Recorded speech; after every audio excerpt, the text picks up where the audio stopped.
Добрый день, дорогие коллеги, участники Всероссийской научно-практической конференции, которая проходит в онлайн-режиме «Лучшие практики поддержки школ с низкими результатами обучения и школ, функционирующих в неблагоприятных социальных условиях». Мероприятие 2.2 Федеральной целевой программы развития образования посвящено проектному решению проблемы повышения качества образования в школах с низкими результатами обучения и в школах, функционирующих в неблагоприятных социальных условиях. Актуальность этой проблемы связана с тем, что формирование личности зависит от окружающих его условий, наличия или недостаточной определенности ресурсов для его развития. Для приветственного слова мы приглашаем Наталью Владимировну Якимову, заместителя министра образования, науки и молодежной политики Республики Коми. Наталья Владимировна, вам слово. Добрый день, уважаемые коллеги, дорогие друзья! Мы рады вас приветствовать в Республике Коми, несмотря на то, что многие из вас находятся достаточно далеко от нашей красивой Северной Республики. Уважаемые коллеги, сегодня Всероссийская конференция проходит в рамках очень большого и очень значимого события для нас, для тех, кто живет в республике.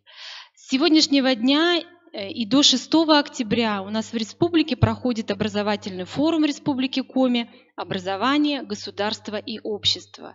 И у нас предстоит для нас очень большая работа.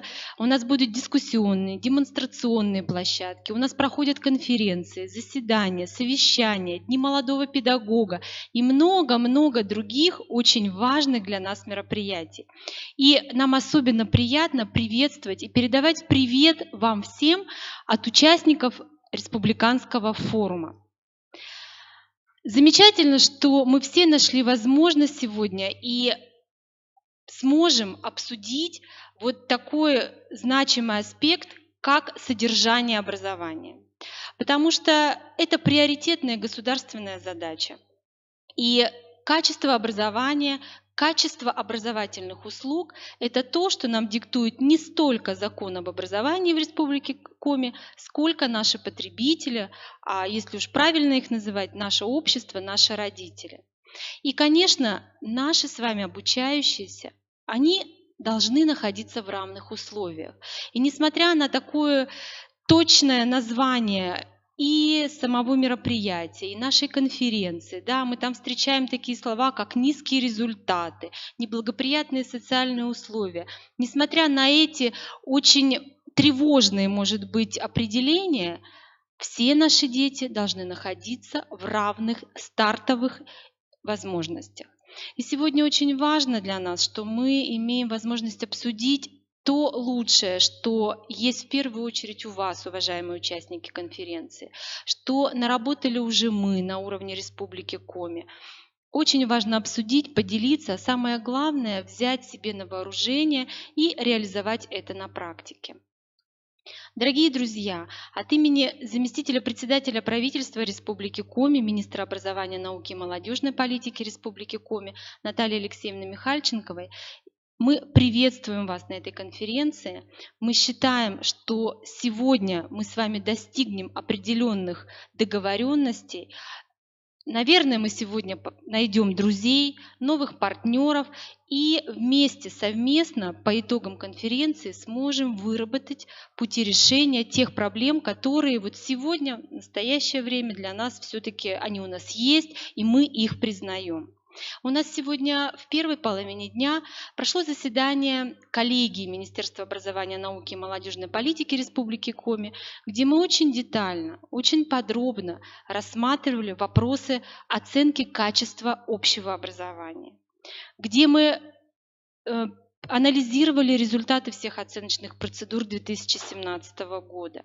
Это как раз тот пласт, тот материал, на основании которого мы все с вами и понимаем, каким нашим школам необходима помощь, какие у нас попадают вот в этот рейтинг школ с низкими результатами.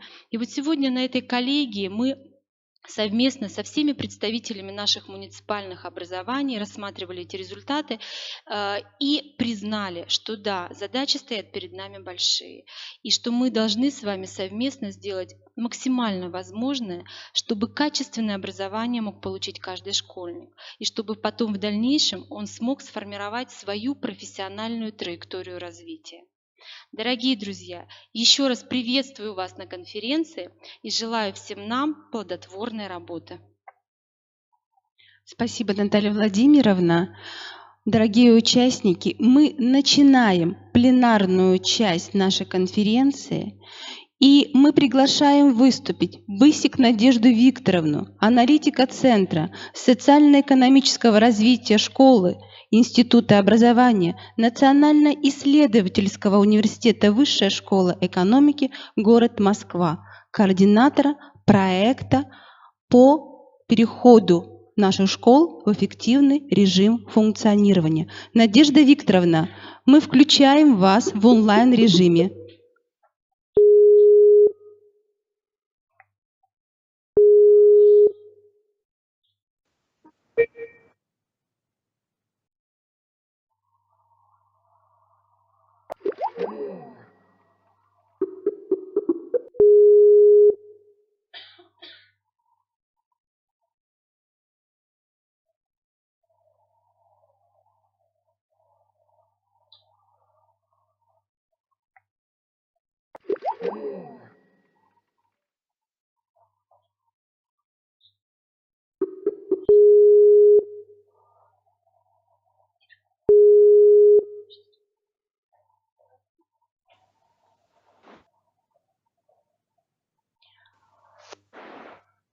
Надежда Викторовна, добрый день. Угу.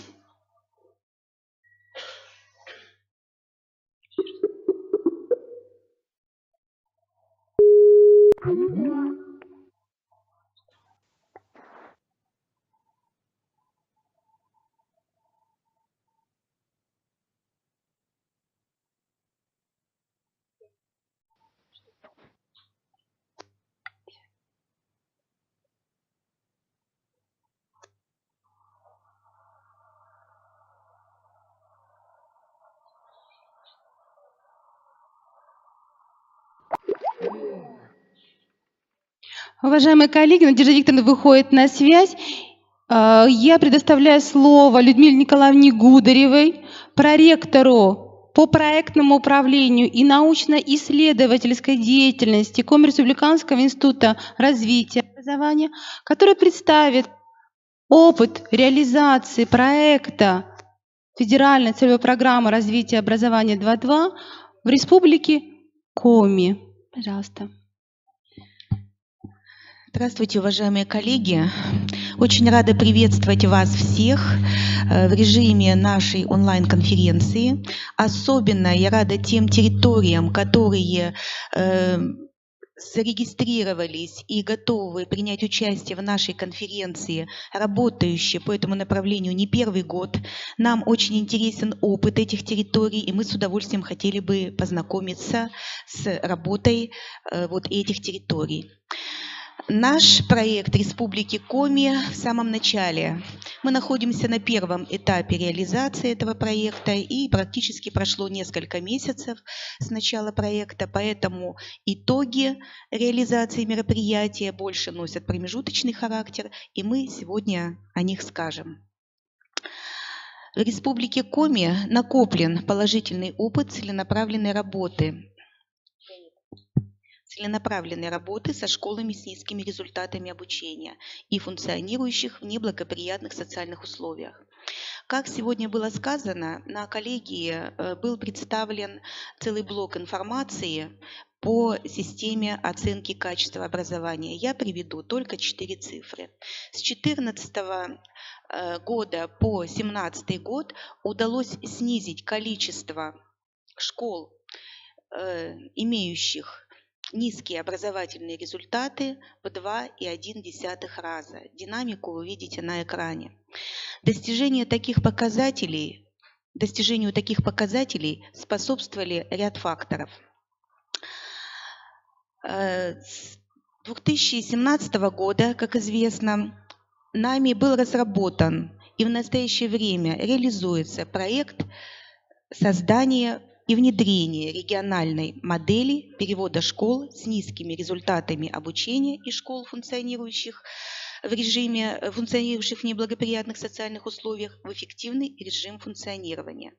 В соответствии с задачами реализации проекта Институт развития образования, КОМИ, Республиканский институт развития образования, совместно с Республиканским информационным центром оценки качества образования осуществил анализ всероссийских проверочных работ и государственной итоговой аттестации школ за последние 3 года. Далее осуществлен автоматизированный опрос 100% школ Республики Коми посредством программного комплекса «Автоматизированная распределенная информационная система мониторинга образования Республики Коми». Нами была разработана автоматизированная система сбора данных на основе анкеты «Условия работы школы». Произведен анализ результатов опроса, и данные результаты сопоставлены с сегментами школ с низкими результатами обучения и школами, функционирующими в неблагоприятных условиях. В результате проведенной работы, уважаемые коллеги, на слайде вы видите критерии, на основе которых производился отбор школ. В результате проведенной работы определен сегмент школ с низкими результатами обучения. В число этих школ вошли 14 образовательных организаций муниципальных образований Республики Коми. 5 муниципальных образовательных организаций участвовали в этом проекте. Выбор муниципальных образований был не случайен. Мы пригласили к участию в проекте муниципальное образование, которые готовы были включиться в такую сложную работу. По большому счету, результатом нашей вот такой непродолжительной пока работы, первого этапа, как я уже сказала, нашего проекта, является разработка модели работы с этими школами. Мы предполагаем, что в дальнейшем в эту работу в рамках программы будут включаться и другие муниципальные образования и школы. То есть нашей задачей было на первом этапе разработать такую модель. 14 школ-участников проекта, а также 5 школ-лидеров включились в эту работу. Со всеми участниками проекта в период с апреля по практически июнь, я правильно скажу, 2017 года проведены запланированные мероприятия и образовательные события. Начиная от процесса идентификации школ, далее были разработаны и проведены 3 вебинара, анализ мониторингов результатов обучающихся, педагогов и школьной среды. Разработаны и реализованы адресные программы повышения квалификации. 5 программ повышения квалификации. Надо сказать, что каждая из этих программ была реализована на основе аналитических данных. Для того, чтобы эту работу организовать, нашими специалистами была проведена достаточно системная разработческий такой очень важный процесс. Таким образом, в процессе повышения квалификации по всем 5 программам было обучено порядка 220 руководителей и педагогов, участников проекта. Можно утверждать, что реализация в 2017 году в Республике Коми мероприятия 2.2 Федеральной целевой программы развития образования явилась первым этапом запуска механизма повышения качества образования в школах с низкими результатами обучения. Уважаемые коллеги, мы буквально несколько месяцев в проекте, однако не значит, что в Республике Коми не было работы, направленной на именно повышение качества образования школьников. Кроме реализации нашего проекта, в течение буквально нескольких месяцев были запущены очень важные процессы. была разработана и, в общем-то, можно уже сказать, сложилась в Республике Коми система мер по поддержке таких школ. Во-первых, на слайде вы видите, первый очень важный фактор этой системы мер – это проведение региональных мониторингов качества образования. Все мы знаем, что итоговая аттестация – это один из механизмов оценки качества образования. Однако условием работы в данном проекте явилось то, что нам необходимо было включать собственные механизмы оценки образовательных результатов. Мы воспользовались теми инструментами, которые были наработаны в Республике Коми в последние 10 лет. Например, мониторинг учебных достижений обучающихся по учебным предметам начального общего, основного общего образования с учетом требований ВГОС, а также мониторинг результатов воспитательной деятельности, анализ результатов которого и позволяет идентифицировать школы, функционирующие в неблагоприятных социальных условиях. Уважаемые коллеги, на этих процедурах я не буду останавливаться подробно, так как в программе нашей конференции эти вопросы будут рассмотрены более подробно.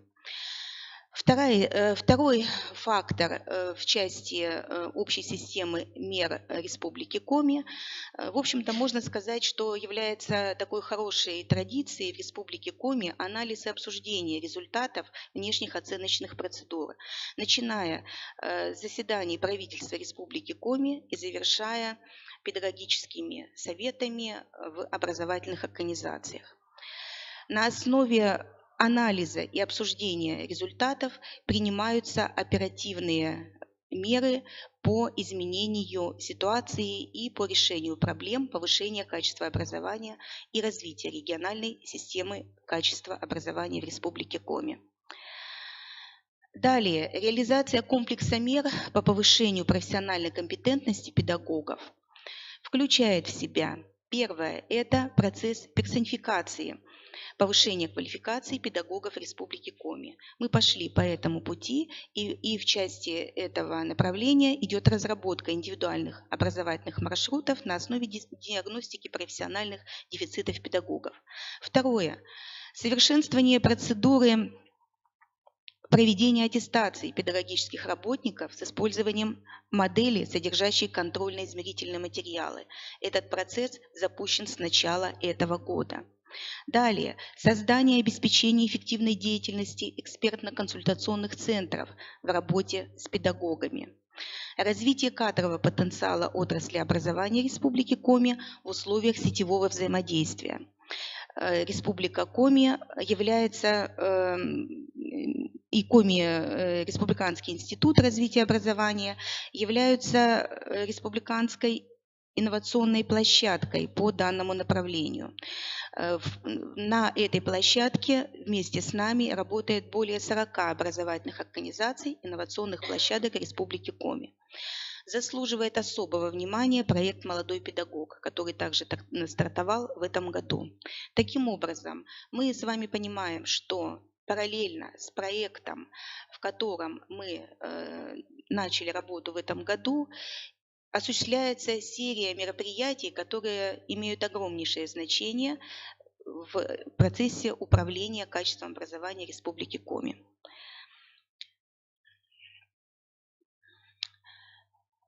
Тем не менее, в 2017 году в рамках мероприятия 2.2 были выявлены ряд проблем, которые сегодня являются нерешенными, и проблемы, которые мы видим на основе работы очень такой детальной с педагогами, руководителями на территориях Республики Коми.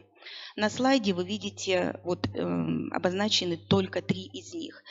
С одной стороны, это невключенность родительской общественности в уклад жизни школы. Особо это характерно для школ сельской местности.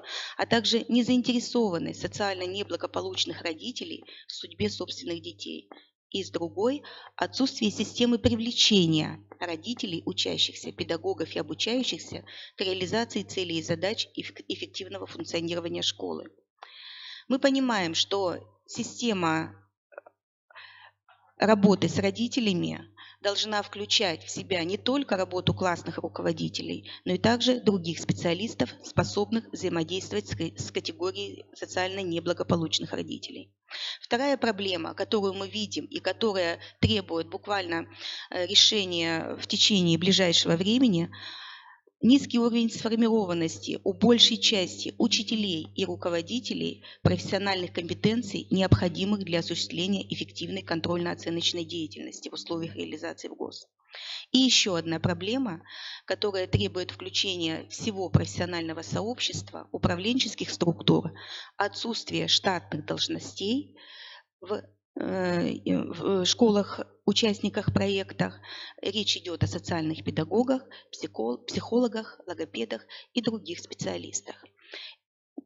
Уважаемые коллеги, я перечислила только 3 вот таких группы проблем, которые требуют решения буквально в 2018 году. Кроме того, в процессе автоматизированного опроса 100% школ республики посредством нашей системы установлено, что 27% образовательных организаций в Республике Коми находятся в ситуации транспортной недоступности до центра муниципального образования. Для 29,9% школ недоступны отдельные виды подключения к интернету, либо низкая скорость доступа.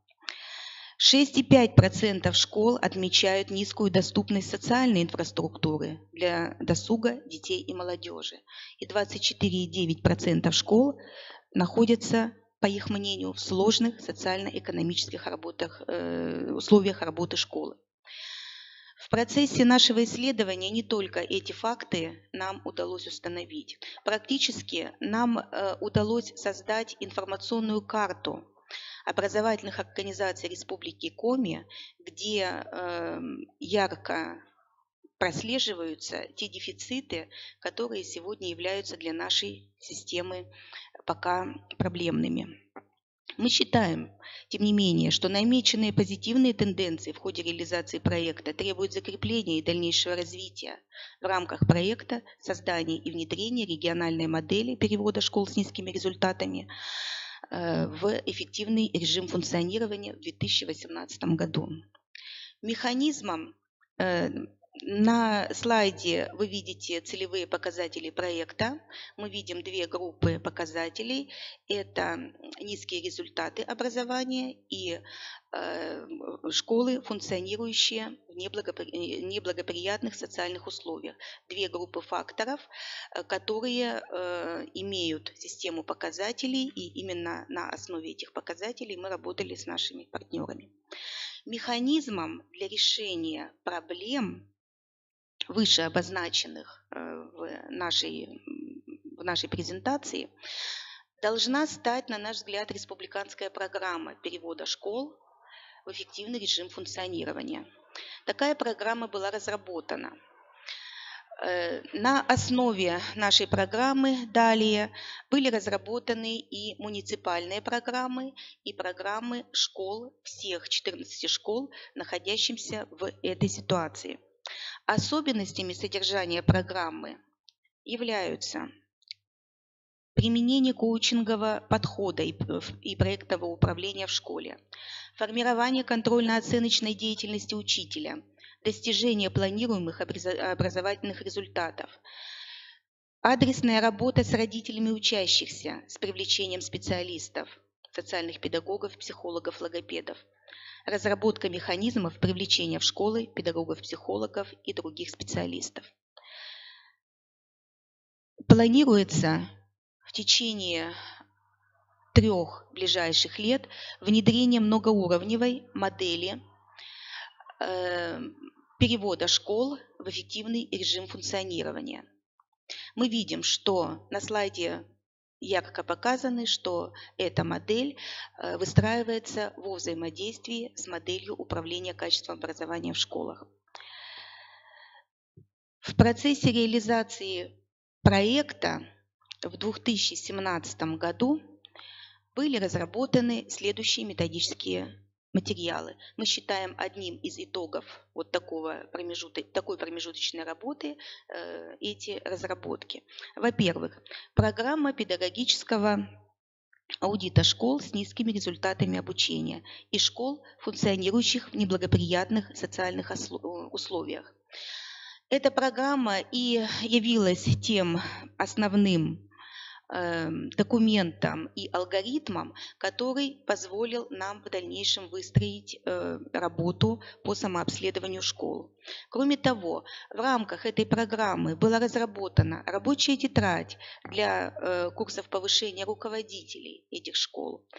В рабочей тетради прослеживается очень подробный алгоритм работы руководителей. И основным таким целевым элементом этой программы является формирование контрольно-оценочной деятельности, аналитической деятельности руководителя. Разработана методика определения сегментов школ. И, как я уже сказала, нами получен в результате прекрасный, огромный, богатый массив данных, который позволяет выполнять различные аналитические срезы в зависимости от потребностей исследователей. Ну и сам по себе анализ самообследования школ также является таким обучающим механизмом, который включается в процесс обучения, и разработки на эту тему, они также интересны для наших практиков. Республиканская программа выравнивания, муниципальные программы и школьные программы являются четвертым элементом разработки в нашей системе, представленной на слайде. В течение буквально ближайшего месяца нам предстоит обобщить эти материалы и представить их в едином методическом комплексе.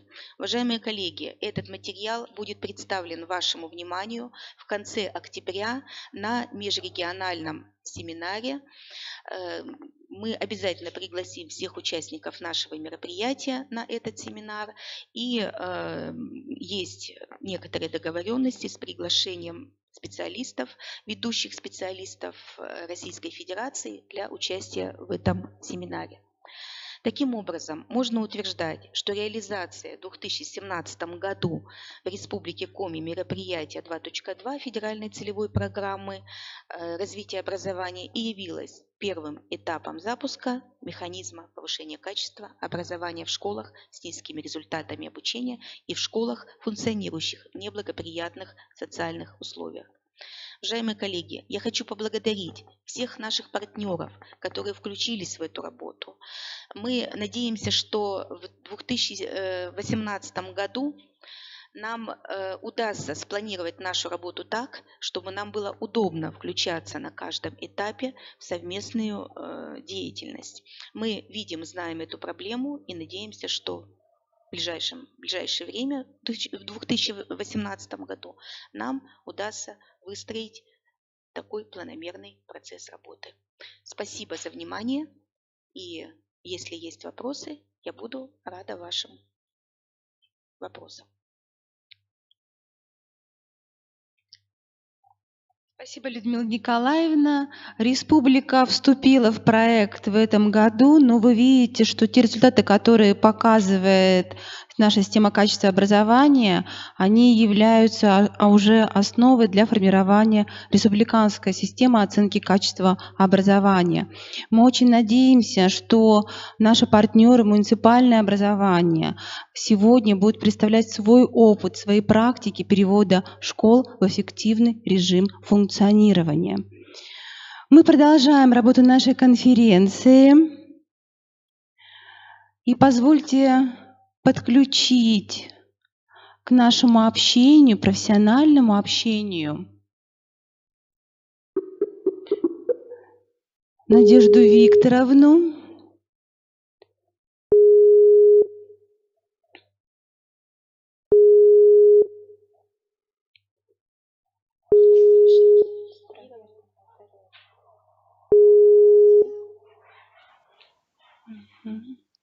Добрый день, Надежда Викторовна.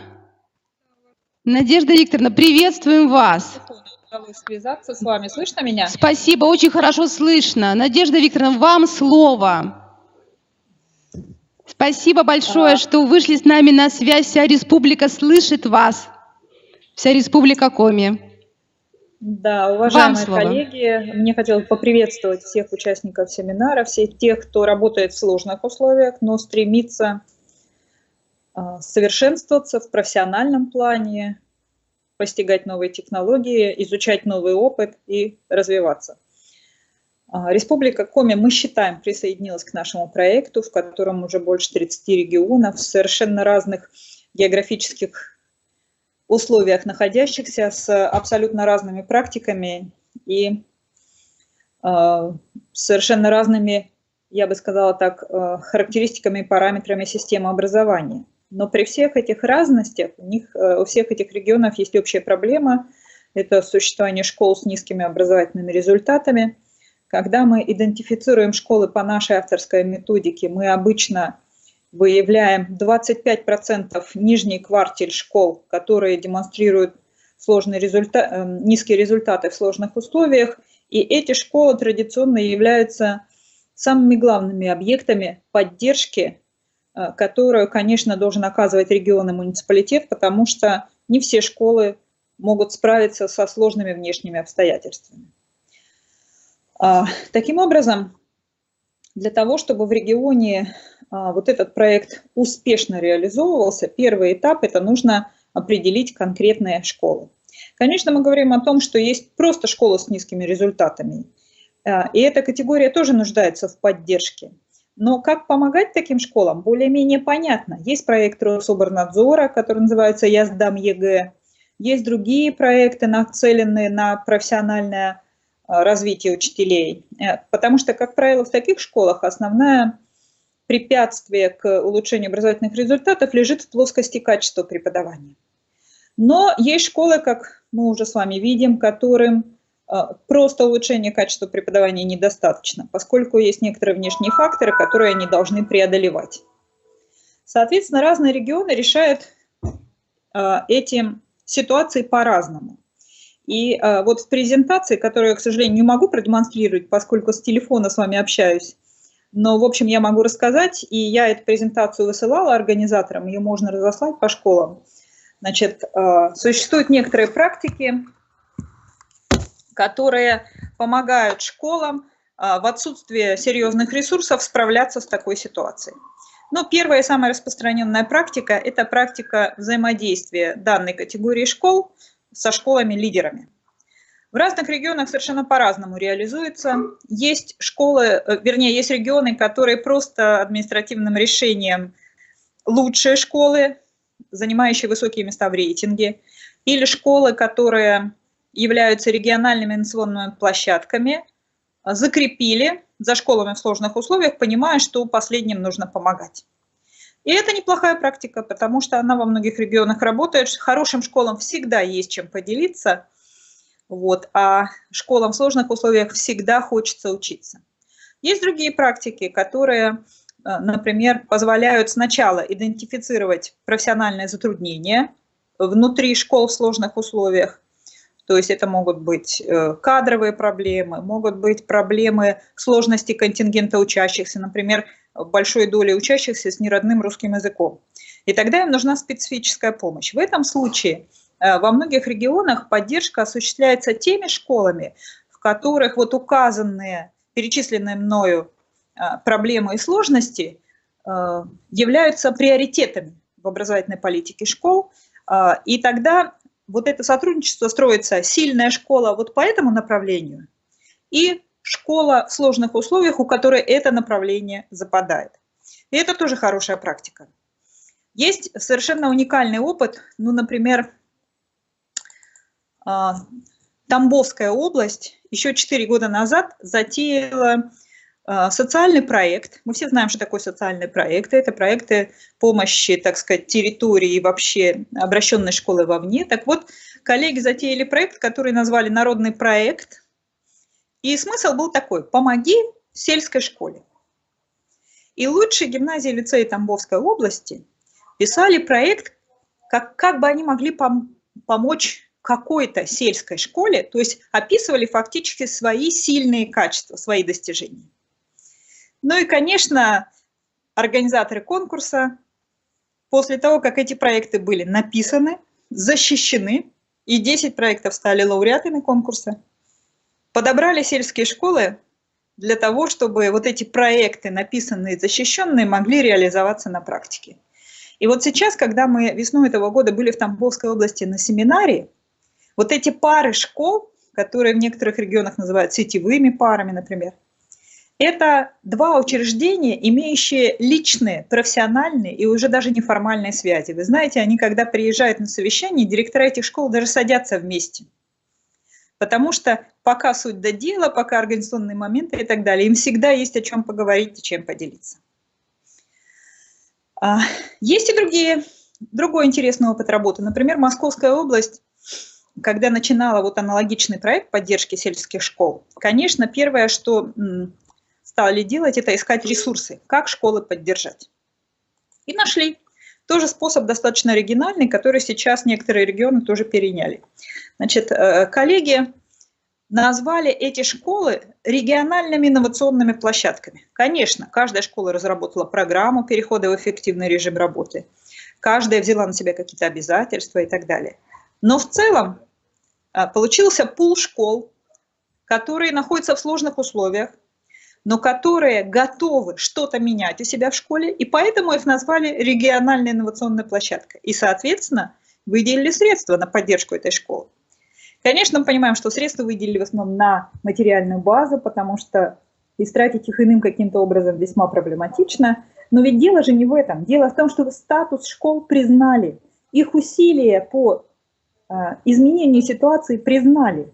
И проект в Московской области пошел настолько успешно, что сейчас он не особенно поддерживается с регионального уровня, но зато существует мощное сообщество директоров школ, функционирующих в сложных условиях, которые общаются между собой, которые все время передают друг другу свой опыт, и это тоже очень важно. Интересный опыт есть в Красноярском крае. Вообще Сибирь такой полноценный инновационный регион. Значит, и Красноярский край имеет большой опыт проектов в разных сферах системы образования, в разных направлениях. И они вот этот свой организационный опыт проектов других использовали в нашем проекте. Что сделали? Создали региональную координационную группу. Но, коллеги, не просто группу. Они выделили 6 человек института с разных кафедр, чтобы, так сказать, покрыть разные потребности школ в сложных условиях.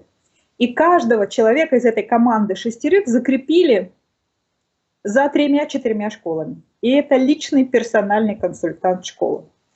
Задача консультанта – проводить мониторинг и исследования, то есть все время владеть ситуацией, которая в школе существует, с одной стороны. С другой стороны, все время приносить в школу новые идеи,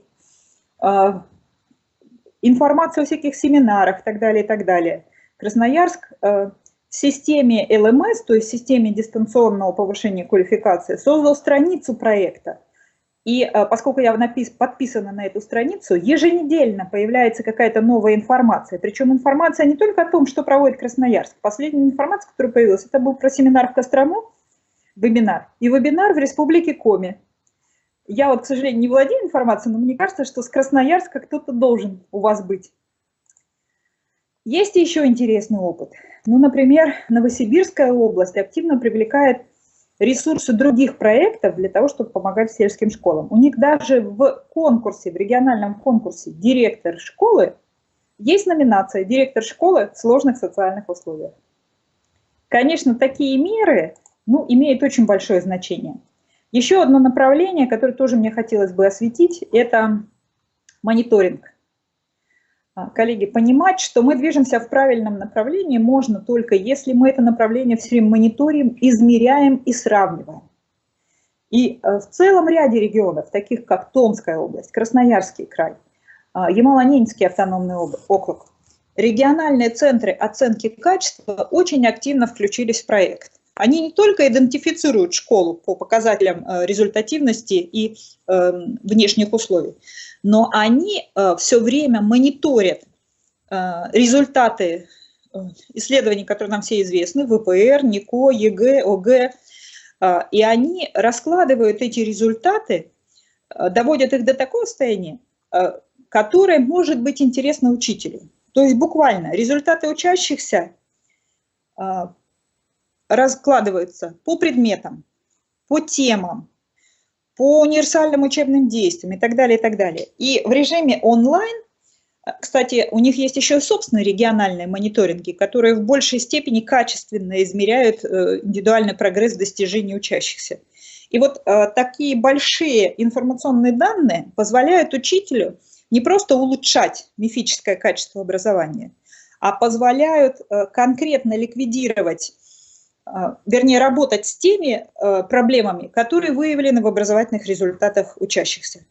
Даже более того, все время мониторят и деятельность педагогов, коллеги, и таким образом абсолютно четко видны профессиональные дефициты педагогов, они видны и руководителю педагогов, директору школы, и самим педагогам, и на этом построена система повышения квалификации. Это тоже очень хорошо. Таким образом, я могла бы еще очень долго рассказывать про лучшие практики, но мне кажется, что о них рассказывать? Нужно устанавливать прямые межрегиональные связи, нужно ездить друг к другу в гости, нужно списываться, нужно участвовать в вебинарах друг друга, как сегодня, я так понимаю, Ярославская область участвует. И в целом вот именно такая работа будет иметь вес. А мне бы только хотелось обобщить и назвать те обобщенные лучшие практики, которые существуют, для того, чтобы регион тоже мог, так сказать, к ним прислушаться и с ними работать. Значит, просто перечисляем. Сетевое взаимодействие между школами, командная работа педагогов. Если Ярославль выступал, наверняка рассказывал о том, что такое коучи, команды обучающихся учителей, и как взаимодействуют педагоги в школах Ярославской области. Если нет, то значит расскажет. Надежда Викторовна, мы ждем еще выступления Ярославля. После вас они будут выступать, поэтому надеемся, что они более подробно нам расскажут. Ну, отлично. Ангелина Викторовна, попытайте, что такое коучи, как они понимают это слово, и как организовано взаимодействие педагогов и повышение профессионального уровня педагогов внутри школы. Значит, технологии распределенного и учебного лидерства – это тоже определенная педагогическая технология, которая позволяет директору приоритетом в своей работе считать работу с педагогическим коллективом, потому что директорский фактор, второй по значимости фактор, который точно совершенно влияет на образовательные результаты учащихся. Современные технологии работы с родителями, работа с данными федеральных и региональных мониторингов, партнерство сильных слабых школ, взаимодействие с вузами и колледжами, муниципальные проекты сетевого взаимодействия школ в организации профильного обучения и дополнительного образования. Вы знаете, коллеги, вот это тоже очень большая часть работы. Значит, в прошлом году Ямало-Ненецкий автономный округ, Надымский район, рассказывал нам о том, как они в условиях сельских отдаленных школ организуют профильное обучение старшеклассников. Когда в школе 2-3 старшеклассника. Представляете? И они создали информационную систему, которая работает в 2 этапа. На первом этапе собираются потребности учащихся в организации в профильном обучении и, кстати, в дополнительном образовании тоже. В одной части информационной системы, в другой части информационной системы собираются возможности школ, то есть какие элективные курсы готовы предложить школы, какие преподаватели и так далее. Потом это все не случайным образом перемешивается в информационной системе, и появляется большая сетевая карта того, как это можно делать в школах, организуя сетевое обучение. Конечно, камнем преткновения являются вопросы финансирования. Но вот мы в этом году вместе с Ярославской областью, вместе с Московской областью разрабатывали модельные нормативные акты соглашений между школами, соглашений школы с Институтом повышения квалификации на организацию сетевого взаимодействия, позволяющие свободно перетекать финансовым потоком и оплачивать работу учителя с учащимися, которые обучаются не в данном образовательном учреждении, с так называемыми сетевыми учащимися. Поэтому такие практики тоже есть. И можно вполне их перенимать, никаких не изобретая велосипедов. Ну и, наконец, чем мы можем быть полезны Республике Коми? Значит, мы предварительно заключили соглашение о том, что мы будем совместно действовать в области поддержки школ, функционирующих в сложных неблагоприятных условиях. Это рамочное соглашение, не финансовое, но в нем перечислены основные меры, которые должны быть выполнены, и те условия, вернее, те направления работы, в которых мы можем оказывать информационно-методическую поддержку, экспертную поддержку, нормативно-правовую поддержку и так далее. И, конечно, важная часть этой поддержки – это обучение педагогического персонала. Оно может быть организовано в разных формах, может быть в виде курсов повышения квалификации с выдачей сертификатов и так далее. Мы, кстати, сейчас заканчиваем разработку онлайн-курса для педагогов по новым педагогическим технологиям и коллективному планированию и анализу уроков. А может быть организовано в форме очных курсов, может быть организовано с выдачей сертификатов высшей школы экономики, а может быть за счет сертификатов Республиканского института развития образования. Конечно, нужны вводные семинары, когда мы погружаем региональную команду, муниципальные команды в проблематику неравенства, в проблематику возможностей и условий поддержки школ, когда мы вдохновляем наших коллег. И, конечно, нужна поддержка со стороны органов управления образованием, потому что проект должен быть оформлен нормативно, существовать в виде распорядительного документа. Модельные документы у нас тоже разработаны. Сейчас существует всего 2 механизма, которые закрепляют институционализацию проектов в регионе. Это механизм конкурсного отбора школы, соответственно, гранты победителям конкурса, и механизм включения в региональную программу, государственную программу развития образования с выделением соответствующего финансирования.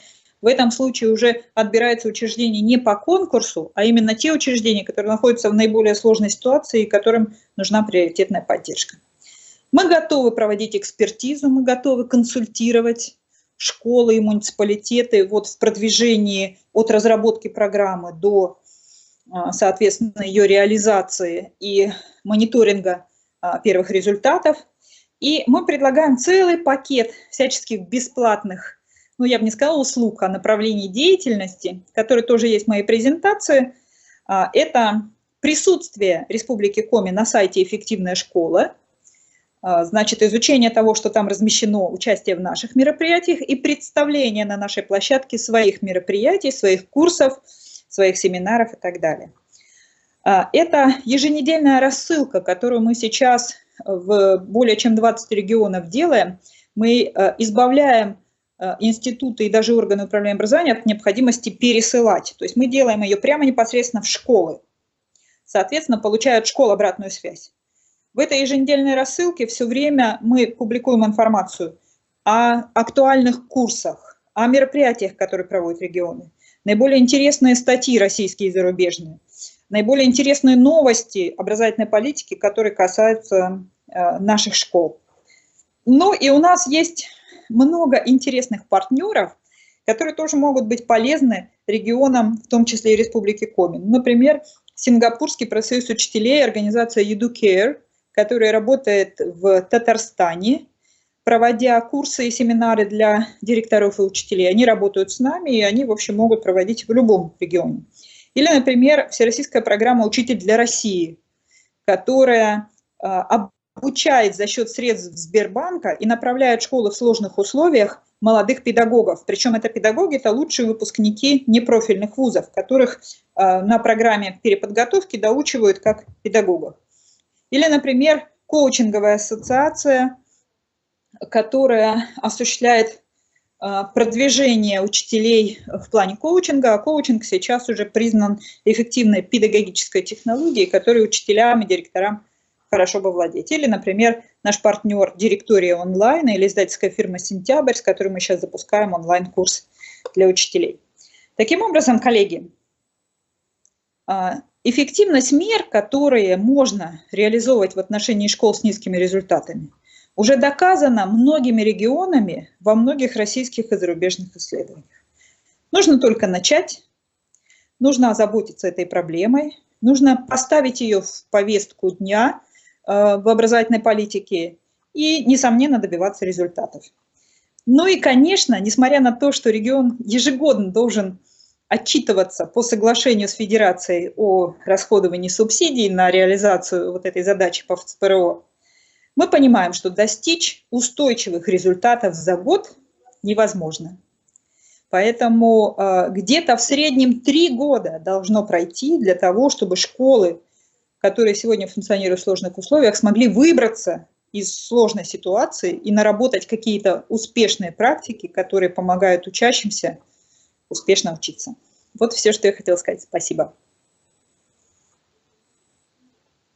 Надежда Викторовна, большое спасибо, что вы приняли участие в нашей конференции, что вы представили успешные практики регионов Российской Федерации. И мы очень надеемся на сотрудничество с вашим центром в реализации наших совместных проектов, мероприятий. Конечно, республика готова включаться, и включаться будут и образовательные организации, муниципальное образование нашей республики, мероприятия, которые анонсированы вами сейчас. Спасибо вам за то, что вы включаете нас в свои профессиональные события. Спасибо. Удачи вам, коллеги, в реализации этого проекта. Спасибо. Спасибо. Уважаемые коллеги, мы продолжаем. И мы включаем сейчас в онлайн-режиме Золотареву Ангелину Викторовну, ректора Института развития и образования Ярославля. Ангелина Викторовна представит нам информацию о опыте Ярославской области по переводу школ в эффективный режим работы. Ангелина Викторовна, Республика Коми приветствует вас. Спасибо, что вы приняли наше предложение и участвуете в нашей конференции. Спасибо вам. Вам слово, Ангелина Викторовна. Здравствуйте, дорогие коллеги. Здравствуйте, Ангелина Викторовна. Слышно меня? Очень хорошо слышно, мы вас видим, вся республика подключена, и все муниципальные образования будут видеть и слышать вас. Видно ли мою презентацию? Да, очень хорошо видно. Хорошо, спасибо большое, Спасибо. коллеги. И вам тоже спасибо за то, что вы дали возможность нам еще раз послушать чужую.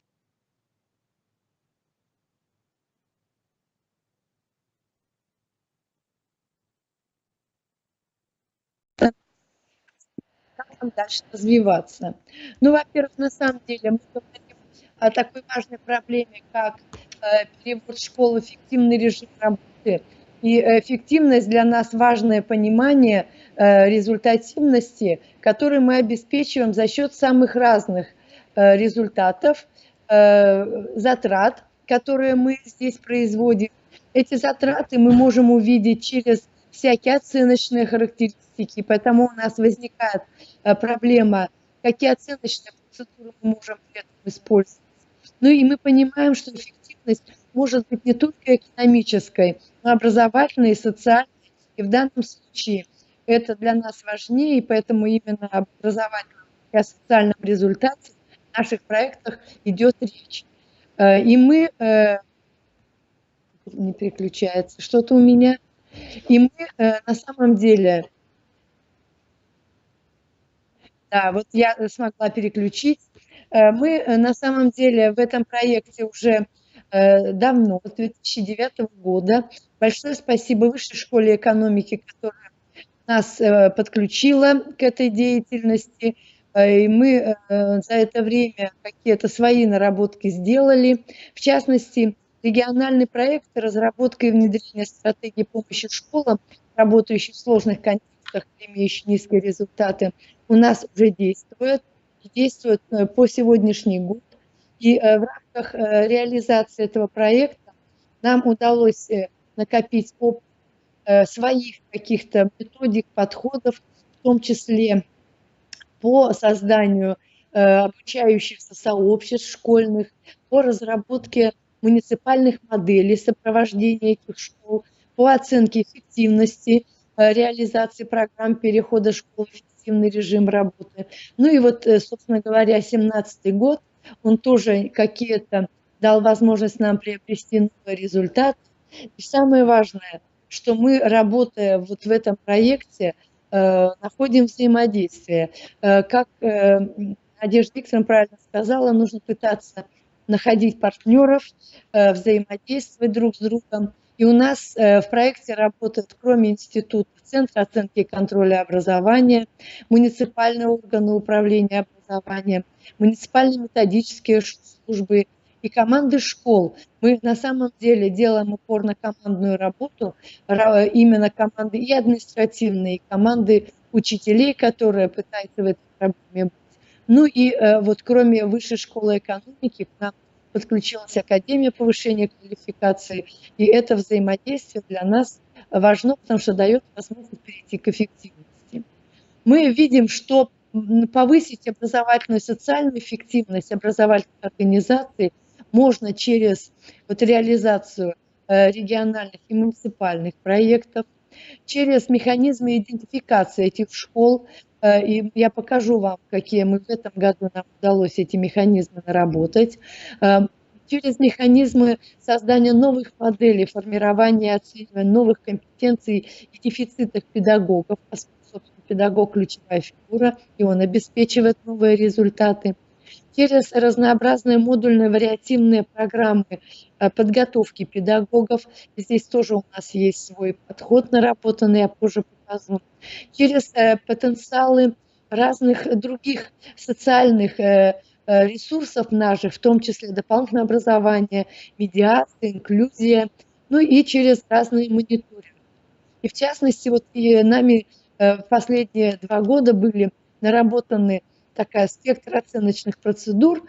На самом деле важно видеть и оценивать, что в системе происходит, какими инструментами эту оценку можем производить. Здесь, например, вот в идентификации школ с низкими результатами мы использовали и процедуры федерального, регионального и уровня образовательных организаций. Мы считаем, что комплекс процедур должен нами быть использован. И все результаты ЕГЭ, ОГЭ, НИКО, ВПР, Олимпиад и так далее нами используются. И в частности, в Ярославской области предложен свой кластерный подход. Мы выделяем 6 кластеров образовательных организаций. Это лицеи, гимназии, школы с углубленным изучением, вечерние школы, большие школы, малые школы, и доходя до сельских школ. И в частности, мы, осуществляя, уже отбирая в наш проект и по этим кластерам школ, мы определили для себя несколько показателей. В частности, показатели ЕГЭ, ОГЭ по русскому языку и математике, показатели сохранности контингента в школах, показатели разности средних баллов и процент учащихся, которые участвуют в олимпиадах. И для этого у нас в регионе есть базы данных, источники, из которых мы берем. И это базы данных Центра оценки и контроля качества образования. Они нам огромную помощь здесь оказывают.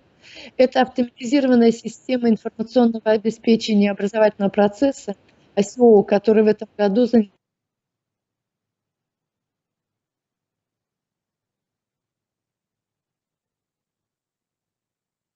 какой информации могут дать, и в том числе по контекстам. И это региональная база «Одаренные дети». Есть такая база, где сегодня больше 10 тысяч детей и 7 тысяч педагогов, которые вот показывают высокие образовательные результаты.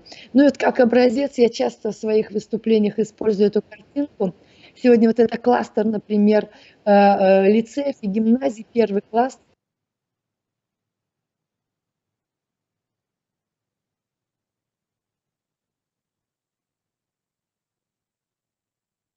Как по многим предметам есть только отдельные показатели. И идентифицируя школы вот во всех кластерах, мы сегодня выявили 40 школ, с которыми мы в этом году работаем.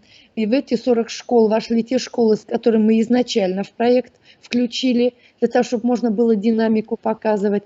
Потому что только анализируя вот эти динамические показатели и понимая, что мы вложили в эти школы для того, чтобы динамику получить, мы на самом деле можем выходить на какой-то результат.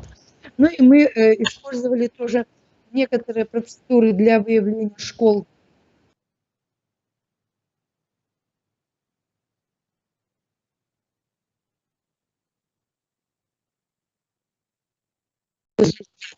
А для того, чтобы понять их социальный контекст, мы уже сами доводили анализ до совершенства. В частности, работали с социальными паспортами, с базой данных ЦОИ ККО.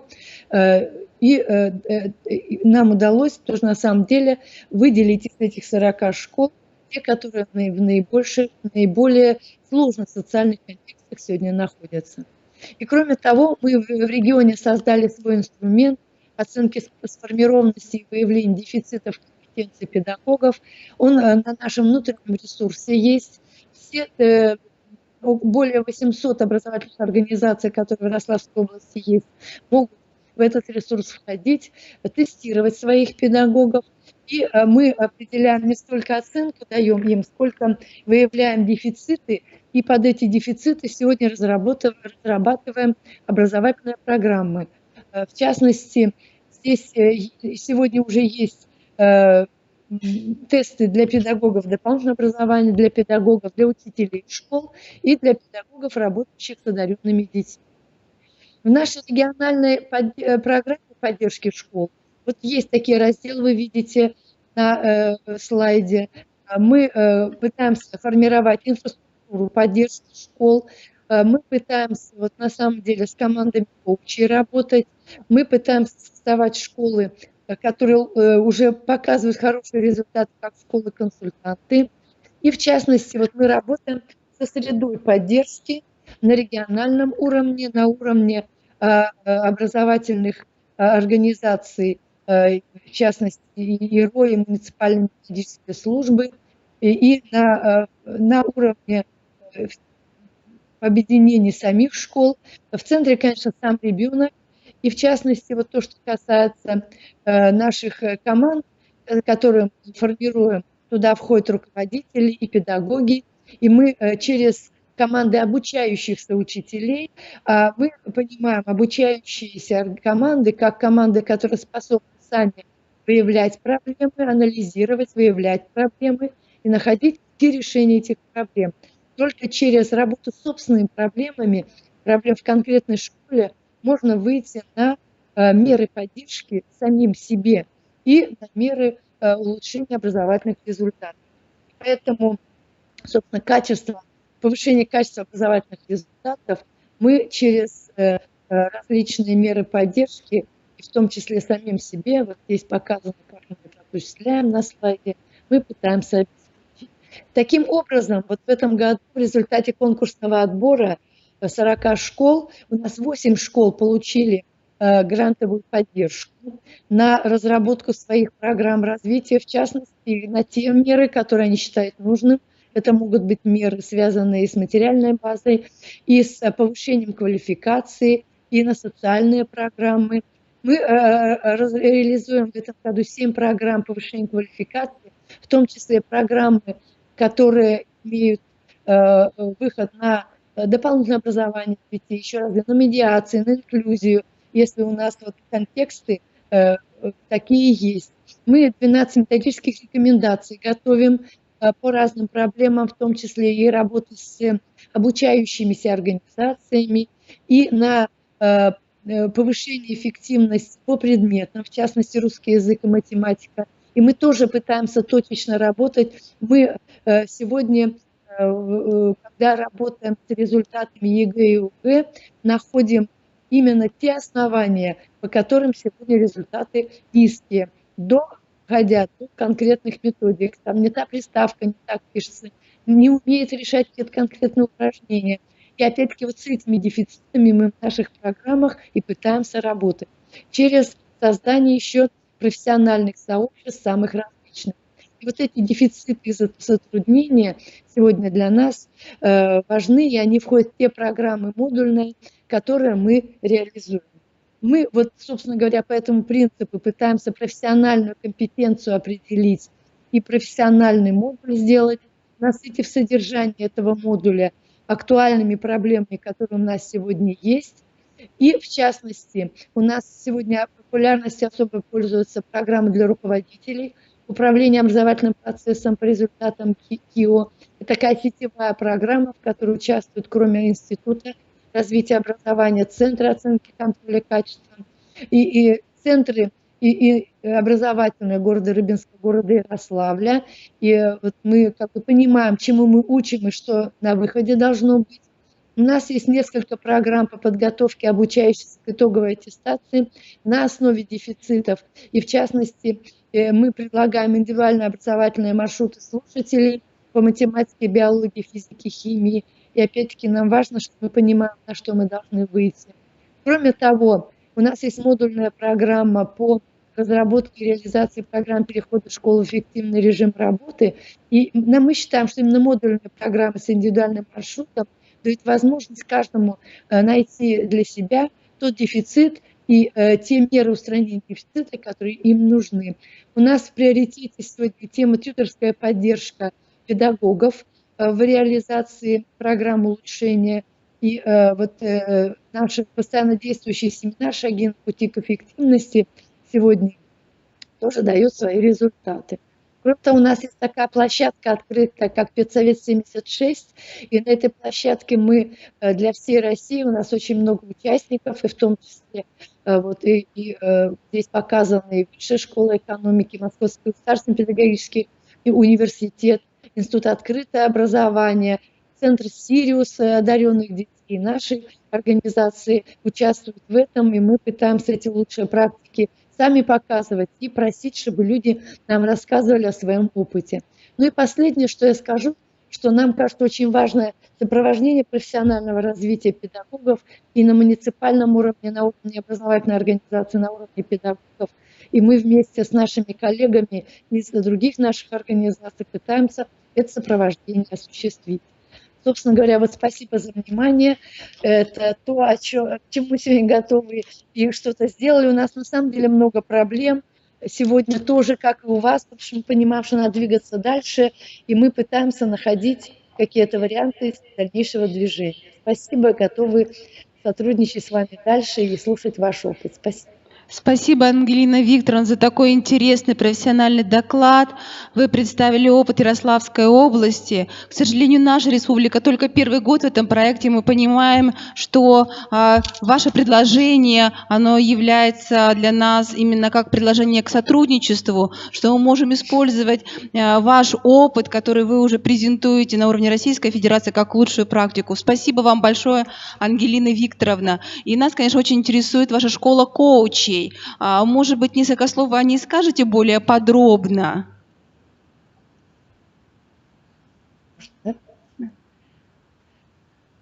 Скажите, вы слышите меня, да? Очень хорошо слышим. Спасибо. Так, уважаемые коллеги, мы пытаемся эти школы создавать на базе образовательных организаций. И в эти команды обучающихся учителей собираются представители школ под те конкретные проблемы, которые в этих школах есть. И на самом деле я глубоко уверена в том, что только собственными силами каждая школа может найти для себя выход из создавшихся ситуаций или низких результатов, или слабых образовательных контекстов. Поэтому в методике обучающиеся организации, они сначала сами анализируют свою деятельность, они ищут проблемы, с которыми они сталкиваются, и в малых группах творческих пытаются находить варианты решения своих проблем. В частности, вопросы обучающихся организаций мы сегодня пытаемся еще согласовывать с другими территориями, и не только у нас в России. У нас сейчас очень налажен интересный контакт с Кассельским университетом, и буквально через месяц мы выезжаем в Кассель, и они участвовали уже и в наших обучающих семинарах, и в наших педсоветах 76. Мы пытаемся найти разные варианты обучающихся организаций. Нельзя, это слово так звучит, потому что люди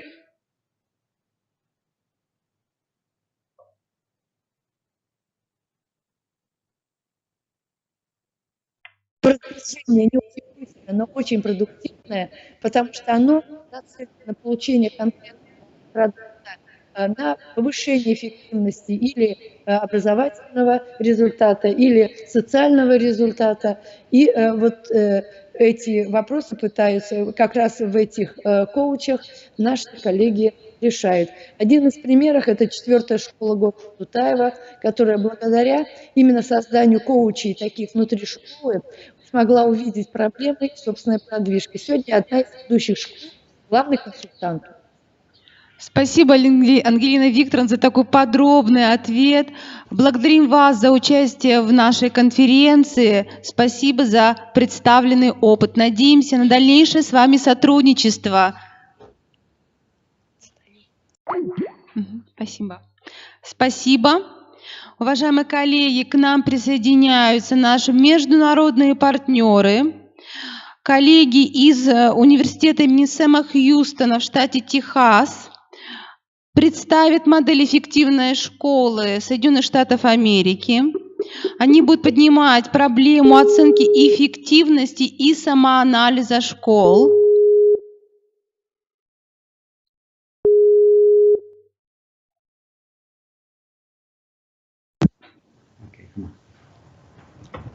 And the camera is Hello. here. Hello. Hello, Jim, Добрый hello. вечер. I am glad to see you. Андрей, добрый вечер, доброе утро у вас. Да-да-да, У здравствуйте. вас утро. Здравствуйте. Уважаемые коллеги, Республика Коми слышит вас. Подключены все муниципальные образования. Мы рады приветствовать вас как участников научно-практической конференции, которая проходит в Республике Коми. Андрей, я вам передаю слово для ведения выступления. Вас все видят и слышат. А, Хорошо?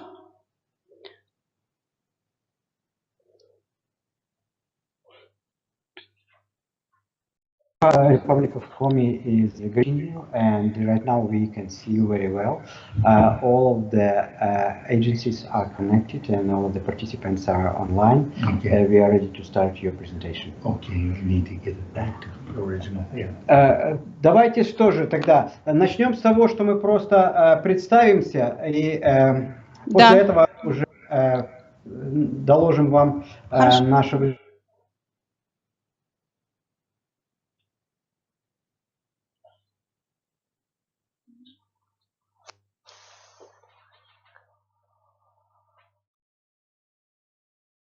И я также являюсь доцентом этого университета. Ну и Джим, наверное, начнет наше выступление, а я буду переводить и помогать немножко. Хорошо, мы согласны. Спасибо. Okay, they're ready. Okay. First of all, I want to thank you for inviting us to your conference and this presentation today. We consider it quite an honor to be invited to participate. Прежде всего, я хочу поблагодарить, что вы нас пригласили, и мы очень благодарны за это, и, так сказать, горды, что можем принять участие в вашей конференции. Today, I would like to talk a little bit about what we consider the best practices to support schools with low-level learning outcomes from the students, and these schools are those schools that operate in low socioeconomic districts.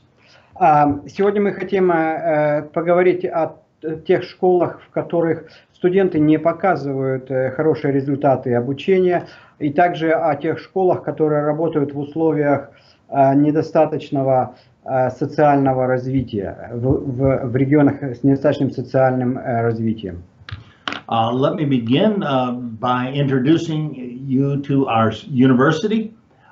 Sam Houston State University is located in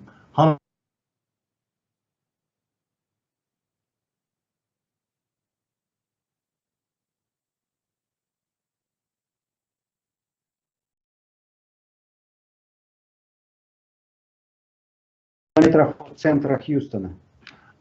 Sam Houston was a general and founded the university that bears his name here was founded in 1870.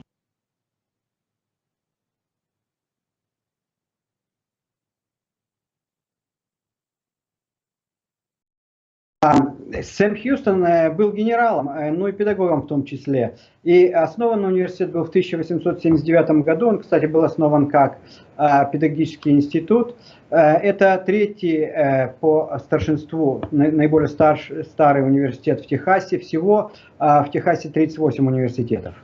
It began as a normal institution, in other words, a teacher training institution, and is the oldest teacher training institution in the state. Как я уже сказал, он начал свое существование с того, что был институтом по подготовке учителей. Это самый старый институт, университет, где идет подготовка учителей. We have over 80 undergraduate programs, 54 master's programs, and 5 doctoral programs. У нас 80 программ по подготовке бакалавров, 54 программы по подготовке магистров и 5 программ по подготовке докторов наук. 72% of our faculty members hold doctoral degrees or terminal degrees. 72% преподавателей имеют степень доктора или подобные этому степени. This year we are, with our new enrollments just coming through, we're at 22,000 plus students this year. В этом году более 22 тысяч студентов было принято в университет. We have about 400 international students. Примерно 400 студентов из других стран.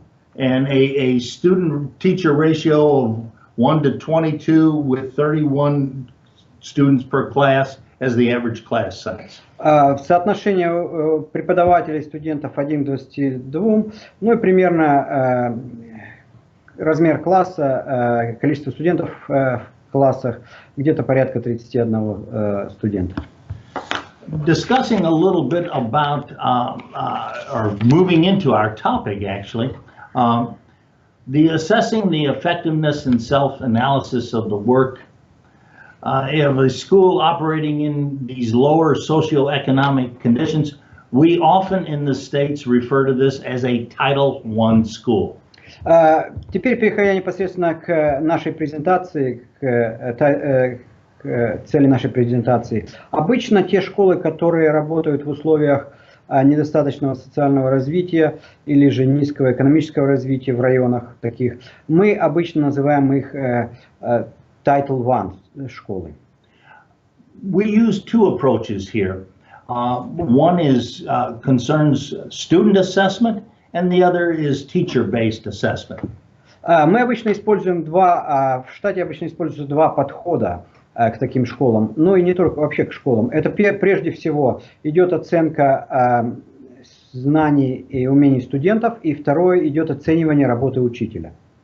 It is important to us to align the educational standards with the student assessment. In other words, you don't assess a student's knowledge of history by giving them a math test.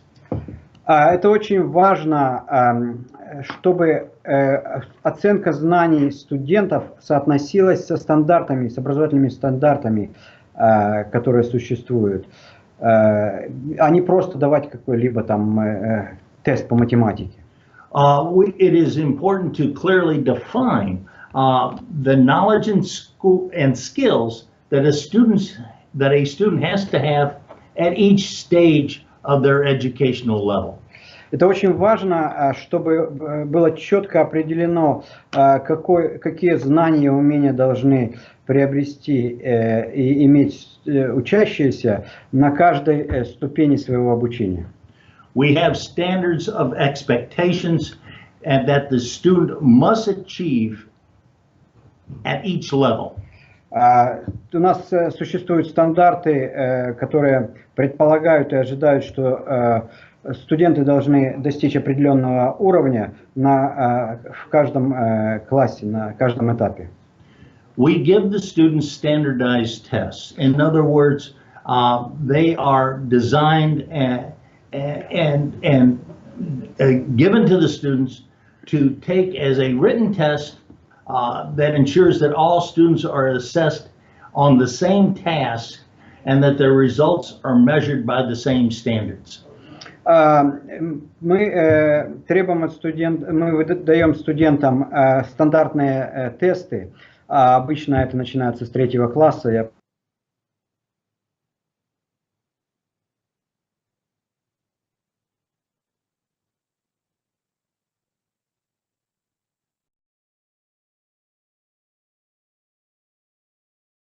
Потому что разрабатываются образовательными агентствами штата. Но в каждом они, так сказать, единые во всех школах, независимо от того, где школа находится. There is also a teacher-based assessment that takes place. In other words, in addition to the standard tests, the teachers in their classrooms have their own tests that they give them, and these tests are based on the curriculum that is delivered in the classroom. Но помимо таких вот тестов стандартных, которые требуются образовательными агентствами, существуют еще внутренние тесты, которые учителя разрабатывают, и периодически студенты должны с ними работать в каждом классе. Это такие внутренние тесты. We also undertake in these schools, actually in all schools, a teacher evaluation where we seek to improve and make the teachers accountable for their efforts in the classroom. Помимо этого, у нас также есть оценивание работы учителя для того, чтобы посмотреть, насколько, так сказать, они профессионально работают в классах. We do this in two ways. One, and the first is that we seek to improve the teacher's own practice by identifying their strengths and weaknesses. And second, it is aimed at holding the teachers accountable for their teaching skills and their teaching practices.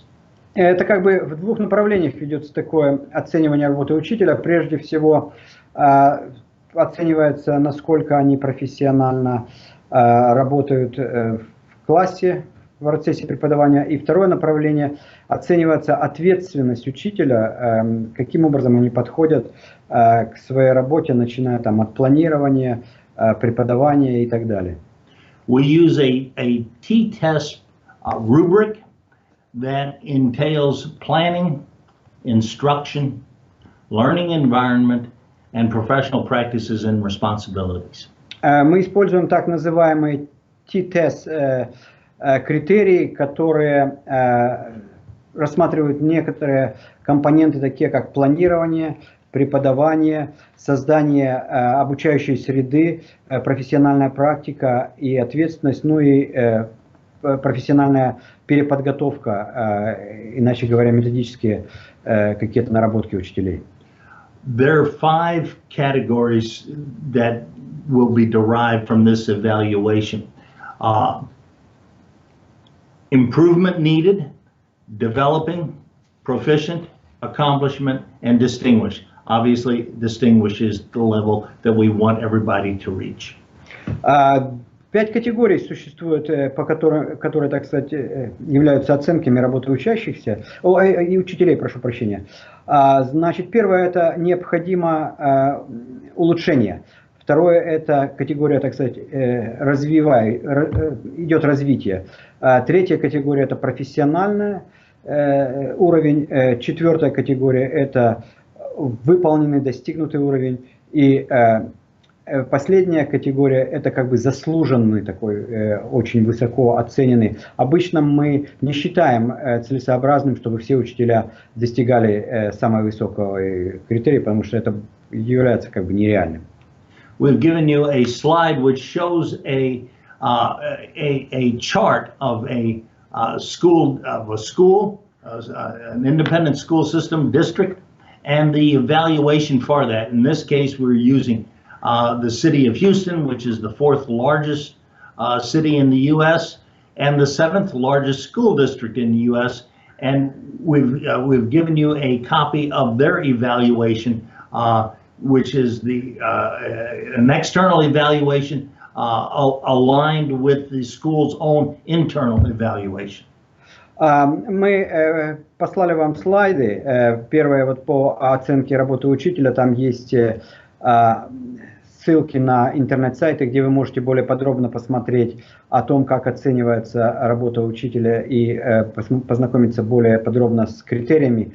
И также следующий слайд – это тот, где оценивается работа дистрикта, или как в России это называется, управление образования, и непосредственно отдельных школ. И вот этот слайд с данными, которые мы послали, он показывает оценку работы Хьюстонского управления образования. Это является 7-й по величине в Соединенных Штатах Америки школьный дистрикт. И вы можете там посмотреть, там есть градация как по классам, там с 1 по 7, по-моему, на этой таблице, так и по предметам, и в зависимости от этнического состава учащихся. Like all major large cities in the U.S., and many smaller ones, unfortunately, as well, there are schools, and we refer to these as Title I schools, which serve the economically, socially, culturally, and intellectually disadvantaged students. And Title I schools are public schools with the highest percentage of students are from low-income families. К сожалению, как в больших городах, так и в пригородах существует достаточное количество школ, которые работают в условиях недостаточного уровня социального развития. И, как уже было сказано, это мы называем Title I школы. И их определяют в зависимости от экономического уровня населения. Вот в частности, тот слайд, который мы вам послали, он указывает, что если как минимум 40% учащихся входят в состав низкого экономического достатка семей, то такие школы называются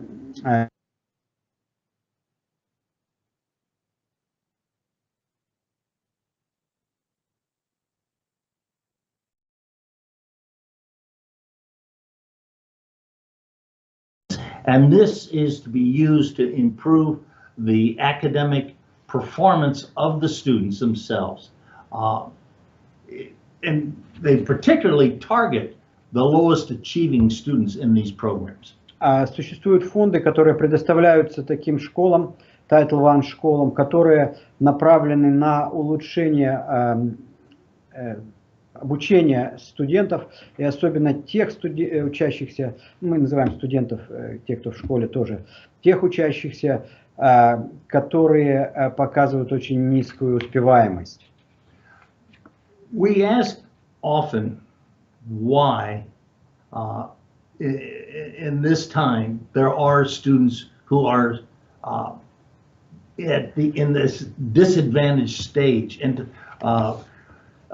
in our school systems. We ask ourselves this all the time, and there are social disadvantages that really contribute to that.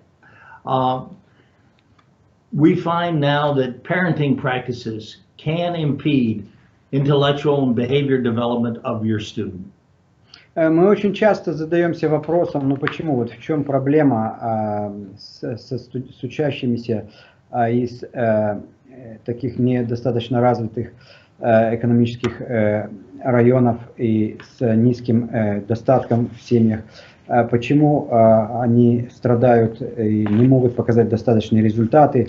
И мы приходим к такому выводу, что работа родителей и их интеллектуальный и поведенческий, так сказать, поведенческий подход во многом влияет на учеников. И еще я хотел добавить вот по предыдущему слайду, просто как пример. Мы говорили, что фонды выделяются таким школам. Вот, например, в 2015 году к тому же управлению образования Хьюстона было выделено порядка $105,5 миллионов на поддержку вот таких вот школ, работающих в экономически трудных районах. Single parenthood, parents' irregular work schedules all contribute to students' lack of a proper learning environment. In other words, regularly meals partaken as a family, quiet place to study at home, lack of interruption, parents' involvement in the students' schoolwork sometimes is not possible because of irregular work schedules, or there's just one parent taking care of all of the kids. Большое влияние оказывает то, что многие из этих детей, учащихся, они из неполных семей, где только один родитель, причем родители часто имеют расписание их работы нерегулярное, они не могут, например, вечером сесть и заниматься со своими детьми домашним заданием, потому что в это время они работают. Ну и другие аспекты вот таких неблагополучных, что ли, семей, которые влияют на успеваемость учащихся. A relatively recent finding has been that the inadequate access to primary and preventive health care. And this includes not only from a physician, but also from a dentist, oral health care. All contribute to poor performance. It's tough to perform well when you're sick. И вот недавно, так сказать, исследования еще подтверждают то, что недостаточная забота о здоровье таких детей, ну, потому что страховки достаточно дорогие, и родители не могут себе, так сказать, позволить это себе и своим детям. И поэтому, начиная от общего состояния здоровья и кончая даже, например, там, здоровья зубов или полости рта, и прекрасно понимаем, что если человек плохо себя чувствует и нездоров, то он не может хорошо учиться. Especially in our older inner cities, students in Title I schools are often exposed at home to lead paint, and the effect of this can be very debilitating to the students and contribute to their poor performance in school. Есть даже такие исследования, что особенно в старых районах, в центральных районах города, где дома очень старые, люди подвержены влиянию вредных веществ, которые использовались раньше при строительстве, таких как свинец, например, асбест, и повышенное содержание их в крови детей и учащихся также может влиять на их плохую успеваемость. Finally, there is, and really have come to this realization relatively late, and that is the cultural value that people sometimes do not place, or there is a cultural value that doesn't accept education, formal education, as of primary importance to the children. And we have seen this. We have seen the results of this. The lack of intellectual curiosity, the lack of support to go to school because the parents don't value the education. This has been a contributing problem. Ну и последнее, на что тоже очень важно обратить внимание, это ценности, культурные ценности в семье. Отсутствие и поддержание детской любознательности, не поддерживание учащихся их работы в школе, например, не мотивируется их хорошее обучение, родители не заинтересованы в хорошем образовании своих детей по тем или иным причинам их культуры внутренней и той культуры, которая есть в их семье, также влияет на низкие показатели в подобных школах. That concludes my presentation. Do you have questions, please? Ну вот на этом я хотел бы закончить мое выступление. Есть ли у вас вопросы какие-то, пожалуйста? Алло? Спасибо, Андрей, спасибо, Джим. Мы внимательно выслушали ваше выступление. Очень все, конечно, интересно. Другие модели работы, другие подходы. Но мы понимаем, что у нас есть и пространство для сближения. Коллеги, вопросы? It was very interesting presentation. There are different approaches, different ways of working, but we also understand that there are some areas for collaboration. То сколько процентов? Have similar problems as well. Да еще хотелось бы добавить, что вот в подобных школах, кстати сказать, дети получают бесплатные завтраки и обеды в течение всего учебного года. Вот те дети, которые относятся к категории малоимущих семей, они полностью получают питание, пока они находятся в школе, бесплатно. I told them that also I would like Будьте to добры. Алло. Title I schools have free lunch Они заняты. during the entire school year. Oh, yeah. Можно спросить, у вас тестовая форма определения образовательных результатов, я так поняла, правильно? Да, правильно, да. А скажите, пожалуйста, какой процент должен ребенок выполнить этих тестов, чтобы считаться, что он успешный ученик? Понятно, спасибо. As I understood, you have a test for assessing knowledge and skills of students at school. And what percentage students have to achieve in order to pass?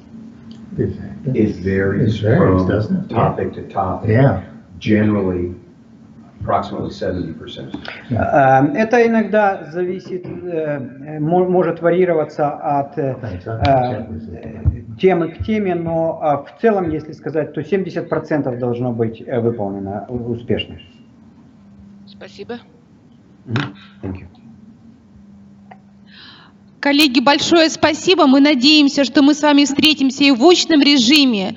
Вы будете в дальнейшем принимать участие в конференции, которая проходит в Российской Федерации на уровне Республики Коми. Ну и будем надеяться, что мы будем включаться и в вашу профессиональную научную деятельность. Спасибо. Спасибо. Thank you very much. We hope that we will work in the near future, and we would like to invite you in our conference in Republic of Komi, and also we will be able to work on your research, together with you on our collaborative research. Tell her thank you, and any invitation will be there. Спасибо большое, Галина Владимировна.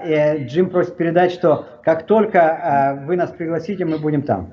Конечно, спасибо. Спасибо, коллеги. Спасибо. Мы с вами сегодня прощаемся, но надеемся, что будет еще одно подключение, возможно, в ближайшее время. Уже здесь. Давайте. Очень хорошо. Тогда сейчас. Хорошо, спасибо. Мы продолжаем. Да, сейчас просто Джим предоставит свое место доктору Эджингтону, и доктор Эджингтон представит свою тему. Единственное, я хотел спросить, мы вас не видим, это нормально, да? Мы только видим ваш стих. То есть это так и должно быть. Мы вас очень хорошо видим, вы у нас на полном формате экрана. Мы сейчас попробуем что-нибудь сделать, чтобы вы нас видели. Леня, попробуйте. Мы будем пробовать сейчас.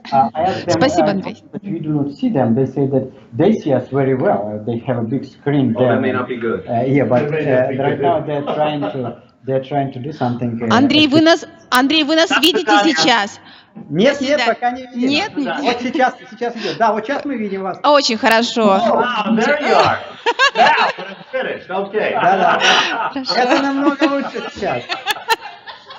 Это намного лучше. Рады.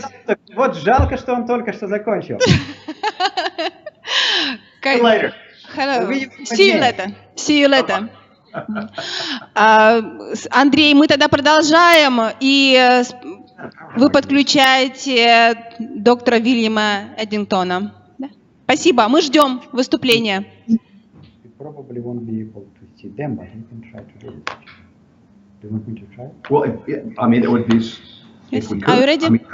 Да, мы сейчас готовы. Хорошо. Просто доктор Эджингтон предложил, если мы хотим вам предоставить его PowerPoint. К сожалению, его не послал вчера. Вот, и сейчас мы попробуем Или же вы, так сказать, просто послушайте, как по времени у вас? Мы готовы послушать, и мы готовы подключить презентацию. Андрей, у нас есть немного времени. Мы Тогда я готовы. могу сейчас попробовать вам подключить презентацию. Хорошо. Хорошо? Да, мы ждем. I've got one in English and one in Russian, I hope. Oh, okay. I hope. See, this is what it. Доктор Эджингтон подготовил презентацию в двух вариантах. Один на английском и другой на русском языке. Прекрасно. Спасибо.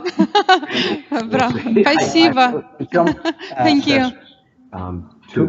Okay. Assessment 2.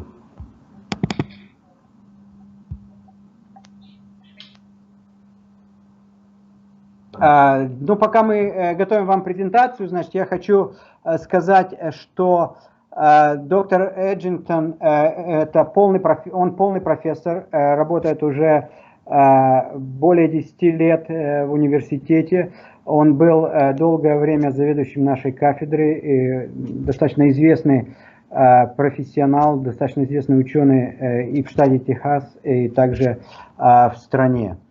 Вот, он большое внимание уделяет как раз вопросам системы оценки качества, поэтому я думаю, что его презентация будет интересная. Спасибо. You are a full professor here. You've been working here for more than 10 years, and you are an expert in assessment, not just in Texas, but around the nation as well. That's very kind. Can they see that? Yeah. Let me do this.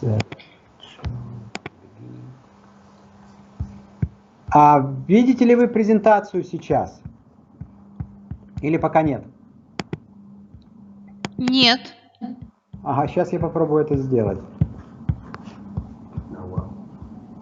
Ага. We can always send it. No, I do it right now. Share screens. Okay. Start. There you go. Как сейчас? Очень хорошо, спасибо. Мы видим на русском языке презентацию. Спасибо. Can see it in Russian. Oh, very good. I hope it translates. Очень хорошо. Did you translate it? I tried. Доктор Эджингтон сам перевел на русский язык, поэтому он надеется, что это будет достаточно понятно. Я ему не помогал совсем, я даже не ожидал, что он принесет на русском языке. So, first of all, hello, Komi Republic. Здравствуйте, Коми Республика. Hello. I'm honored to be part of your gathering today. Я очень горжусь то, что я являюсь частью вашей конференции сегодня. The title of what I'll be talking about is Assessment Systems for Quality, Schools Operating in Disadvantaged Environments. Тема, о которой я сегодня буду говорить, это система оценки качества школ, которые работают вот как он привел, в обездоленных средах, то есть в средах с низким уровнем социального развития, так скажем.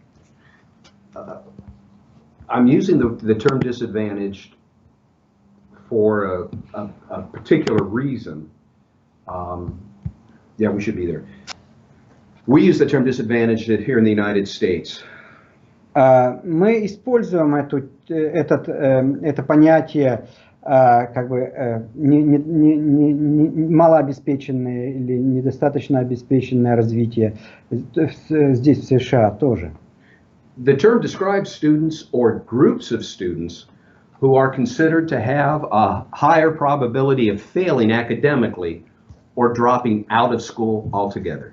Это понятие обычно характеризует школы, где студенты, учащиеся, имеют очень большую вероятность того, что они не будут успешны в своем обучении и имеют достаточно большой шанс, так сказать, провалить экзамены там, и тесты и так далее. Now, some of the characteristics of a disadvantaged student or a school can be classified as disadvantaged. Some of these characteristics, could be physical disability and learning disability. Некоторые такие характеристики таких учеников могут быть так, как, например, физические какие-то недостатки или заболевания, и также недостаточные способности для обучения, в обучении. Or prolonged or persistent health issues. Длительная или постоянная проблема со здоровьем. Habitual truancy, incarceration history, or adjudicated delinquency. And adjudicated delinquency means the courts have given some sort of mandate that the child has to miss. Очень постоянное прогуливание уроков и также наличие проблем с законом, существование истории и даже заключение под стражу и преступности. Another characteristic is the family welfare or the marital status of the parents or just the status of the family. И еще одна характеристика, которая относится к таким типам школ, это благосостояние семьи, а также наличие обоих родителей у таких детей, или реальных родителей, или, так сказать, только один родитель, или же это какой-то брак, так сказать, фиктивный и прочие вещи. Another characteristics would be the parental education, their income level, their employment status, or even their immigration status. Еще одна характеристика – это заработок родителей, сколько они зарабатывают, их образовательный уровень, какое у них образование, есть ли вообще у них работа в принципе, а иногда даже и иммиграционный статус, то есть настолько легально они находятся в стране. And the last characteristic for a disadvantaged student or school would be it's a household in which the primary language spoken is not native. И последняя характеристика – это какой основной язык, на котором говорят в семье, и является ли он, так сказать, английским, или же он какой-то другой для них родной. Now, very quickly, I'd like to talk a little bit about accountability in systems to measure disadvantaged schools, and then to talk about what we might do to help. Очень быстро я хотел бы еще поговорить о том, как измерять вот такие, как оценивать такие школы и каким образом можно им помогать. Next slide. Next slide. Whoa. No, go back. I'm right here. Okay. Here. Okay. Right here. I'm on the third slide. Keep going. Go back to the beginning. One. Yeah. Go to the next one. Okay. Go to the next one. Bam. There we go. Accountability ratings for disadvantaged schools should be data-driven, whose focus is the annual evaluation of the school's performance. Оценка таких школ должна, во-первых, основываться четко на данных, и она должна осуществляться и осуществляется ежегодно, базируясь на данных об успеваемости учащихся и школы работы в целом. Next slide. Considerations for such an accountability rating would be the statutory requirements. That is, the system should be designed to meet the federation or the regional law requirements, mandated requirements for schools. Оценка эта должна производиться с учетом тех требований, которые предъявляются федеральными и региональными законодательствами и образовательными стандартами. And the indicator design should reflect the critical areas of student performance. Ну и вот индикаторы, которые отражают эту оценку, должны показывать наиболее важные области в успеваемости учащихся. And then the accountability system should be structured to ensure that a low performance in one area cannot be offset by a high performance in another area. Окей. Это также строится на таком принципе, что низкая успеваемость в одной области не может быть заменена или как бы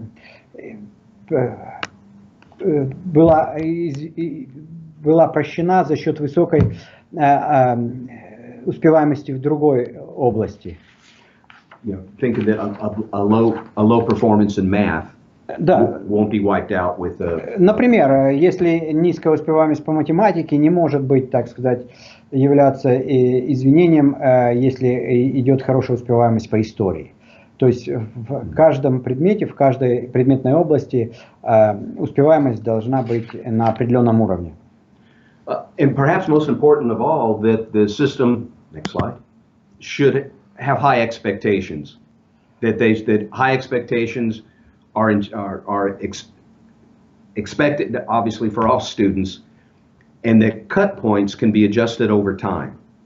Ну, вообще, ожидания обычно всегда достаточно высокие, и срезы делаются периодически и корректируются, но при этом всегда цель, так сказать, сфокусирована на более высокие ожидания. For example, the question was asked of Dr. Hines a few moments ago. What is the percentage that must be achieved on standardized tests? And that would be, if 70 is the percentage, is the expectation, but that is met and met and met and met, then it can be adjusted a little bit higher. Вот, например, вопрос, который был только что задан доктору Хайнсу, насчет сколько процентов необходимо набрать для того, чтобы пройти тест, и ответ был 70% минимум. Но если 70% снова и снова и снова учащиеся набирают, то в этом случае с позиции более высоких ожиданий процент может быть увеличен образовательными агентствами и стать не 70, а 75 через определенное время. Минимальный процент. Next slide. Now, accountability ratings for disadvantaged schools are largely based on the student performance on standardized tests and graduation rates when applicable, if the school does lead to graduation. Ну, вот эти оценки, вот эти критерии, они обычно базируются на успеваемости студентов учащихся в течение года, на результатах вот этих вот стандартных или как бы основных тестов. Now, areas that are examined in that rating are student achievement, student progress, efforts to close the achievement gap, and then post-secondary readiness when applicable. Right. Значит, результаты тестов, а также учитывается количество учащихся, которые закончили успешно школу и готовы, так сказать, для следующего уровня образования. Now, indicators within each area can include if there are speakers of another language, if there are career and technical education students, if there are special needs students, and possible migrant students. Индикаторы в каждой области могут быть таким, что говорят ли ученики на другом языке, может быть, они планируют свое занятие в области технического образования в будущей своей карьере, может быть, это учащиеся, которые относятся к категории учащихся с требуемым специальным образованием. Здесь есть такая категория, называется Special Education Students. То есть они иначе учатся, они иначе усваивают материал. Существуют даже целые департаменты, которые занимаются такими студентами. Или же это студенты из семьи трудящихся иммигрантов.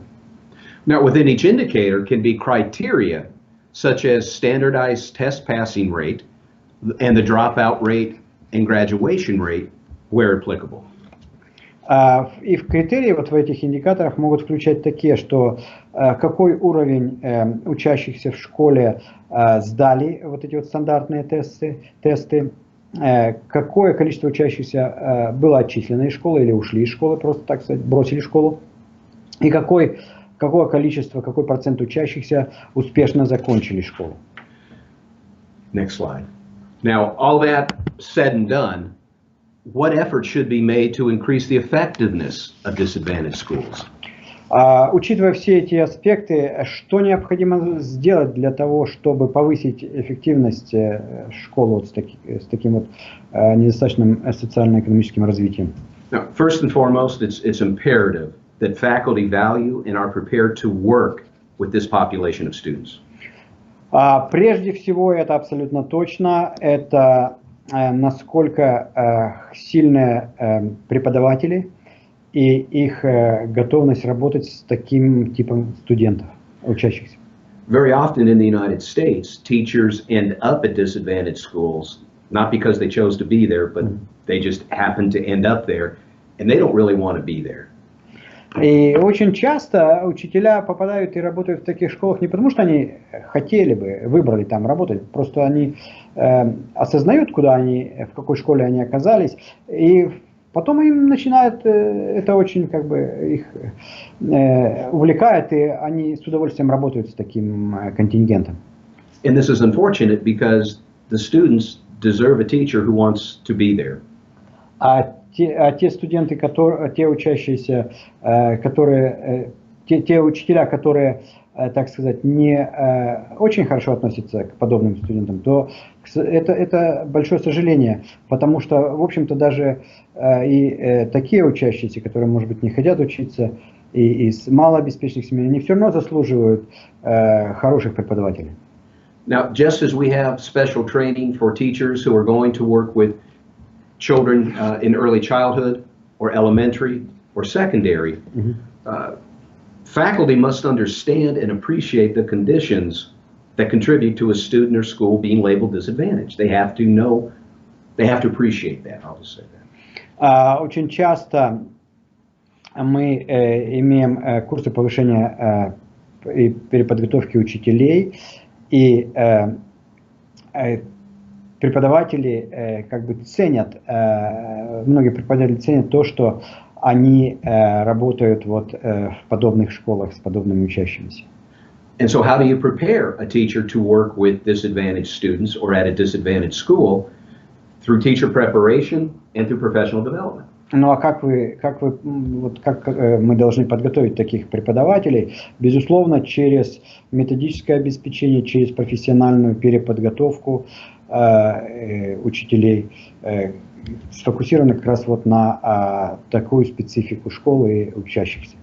For example, our institution purposefully tries to place our teacher candidates in an urban setting at some point where they can experience this sort of school environment. When they are on the field or when they're on the field.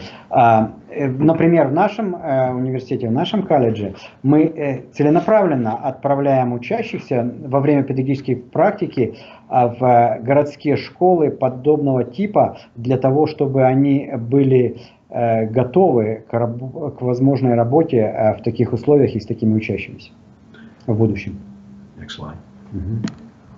But professional development for teachers can take many forms. Профессиональная подготовка для учителей может иметь многие формы, различные формы. One is professional development to learn to work with specific physical and learning disabilities. Одно направление может быть это подготовка учителей работы с учащимися, которые имеют физические или умственные отклонения. For example, when I was a teacher, I had students who were hearing impaired, and at the time I learned basic sign language to work with them. Например, когда я работал учителем, у меня был ученик, который был глухой практически, и со временем я научился вот языку, которым общаться с ними. When I had children who had epilepsy, I had to learn how to deal with an epileptic fit in case it occurred in my classroom, and it did. Когда у меня был ученик, страдающий эпилепсией, я вынужден был научиться тому, как мне действовать в случае его эпилептического припадка в моем классе. И я освоил это, мог это делать. It can also help to have professional development to learn more about the nature of prolonged or persistent health issues and consequences.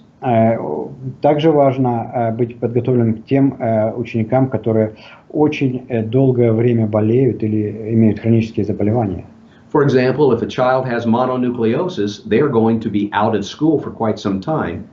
What can we expect of them? What is their day like? What are they capable of doing?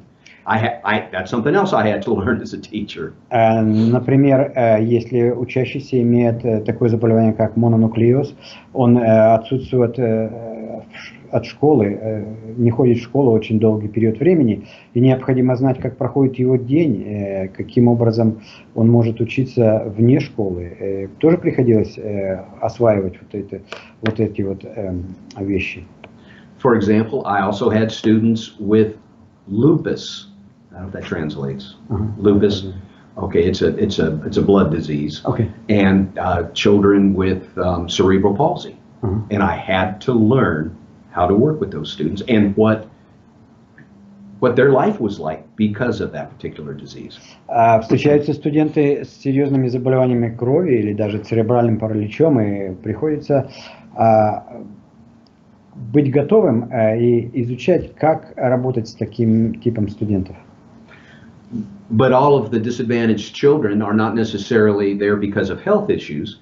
Some disadvantages because of habitual truancy.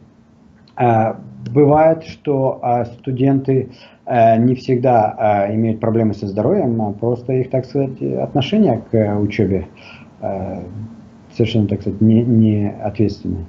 And so professional development on the nature of truancy, reasons for truancy. Go. И профессиональная подготовка вот к таким типам студентов, почему у них такое отношение, тоже имеет место. For example, not all truancy is because they are skipping school. Sometimes they are having to take care of younger children.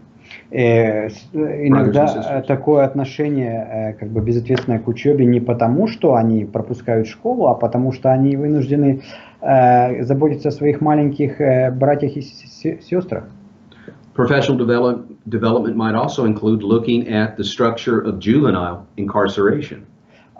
Профессиональная подготовка должна также проводиться для тех, кто имеют какие-то приводы в милицию там или какие-то другие нарушения закона. For example, what sort of circumstances put them in an incarcerated state, and what is life like in an incarcerated state, and what kind of education have they received there? Что привело их, скажем, в колонию для малолетних преступников или в места заключения на какой-то период времени, и какова их жизнь там была? And then also to consider professional development on the welfare of the family structure, the marital status of family, what that might mean on the children.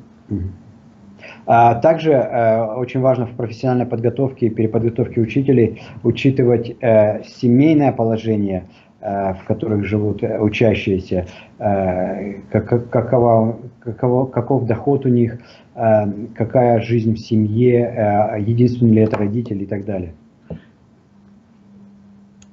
A moment ago I mentioned that there are students who perhaps are truant because they have to take care of younger brothers and sisters. And certainly what is that like? What is that family structure like that is having them do that? As teachers, we need to be aware and understand. Ну, только что, как раз когда мы говорили о том, что иногда ученики вынуждены пропускать школу или же плохо учатся, потому что они должны заботиться о своих младших братьях и сестрах в семье. И учитель должен знать, что же там происходит вообще, что за семья такая и каким образом работать, помогать таким студентам. And certainly information development on parental implications, such as their educational attainment. И, конечно, важно пытаться понять, каким образом родители могут помогать учащимся, каким образом они могут быть вовлечены в их обучение. For example, I have sat in conferences with parents who cried because they were not able to help their child with their children's 6th grade math. Например, у меня была встреча с одним из родителей, которая плакала, и плакала только потому, что она была не в состоянии помочь своему ребенку с математикой в 6 классе. The income level of the family. Can I just say that? Доход семьи. What they can bring from home, what kind of supplies the family can provide. Что они могут принести из дома, например, какие там рабочие инструменты, там имеется в виду ручки, тетрадки, что семья может для этого учащегося приобрести. And what is my mind just went blank. What would be reasonable to expect the child to bring from home? И что было бы резонным ожидать от таких учеников, что они могут принести из дома? Придут ли они там с ручкой и карандашом или вообще с пустыми карманами? You know, in my classes today, we've been talking about Maslow's hierarchy of needs and the importance of making physiological needs, and then certainly, well, leave it at that. И вот как раз в моей работе с студентами сейчас мы говорим обо всех этих необходимых аспектах, начиная именно даже с физиологических вопросов и заканчивая вот доходом семьи. The employment status of the parents has to be considered. Whether they are migrant, their immigration status must be considered as well. Имеют ли родители работу, в каком они статусе как работники, их иммиграционный статус, может быть, они нелегалы, и поэтому они, так сказать, не могут и не ожидают от учащихся никаких успехов. Because all of these circumstances in the home contribute to the readiness of the child to learn. Потому что все эти компоненты, все эти условия в доме, они безусловно влияют на успех учеников в школе. And then perhaps professional development in working with students of homes in which the primary language is not native. И особенно важно учитывать, что основной язык, на котором говорит ученик дома, это не английский язык, а какой-то другой, который является его основным языком. For example, in my experience, I have worked with children and families that my student was the only one in the home who spoke English. I know you have too. Да. Например, у меня были ученики, которые единственные, сами ученики только знали английский из всех членов семьи этого учащегося. All of this professional development goes back to helping the teacher understand and just know about why the disadvantage may have occurred. Все эти компоненты методической профессиональной подготовки учителей, прошу прощения, позволяют им понимать, что происходит с учащимися и с их успеваемостью. We often say that knowing about the child and what is driving the child may not be an excuse, but it is a reason for the way the child is behaving or performing. Мы очень часто говорим, что знание об учащемся, о том, что происходит в его жизни, в его семье, не могут являться извинением, потому что он плохо учится, но может показать нам причину, по которой он плохо учится. Next slide. And certainly additional funding can help in terms of professional development for things like instructional strategies and modes of instruction as well. Определенно дополнительное финансирование для таких школ является хорошим подспорьем для проведения переподготовки учителей, методического обеспечения учащихся и помогает улучшить обучение учащихся. But the efforts must certainly focus around the specific needs of the students. And as we've seen, there's going to be many, many needs and different types of needs in a disadvantaged school. Но тем не менее, усилия должны быть сосредоточены на определенных, на конкретных потребностях учащихся. И как мы только что видели, этих потребностей или условий, по которым учащиеся не успевают или плохо успевают, достаточно много, они различные. I hope in this limited time that we've begun a professional rapport and that I may have answered some questions they may have had. Я надеюсь, что вот это вот небольшое время является началом нашего профессионального общения, и мы будем продолжать работать совместно в этом направлении. But it all comes down to what are we doing to close the achievement gap, as Dr. Hines talked about earlier, I believe.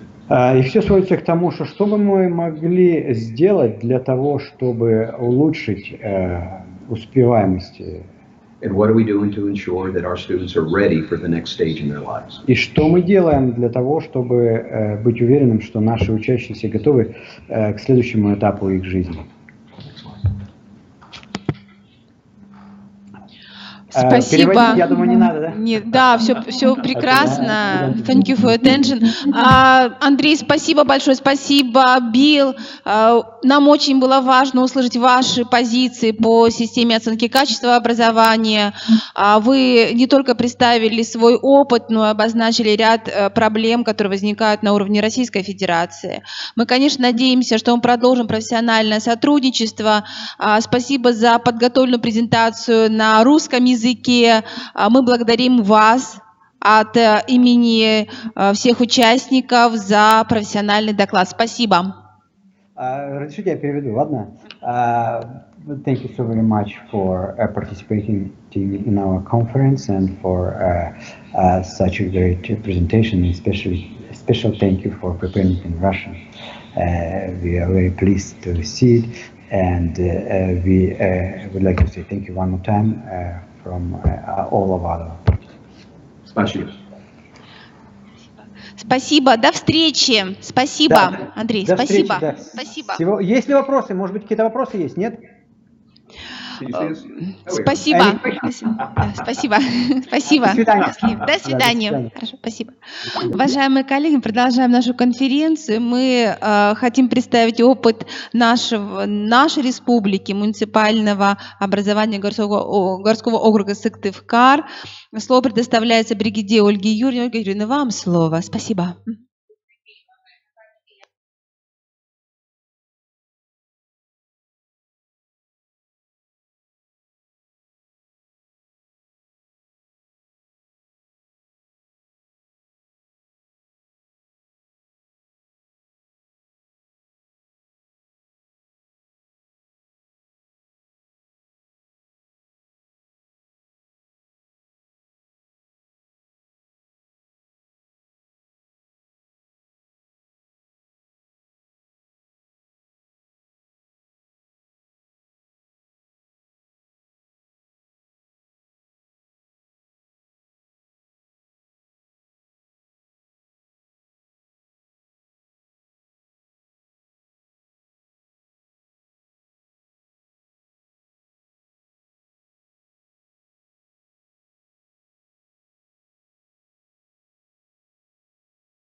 И опыт конкретных образовательных организаций по различным направлениям деятельности. В городе не первый год успешно реализуются комплексные дорожные карты по подготовке государственной долговой аттестации всероссийским проверочным работам. Накоплен опыт адресной работы с командами школ по целевой подготовке государственной долговой аттестации как учителей, так и учащихся. Проводится систематический обмен опытом между школьными командами руководящих и педагогических работников. В городе функционирует муниципальная система оценки качества образования. Дальше. Ежегодно нами разрабатываются и успешно реализуются дорожные карты по подготовке государственной долговой аттестации и дорожные карты по подготовке всероссийским проверочным работам.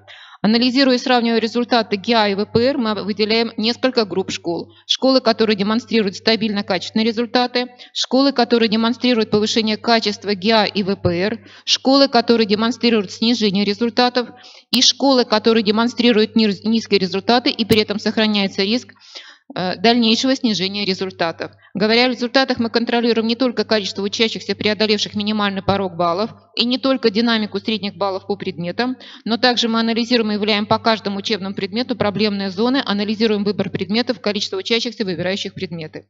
Для выявления причин отрицательной динамики мы тщательно оцениваем кадровый состав образовательных организаций, в том числе повышение квалификации педработников, по вопросам подготовки государственной долговой аттестации, учебно-методические, информационно-методические ресурсы, используемые педагогами, качественную реализацию образовательных программ и использование ресурсов неурочной деятельности.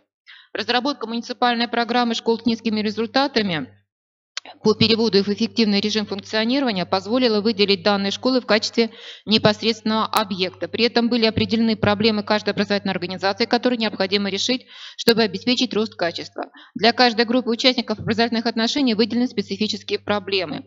Для учащихся данных школ мы выделили следующие проблемы. Это низкая мотивация обучения, отсутствие профессиональных планов, связанных с ними, планов учебной деятельности, большое количество пробелов в предметных знаниях и умениях, незнание своих интересов и способностей. Для педагогических работников характерны следующие проблемы. Профессиональные затруднения, связанные с ориентированностью на процесс, а не на результат деятельности, нечеткость понимания результатов обучения, методические проблемы, связанные с недостаточным уровнем владения активными методами обучения, фрагментарность контроля и низкоаналитическая культура.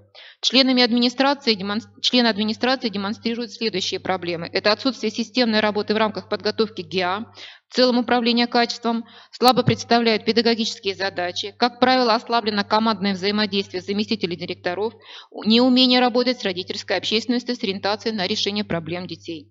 И родители, в свою очередь, слабо заинтересованы в результатах обучения своих детей, возможно, профессиональной карьере ребенка.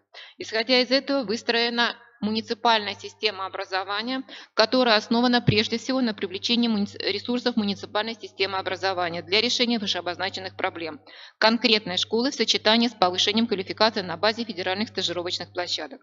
В рамках программы в первую очередь ведется системная работа по повышению образовательных результатов учащихся. Для каждого учащегося разрабатывается индивидуальный образовательный маршрут. Этот опыт будет сегодня представлен школой номер 7 города Сыктывкара. Кроме того, с каждым учащимся проводится серьезная работа по профориентации. Понимание своих профессиональных перспектив позволяет учащимся сконцентрироваться на изучении тех предметных областей, которые будут важны для получения будущей профессии. Педагогические коллективы школ с низкими результатами работают в тесном сотрудничестве с Центром психолого-педагогической, медицинской и социальной помощи.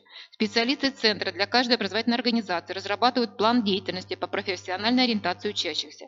В основе плана лежат мероприятия по самоопределению учащихся, что, конечно, позволяет повысить самодисциплину и изменить отношение к учебным занятиям. Ряд занятий проводится совместно с родителями учащихся. Результатом становится осознание ребятами своих профессиональных планов, определение приоритетов в учебе.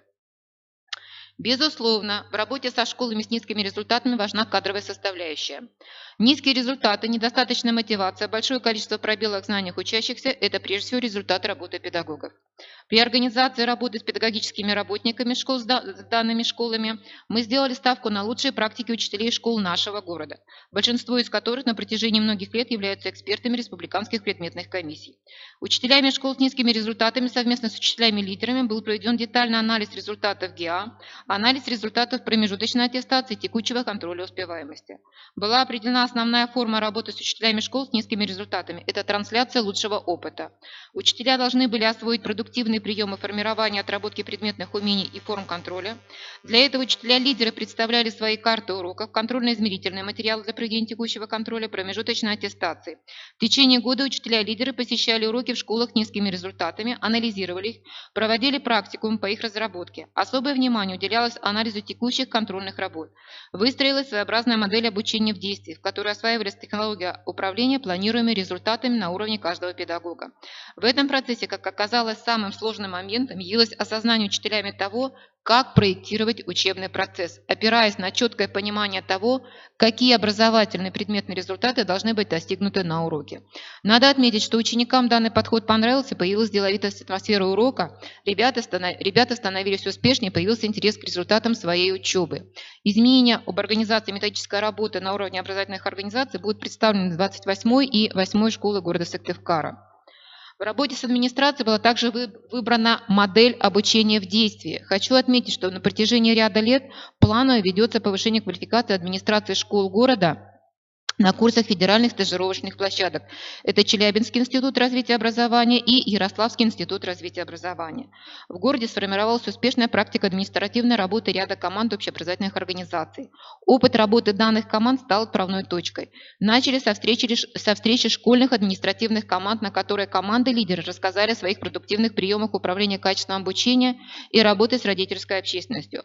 Был определен план работы с родителями школ с низкими результатами. Доработан план СОКа. представителями администрации школ с низкими результатами тесно работали специалисты методического центра по разработке контрольно-измерительных материалов и анализу их результатов с выходом на собеседование с учителями. Основной задачей которых стало совместное обсуждение результатов принятия решений о дальнейшей работе. Особо хочу отметить ту работу, которая начала проводиться с родительской общественностью. В этой работе были определены два направления. Первое – встречи с родителями по обсуждению ситуации с низкими результатами ГИА с выходом на обсуждение плана перевода школы в эффективный режим функционирования. Особое внимание уделено части плана взаимодействия с родителями. Второе – это индивидуальная работа с учащимися группы риска, родителями и педагогами по выработке плана исправления ситуации. Форма работы с родителями будет представлена 20-й школой. Мы видим результаты данной работы. Отрадно, что родители школ с низкими результатами видят позитивные изменения. С этого года в аспекте повышения квалификации принято решение о командном повышении квалификации на базе ФИПИ. То есть мы максимально стараемся использовать все федеральные стажировочные площадки и максимально используем свой опыт работы и свои ресурсы.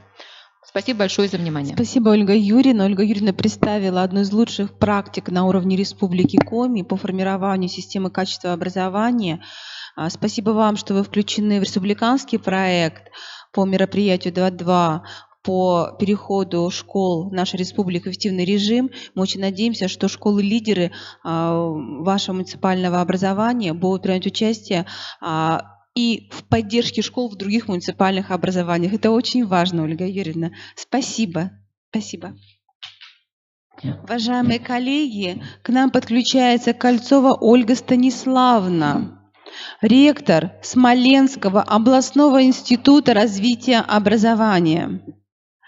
Ольга Станиславовна представит региональную модель поддержки школ с низкими результатами обучения и школ, функционирующих в неблагоприятных социальных условиях.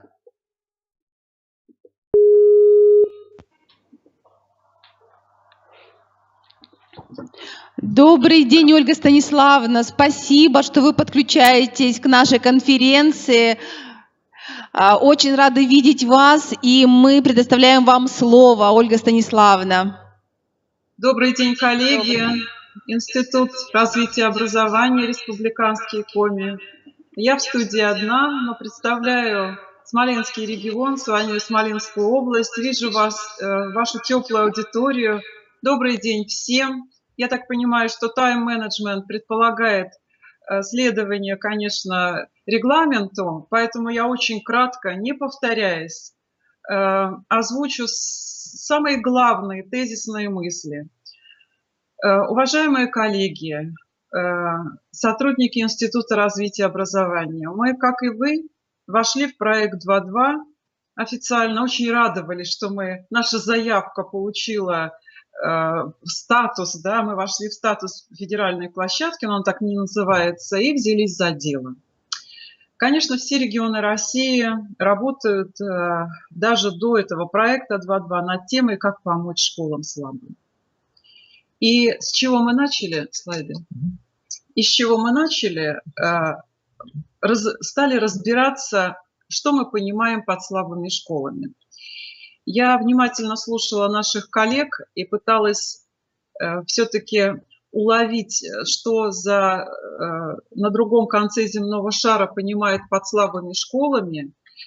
Слушала внимательно выступление вашего сотрудника и все-таки хотела внести на обсуждение, к обсуждению небольшой нюанс. Перед вами тема нашего проекта, она стандартная у всех. У нас есть небольшой аспект, региональная модель государственного общественного управления. Дальше по тексту.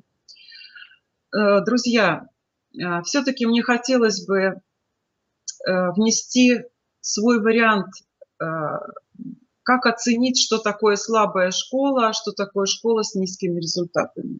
Ну, первое, я категорически не согласна с тем, слово «я», наверное, неправильно, мы категорически не согласны с тем, что слабая школа – это школа, которая показывает низкий уровень качества образования и высокий уровень неуспевающих. Возможно, для школы отсутствие отличников и тех, кто успевает на 4 и 5 – это хороший результат. Возможно, школа, которая показывает результаты, образовательные результаты обучающихся высокие. Это школа, которая привирает немножко. И мы, когда начинали размышлять над региональной моделью, я не буду сейчас ее все, конечно, анализировать, вот она перед вами раскрывается, презентация будет доступна, вы сможете ее посмотреть. Аспекты, которые я хочу обратить ваше внимание. Мы считаем, что школа, которая демонстрирует стабильно низкие результаты, это школа, которая получает образовательные результаты обучающихся ниже возможных. Вот с этого мы начали свое размышление. И то, что я сейчас услышала, конечно, мы взяли результаты ВПР, ЕГЭ, ОГЭ. Все это мы суммировали. И у нас получился, мы его назвали ТОП-25. Простите за это слово. Мы вычленили школы, которые по умолчанию показали вот по этим 3 срезам низкие результаты. Но мы их не зачислили в разряд слабых школ. Для нас это были школы, с которыми мы начали свой проект. И, по сути дела, я, наверное, вот одним слайдом презентационным и попытаюсь сформулировать нашу идею. Я, к сожалению, не запомнила имя нашего коллеги, который прекрасно рассказал о том, как планируется и как поддерживаются слабые школы за рубежом. Мы посчитали, необходимо соотнести наши действия со стандартами ИСО. Наверное, вы все их слышали. И попытались эти стандарты адаптировать под особенности региона Смоленского. Я не знаю численности сельских школ ваших. У нас на Смоленщине 72% сельских школ.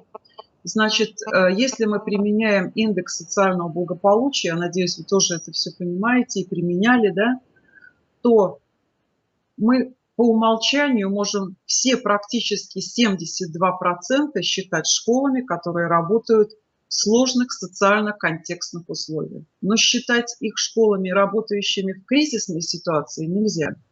Сельская школа одна от другой может очень существенно отличаться. И быть успешной, и неуспешной, как, собственно, и городская школа. 72% школ сельских, а учатся в них 23% учащихся.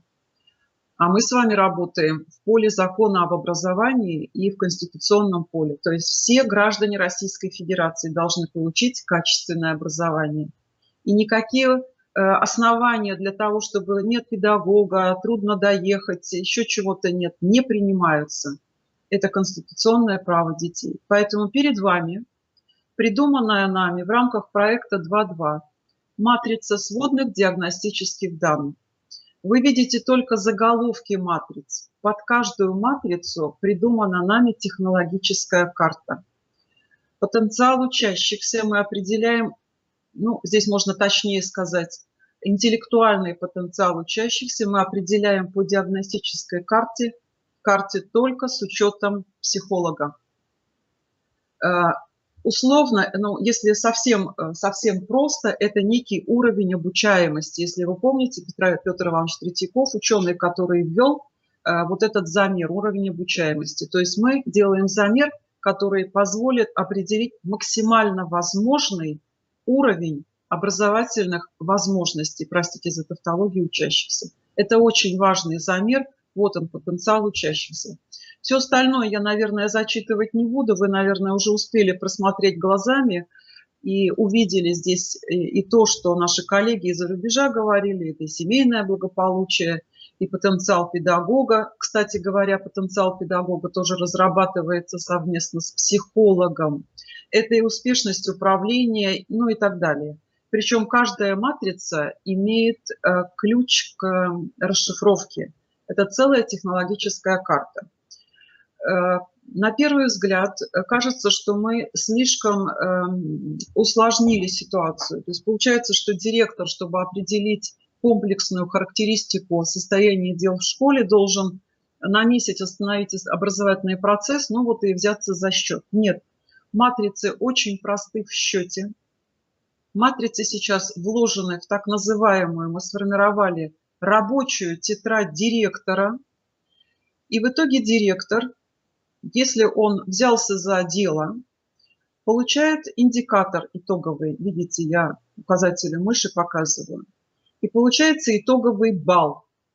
И достаточно формализованно школа может попасть либо в критический, либо в допустимый, либо в оптимальный уровень.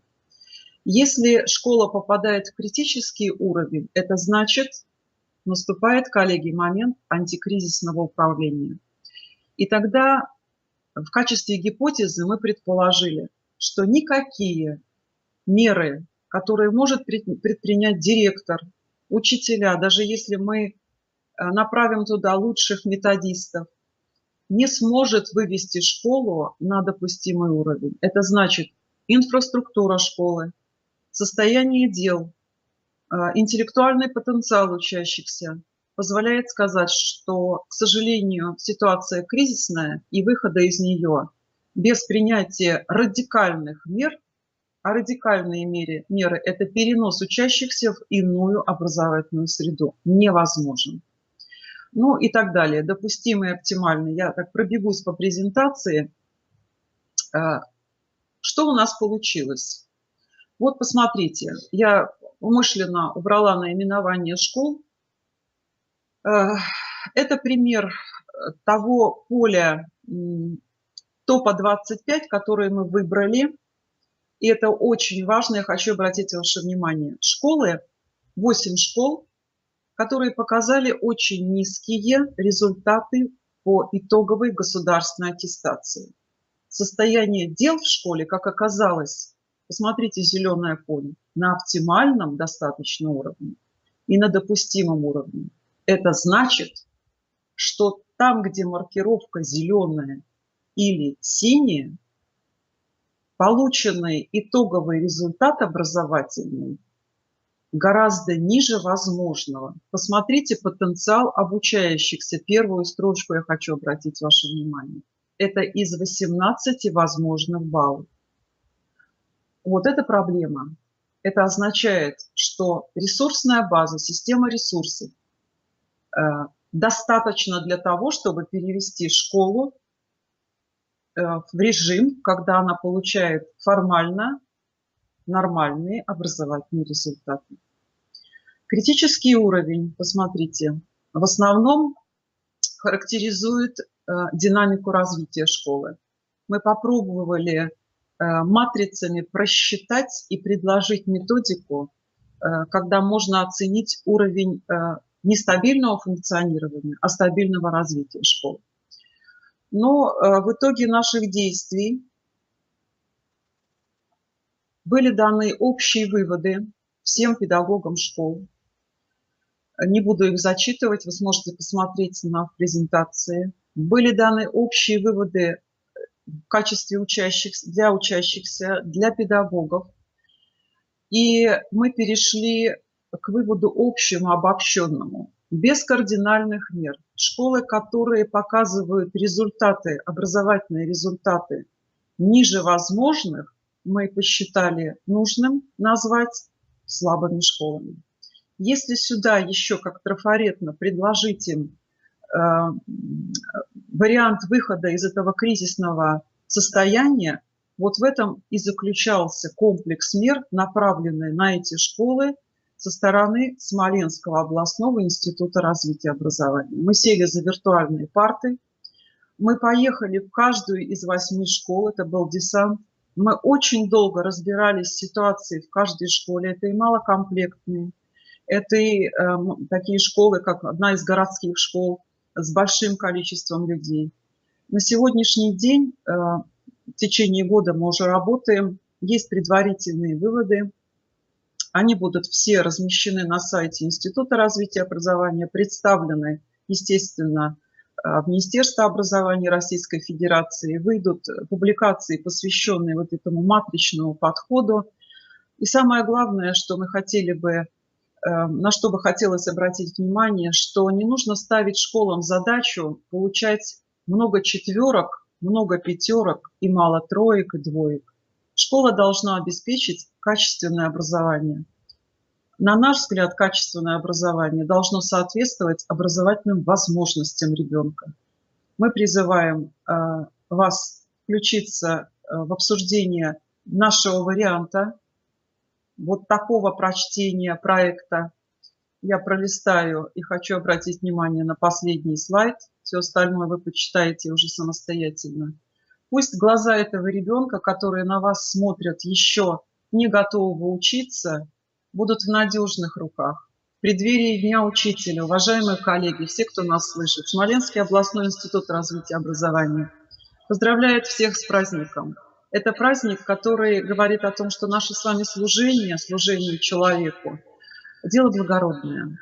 Пусть будут благодарны ученики, пусть будут благодарны родители, и пусть работа приносит нам удовлетворение, потому что глаза ребенка, направленные на педагога, всегда должны быть счастливыми.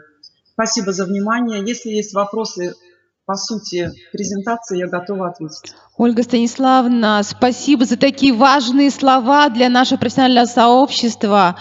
Мы готовы включиться в ваш проект. Очень интересная модель, которую вы представили. Мы понимаем, что вы включили в нее именно ИСО как научное обоснование, и для нас это тоже очень важно. Спасибо вам за то, что вы включены в региональные проекты на уровне своей области. И я понимаю, что вы на уровне федерации готовы заявлять и о своих подходах. Это очень важно, это очень интересная модель, поэтому мы поддерживаем вас. Спасибо вам за то, что вы включены в нашу конференцию. Большое. Спасибо. Счастливо.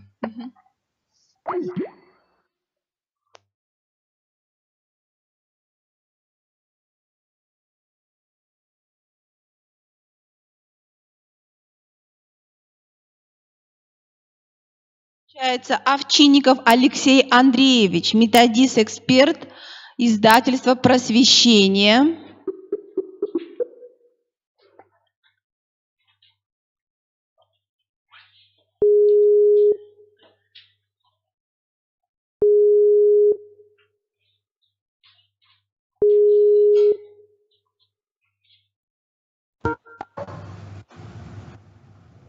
Алло, здравствуйте, уважаемые коллеги. Здравствуйте, Алексей Андреевич, рады видеть вас. Республика Коми Очень приятно. приглашает вас сейчас выступить с докладом на ту тему, которую вы сейчас нам и представите. Спасибо. Да, большое спасибо. Итак, здравствуйте, уважаемые коллеги. Одну секундочку, сейчас я настройки организую. Вот, теперь мне вас тоже видно. Один момент, сейчас.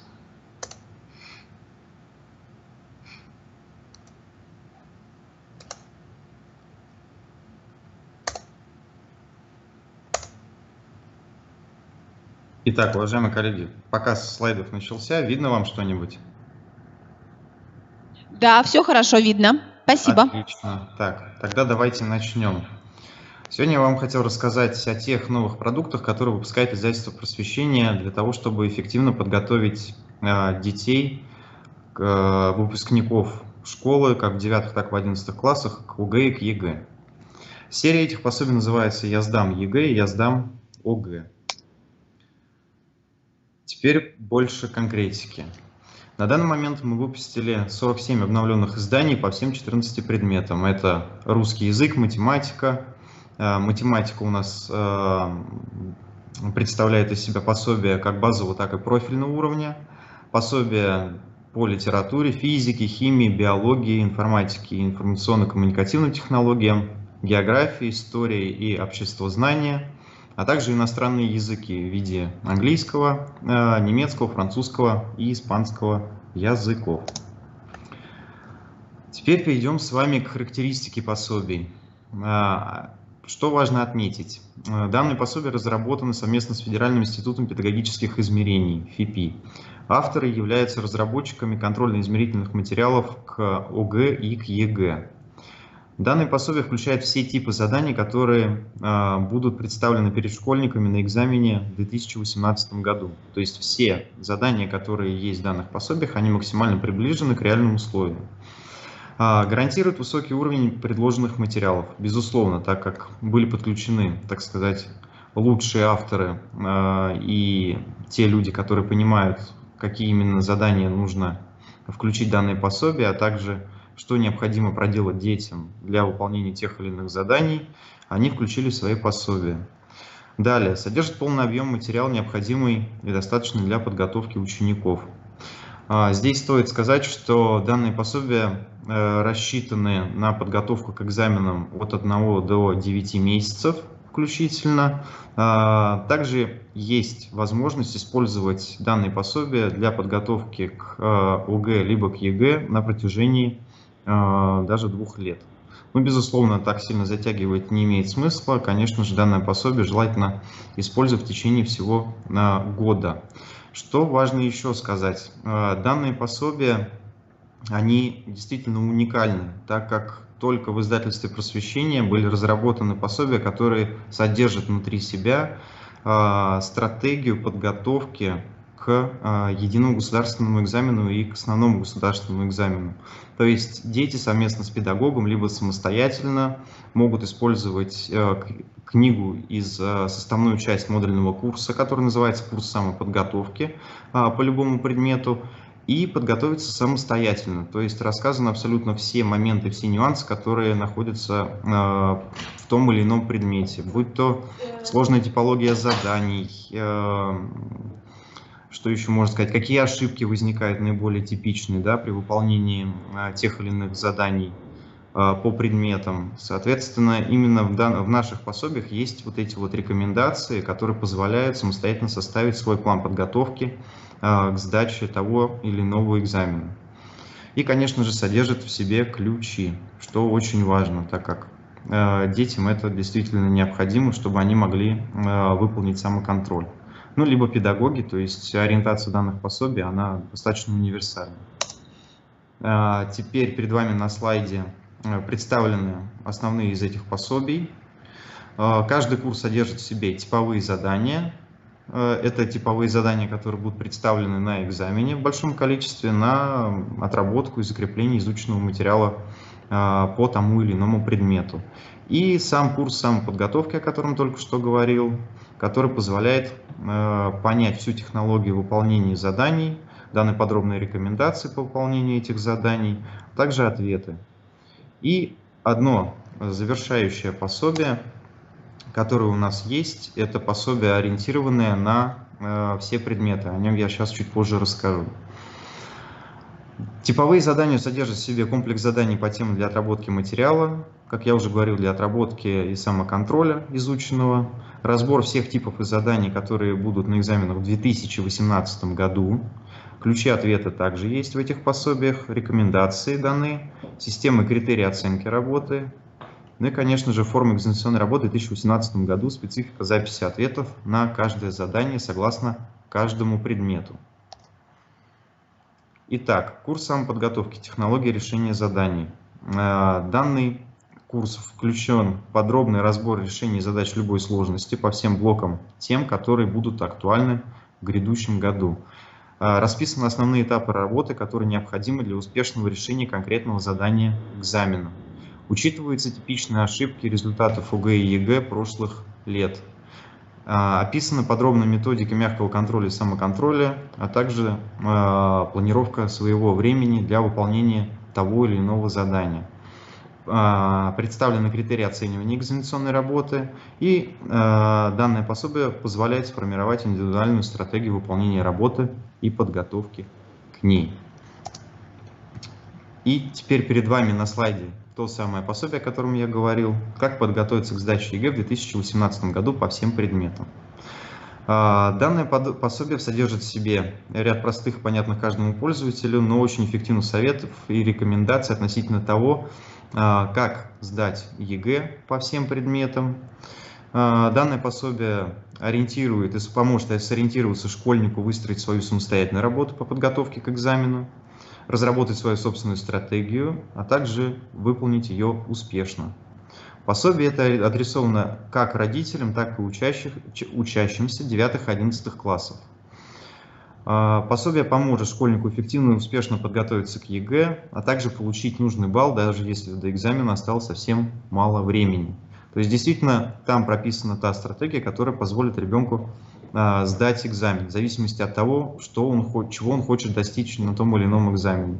Набрать минимальный балл, набрать средний балл, получить высокий балл на экзамене в зависимости от предмета. И в зависимости от того, каково желание будет у ребенка, у родителя, у педагога, соответственно, выбирается та самая необходимая стратегия, и которой потом в дальнейшем нужно, конечно же, следовать, чтобы выполнить все задания, подготовиться и сдать экзамен на необходимый, требуемый результат.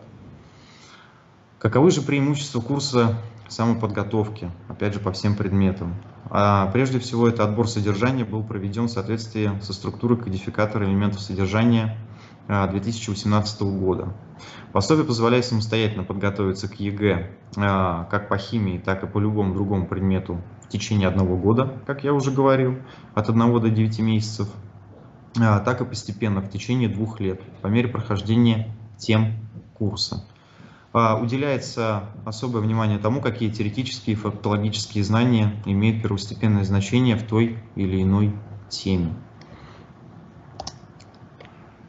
Когда стартовала данная серия, было проведено исследование Федеральной службы по надзору в сфере образования и науки, которое подтвердило дееспособность и действительно необходимость в подобного рода проектах. То есть данная серия позволила помочь детям и сократить число тех, кто не сдал экзамен. В частности, это была история, где количество учеников экзаменуемых, которые не смогли набрать минимальный пороговый балл, сократилось в 3-4 раза. Здесь дан как раз-таки по этому проекту на слайде комментарий руководителя Федеральной службы по надзору в сфере образования и науки, комментарий Сергея Кравцова. Что же касается приобретения, то для образовательных организаций есть возможность приобрести данные пособия и закупить их в библиотеке. Можете обращаться по контактам, которые указаны сейчас у вас на слайде. Код Москвы 495-789-3040, добавочный телефон 4144. Для родителей и родительских комитетов можно приобрести данные пособия либо в розничных магазинах региона. На сайте издательства «Просвещение» есть раздел «Где купить», где вы выбираете, соответственно, свой регион и находите необходимый вам магазин, где можете узнать о наличии товара. Либо приобрести через официальный интернет-магазин, который у нас открылся совсем недавно, но он уже начал работать в полную силу. Доставка производится во все регионы нашей страны. Называется он shop.prosv.ru, где все данные пособия представлены и имеются в наличии. В принципе, у меня все. Вот такой вот краткий обзор наших пособий относительно подготовки к ЕГЭ и к ОГЭ. Если у вас есть какие-либо вопросы, с удовольствием на них отвечу.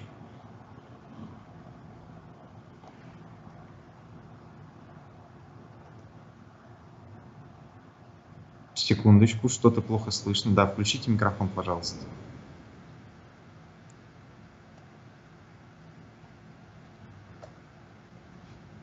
Да. Алексей Отлично, Андреевич, слышно, спасибо да. за подробную информацию. Мы благодарим вас.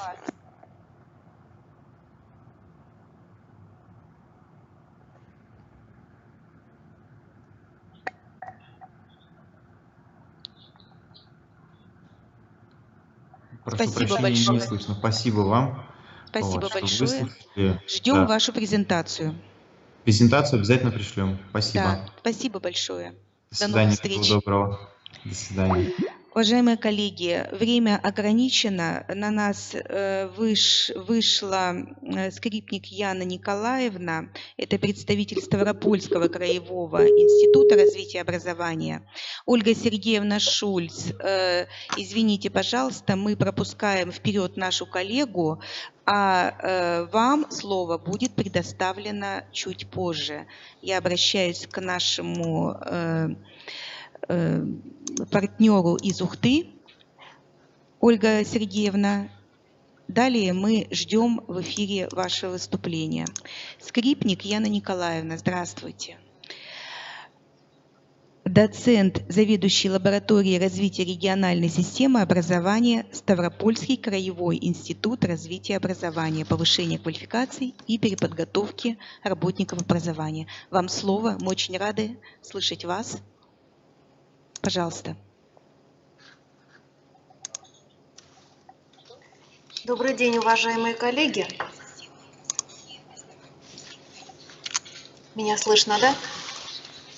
Слышно. Я представляю Слышно и видно. Ставропольский край, Ставропольский краевой институт развития образования, и сегодня я хотела бы поделиться имеющимся у нас опытом разработки оценочного инструментария для проведения регионального исследования уровня сформированности профессиональных компетенций учителей. Конкурентоспособность современного образования, его эффективность напрямую зависят от профессионального уровня педагогов. Учитель является ключевой фигурой в формировании качественно новой системы общего образования. Усложнение профессиональных задач, появление новых требований к педагогу – все это реалии сегодняшнего дня, которые требуют от учителя овладения новыми профессиональными знаниями, умениями, приобретения нового опыта.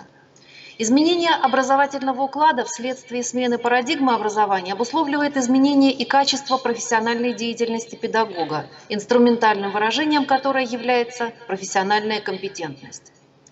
Новый уровень профессиональной компетентности педагогических кадров, заданный в требованиях Федерального государственного образовательного стандарта общего образования и профстандарте педагога, определяет актуальность проводимого в Ставропольском крае с 2016 года исследования уровня сформированности профессиональных компетенций учителей как одного из объектов мониторинга качества общего образования в контексте модернизационных процессов в этой сфере. Наша работа, которая выполняется в рамках проекта по выравниванию условий для получения качественного образования обучающимися Ставропольского края, реализуется Ставропольским краевым институтом развития образования с 2016 года. И эта работа направлена на отслеживание результатов по разным предметам в разных образовательных организациях, которые демонстрируют низкое качество обучения. Помимо этого, помимо работы по отслеживанию таких результатов, возникает необходимость в определении базовых профессиональных компетенций педагога, которые, по нашему мнению, детерминируют успешное решение актуальных профессиональных задач. Именно поэтому мы продолжили исследование профкомпетенции учителей, которое было начато в Ставропольском крае в рамках процедуры всероссийской апробации в 2016 году. Для этого профессорско-преподавательским составом Института развития образования в Ставропольском крае были разработаны уникальные контрольно-измерительные материалы по 9 предметам школьного цикла, которые выносятся на итоговую государственную аттестацию. В процессе отбора параметров, которые характеризуют уровень компетенции учителя, мы отдавали приоритет предметной подготовке, как одному из наиболее важных параметров с точки зрения способности учителя содержательно обеспечить эффективный учебный процесс. Для проведения исследования нами были отобраны характеризующие его параметры, а выбор объектов контроля осуществлялся с учетом положений профстандарта педагога, гособщего образования, закона об образовании в Российской Федерации, а также с учетом того, что в рамках исследования реализуется оценка ключевых компетенций. В рамках исследования рассматривались 3 составляющие профессиональной компетентности: уровень предметной подготовки, методические компетенции и умение оценивать ответы и решения обучающихся по стандартизированным критериям. В соответствии с этим были предложены 3 блока заданий в работе по каждому предмету. Эти блоки обозначены у меня на слайде, я не буду в силу дефицита времени комментировать это каким-то образом, хотя потом, конечно, отвечу на вопросы, если они возникнут по содержанию. В разработанных контрольно-измерительных материалах по каждому из 9 предметов предлагалось от 9 до 25 заданий, которые были ориентированы на отдельные аспекты педагогической деятельности учителя. Помимо, собственно, определения уровня сформированности компетенций, цель данной работы состояла в том, чтобы выявить характерные затруднения, с которыми сталкиваются учителя не только Ставропольского края, но в своей профессиональной деятельности. И в дальнейшей корректировочной работе по ним в рамках курсов повышения квалификации оказать адресную помощь. В исследовании приняло участие 300 педагогов из 24 образовательных организаций, которые расположены в 16 муниципальных районах Ставропольского края. То есть тех учителей, которые участвуют в уже упомянутом мною проекте по выравниванию условий для получения качественного образования обучающимися Ставропольского края. Я пропускаю задания, которые направлены на выявление уровня предметной подготовки, поскольку такие задания имеют для каждого предмета свою специфику. Но я хотела бы обратить внимание на задания, которые ориентированы на оценку уровня сформированности методических компетенций. И, по нашему мнению, такие задания носят универсальный характер. Ну вот, допустим, по географии дается описание природной зоны, и дальше предлагается такой вариант задания. Какая из предложенных характеристик не соответствует описанию зоны влажных экваториальных лесов? Найдите смысловую ошибку в предложенном тексте. Какие виды универсальных учебных действий формируются при выполнении данного задания? Или, например, в задании по русскому языку нужно ответить на вопрос ученика. Разбирая по составу слова «вазочка», «избеночка», «белочка», я во всех словах выделил суффикс «очек». Вы сказали, что это неверный ответ. Объясните, пожалуйста, в чем я ошибся. Или, например, в задании по обществознанию. В 11 странах бывшего СССР по заказу информагентства был проведен социологический опрос. Результаты опроса представлены в виде диаграммы. Сформулируйте не менее 2 выводов на основе данных диаграммы. Назовите предмет, класс и одну тему урока, в процессе преподавания которой возможно использовать данную диаграмму. Или, например, в КИМ по математике. Вы проводите урок по теме корни квадратного уравнения. Опишите 2 типичные ошибки, которые школьники допускают при вычислении корней по формуле. Кратко опишите 1-2 метода для развития навыков самопроверки при решении квадратных уравнений. Ну и так далее. Задания по химии, по литературе.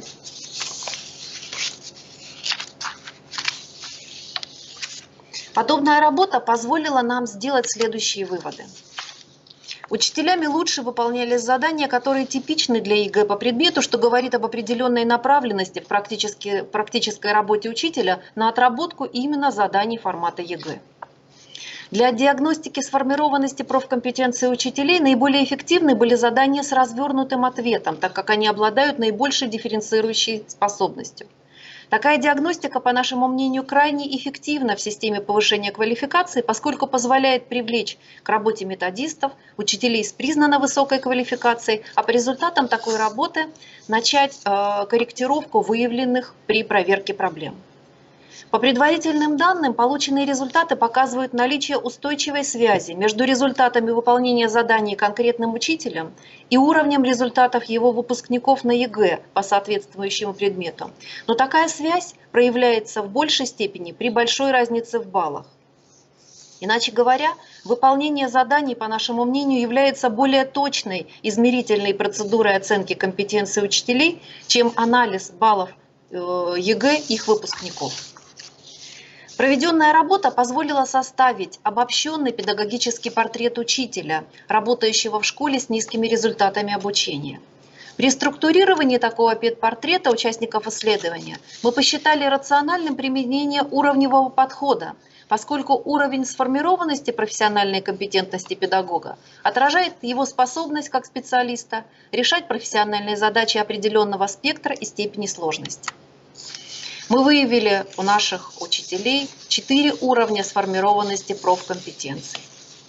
На слайде материал представлен, поэтому я его не буду дополнительно комментировать. Хочу сказать только, что педагог с высоким уровнем профессиональной компетентности способен решать профессиональные задачи такой степени сложности, которые недоступны специалисту с более низким уровнем профкомпетентности. Но в нашем исследовании были все 4 уровня представлены. Процесс формирования качественно нового уровня профессиональной компетентности педагогов, которые должны быть готовы к новым структурным, содержательным и технологическим условиям своей профессиональной деятельности, особенно в школах с низкими результатами качества, и национальной системы учительского роста в целом, достаточно сложен. Но в обеспечении этого процесса немалую роль следует отвести исследованиям подобного рода, которые, безусловно, должны быть сопряжены с другими процедурами оценочно-аналитической деятельности, с целью обеспечения комплексного подхода в области повышения профессионального уровня педагогов и, как следствие, достижения нового качества образования. Мы предполагаем, что проводимые нами исследования могут стать эффективным средством информационного обеспечения оперативного и стратегического управления образованием, так как определяют и представляют собой систему сбора, обработки, хранения и распространения информации об отдельных элементах педагогического портрета учителя и системы образования в Ставропольском крае. Системы, ориентированные на информационное обеспечение управления, позволяющие судить о состоянии этой системы в любой момент и дающую возможность прогнозирования ее развития.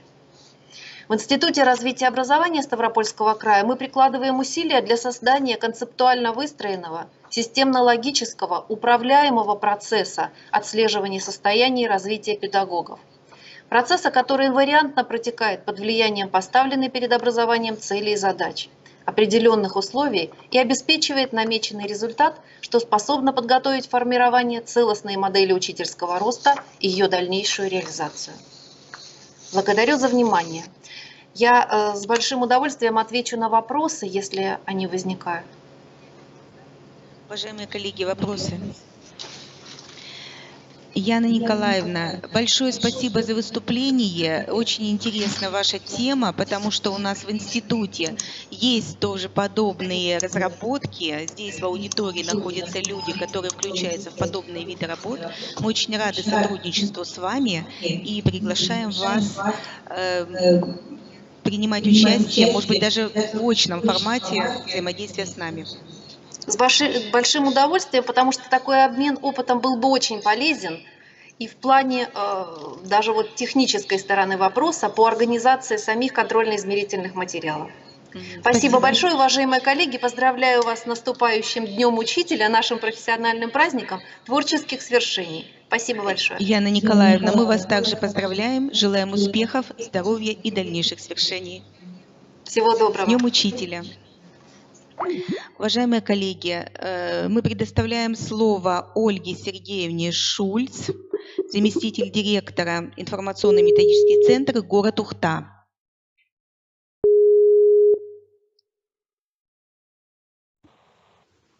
Ольга Сергеевна, вы нас слышите? Да, мы слышим Пожалуйста, вас.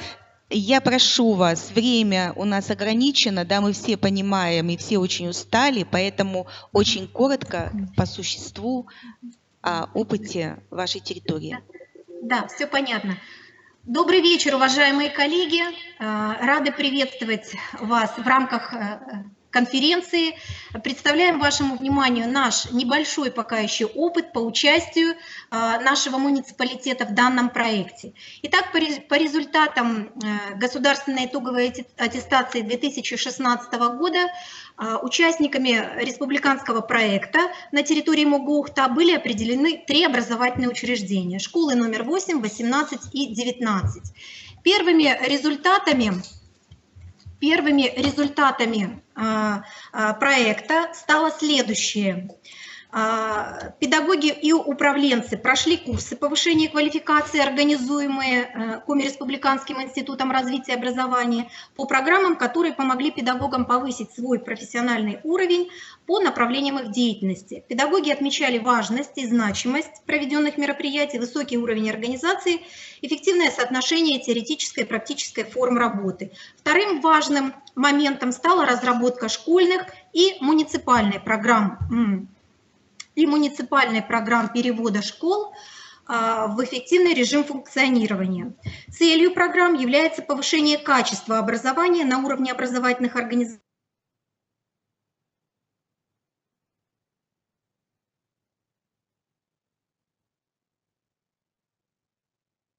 ожидаемые результаты закреплены исполнителями.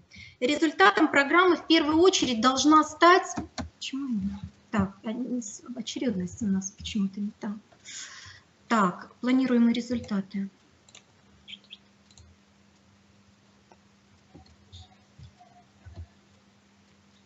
Следующий. Звука нет. Ну-ка. Так, планируемые результаты. Значит, результатом программы в первую очередь должно стать повышение качества образования на уровне муниципалитета благодаря повышению профессионального уровня педагогов, а также создание модели методического сопровождения педагогов в рамках проекта. Основным механизмом функционирования модели является сетевое взаимодействие всех образовательных ресурсов. Организация работы ресурсных центров, школьных, городских метод объединений, постоянно действующих семинаров, школы молодого специалиста, школы лидера. Основной задачей этих ресурсов является повышение профкомпетенций педагогов. Мы с вами прекрасно понимаем, что качество образования напрямую зависит от качества, если можно так выразиться, самого педагога. На уровне города сегодня функционирует 31 городское метод объединения, 20 из которых входят в состав республиканских метод объединений. Количество постоянно действующих семинаров ежегодно увеличивается, исходя из профдефицитов и запросов педагогов по актуальным вопросам образования. Работу с молодыми специалистами осуществляет школа молодого педагога по направлениям молодой руководитель, молодой учитель-предметник, классный руководитель.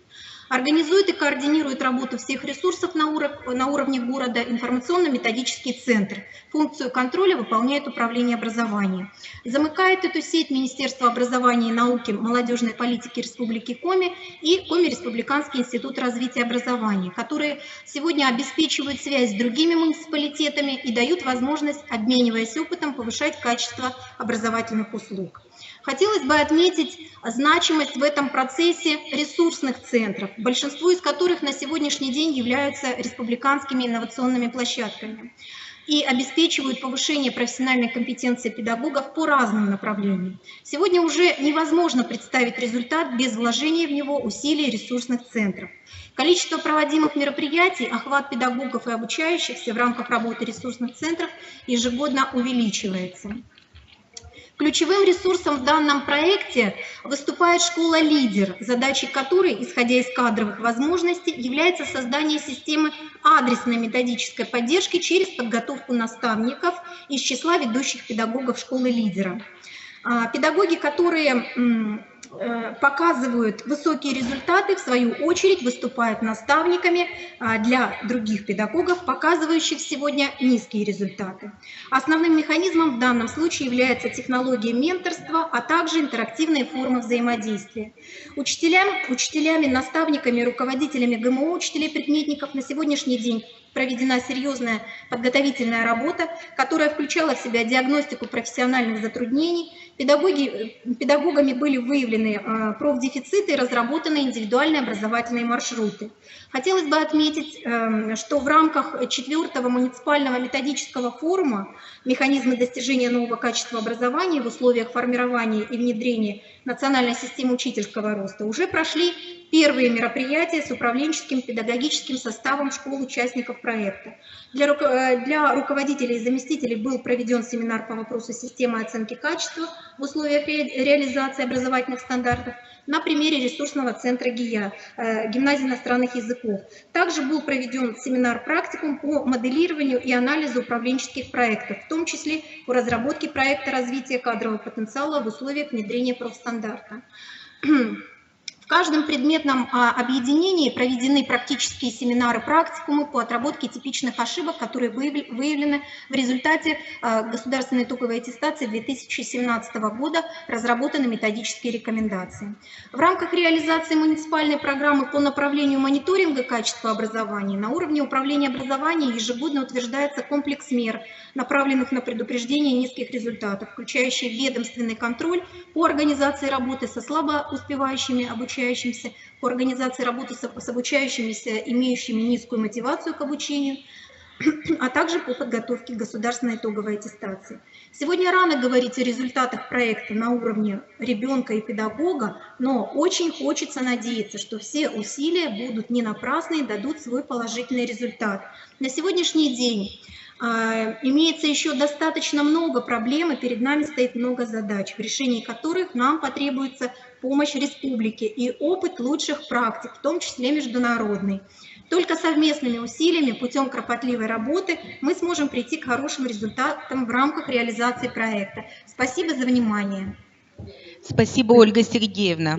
Спасибо за ваш доклад. И мы понимаем, что муниципальные модели, они существует такая тенденция расширения участников, особенно школ, которые могут сегодня предоставить свой ресурс для развития учителей и руководителей муниципальных образовательных организаций. Еще раз спасибо, Ольга Сергеевна. Также вас поздравляем с Днем Учителя. Желаем здоровья, успехов и дальнейших творческих свершений. Спасибо большое. Спасибо, коллеги. Уважаемые коллеги, мы продолжаем нашу программу и слово предоставляем Матвеевой Татьяне Петровне. Татьяна Петровна, можно вас пригласить сюда, чтобы вас было видно и слышно? Методист государственного образовательного учреждения дополнительного профессионального образования Коми Республиканский институт развития образования и заместитель директора по учебно-воспитательной работе Средняя общеобразовательная школа номер 4, город Сыктывкар. Пожалуйста. Здравствуйте, коллеги, спасибо большое. Сегодня я хочу вас познакомить с результатами самообследования образовательных организаций, которые были проведены в рамках федерального проекта 2.2. И мы провели анализ, уже, значит, проведено это было наше самообследование в мае, в июне месяце. Вот я с этим результатом хочу вас познакомить. Значит, мы отобрали 14 школ. И когда мы начинали анализировать самообследование, которое нам дали школы, наша задача была подтвердить, что мы не ошиблись в выборе школы, это раз. А второе, это обнаружить дополнительные существенные признаки, характерные для данного сегмента школ. Обнаружить проблемы внутренние, прежде всего, которые характерны для таких школ. Вот посмотрите, пожалуйста, сведения, значит, внутренней самооценки, 3 блока. Вы видите на слайде, что именно мы запросили у школ. Спасибо заместителям директоров, которые очень много сделали работы для того, чтобы нам предоставить эту информацию. Кроме того, у нас была еще и внешняя экспертиза оценки из РИЦОКа, а также мы провели в 3 предвыпускных классах, вернее, в 3 предвыпускных параллелях, в 3-х, 8-х и в 10-х диагностические работы по тестам КЛИРО. Значит, как выглядит образовательная организация в соответствии с их внутренней оценкой? Вот мы провели стратиграфический анализ, то есть послойное описание ученических коллективов. Обратите внимание на красный цвет, это нижний цвет, 34% в 4 классе, да, и в 10 классе 37% это слой фашистов, то есть учащихся, которые, значит, закончили год по всем предметам 4. Вот сами оценки. Вот так выглядят наши школы, вот их самооценка. Такое большое, достаточно количество детей, хорошистов, отличников. Наиболее такой же примерно сегмент, 26% зелененьким цветом, да, 26-29%. Это школы, которые, значит, имеют тройки по 1 или 2 предметам. Я сейчас плохо вижу здесь, к сожалению, да. Посмотрите, зеленый цвет покрашенный, да. Так, и наиболее-менее представленные сегменты – это те, которые имеют тройки почти по всем предметам, слой Э, и, значит, ученики, имеющие… Так, вот, к сожалению, совершенно не вижу. Так, слой Э – это последние 12%. Да, ну… Во всяком случае, вы видите, что слой М – это ученики, заканчивающие на 4-5, начиная с 6 класса по 9 класс, утрачивают свои лидирующие позиции и уступают слоям Э, В и Р. А затем этот слой снова появляется в 10 классе, возвращаясь к прежним позициям. Ну, а самым значительным является слой Р, начиная с 4 класса. То есть это внутренняя самооценка школ, вот такая. Будет добро. Так. Вторая позиция – это качество знаний, предоставленных школами. Школы, видите, 14, они закрыты просто циферками, да? И вот давайте посмотрим, как у них выглядит это все. Значит, качество обучения среднее 43%, но показатели очень сильно разнятся. Посмотрите, от 21% до 82%. Это их внутренняя самооценка по качеству знаний. Будьте добры. Так. Следующий блок – это оценка с обязательных предметов русский язык и математика. Обратите внимание на две параллельные линии. Это тренды в развитии, значит, именно этих предметов, и примерно они одинаковы. То есть диапазон значений, колебаний значений по математике от 35% качества до 69 почти процентов. По русскому языку от 25 до 77 почти процентов. Но картина везде одинакова. Качество обучения по русскому языку превышает качество обучения по математике. Дальше наша задача была посмотреть и сопоставить эту внутреннюю оценку с внешней оценкой. Перед вами, значит, слайд, который показывает качество обучения в основной школе и качество сдачи основных государственных экзаменов. Если вы помните, баллы, они переводятся в отметки, поэтому здесь корреляция возможна. Обратите внимание на следующие факты, что мы видим случаи завышения внутренней оценки, которая не подтвердилась затем результатами ОГЭ в 6 образовательных организациях участников проекта. Диапазон расхождения от 12 до 41%. Далее случаи занижения внутренней оценки в 5 образовательных организациях участников проекта, диапазон расхождения от 5 до 43%. И случаи адекватной оценки только в 2 образовательных организациях из 14. Теперь посмотрим соответствие, это было по математике. Теперь посмотрите по русскому языку. Здесь тоже мы видим значительное расхождение при сопоставлении. Наблюдаем случай завышения внутренней оценки, которая затем не подтвердилась результатами ГИА в 4 образовательных организациях. Ну, показательный пример. Одной из образовательных организаций качество обучения по русскому языку в 9 классе учителем поставлено 83%. Так, и количество сдавших ОГЭ в этом классе только 0%. Случаи занижения внутренней оценки, значит, в 5 образовательных организациях. Дальше показательный пример одной из школ. Качество обучения по русскому языку 24%, количество сдавших на 4-5 – 85%. То есть и случаи адекватной оценки только в одной образовательной организации из 14. Таким образом, мы видим, да, что качество, фиксируемое в образовательных организациях, не является прогностичным, неожидаемым на ГИА. То есть то, что подает завуч и учитель, затем дальше невозможно. То есть это будет всегда большой сюрприз, что получат эти школы на выходе при сдаче. Теперь посмотрим на уровне старшей школы.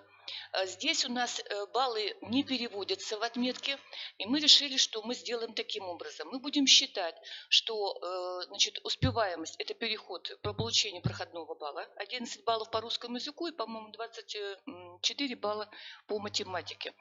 И будем считать хорошим результатом, если дети получают баллы, позволяющие подать им документы в ВУЗ. И с этой точки зрения мы ожидали, что качество обучения, то есть наличие такого-то процента хорошистов, они должны, безусловно, сдать на баллы, которые позволяют им подать документы в ВУЗ.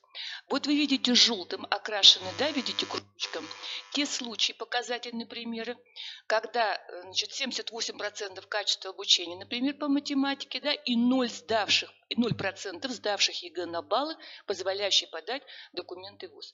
То есть у них стоят в аттестатах 4 и 5, а ЕГЭ они не сдали. И еще там следующий показательный случай. Дальше, пожалуйста.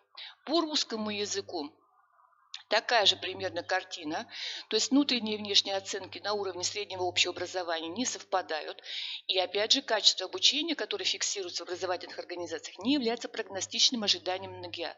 Вот выделены желтым, значит, случаи, значит, 82% хорошистов и только 13% детей, которые получили свыше 17 первичных баллов.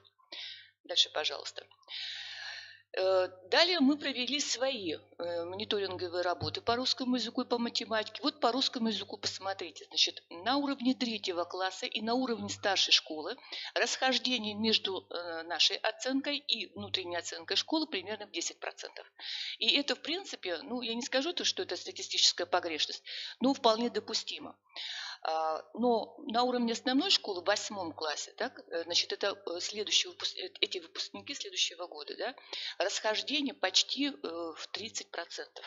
Это уже очень значительно, и получается, что внутренние и внешние оценки вот этих выпускников, которые в следующем году будут заканчивать школу, мы можем ожидать результаты очень низкие.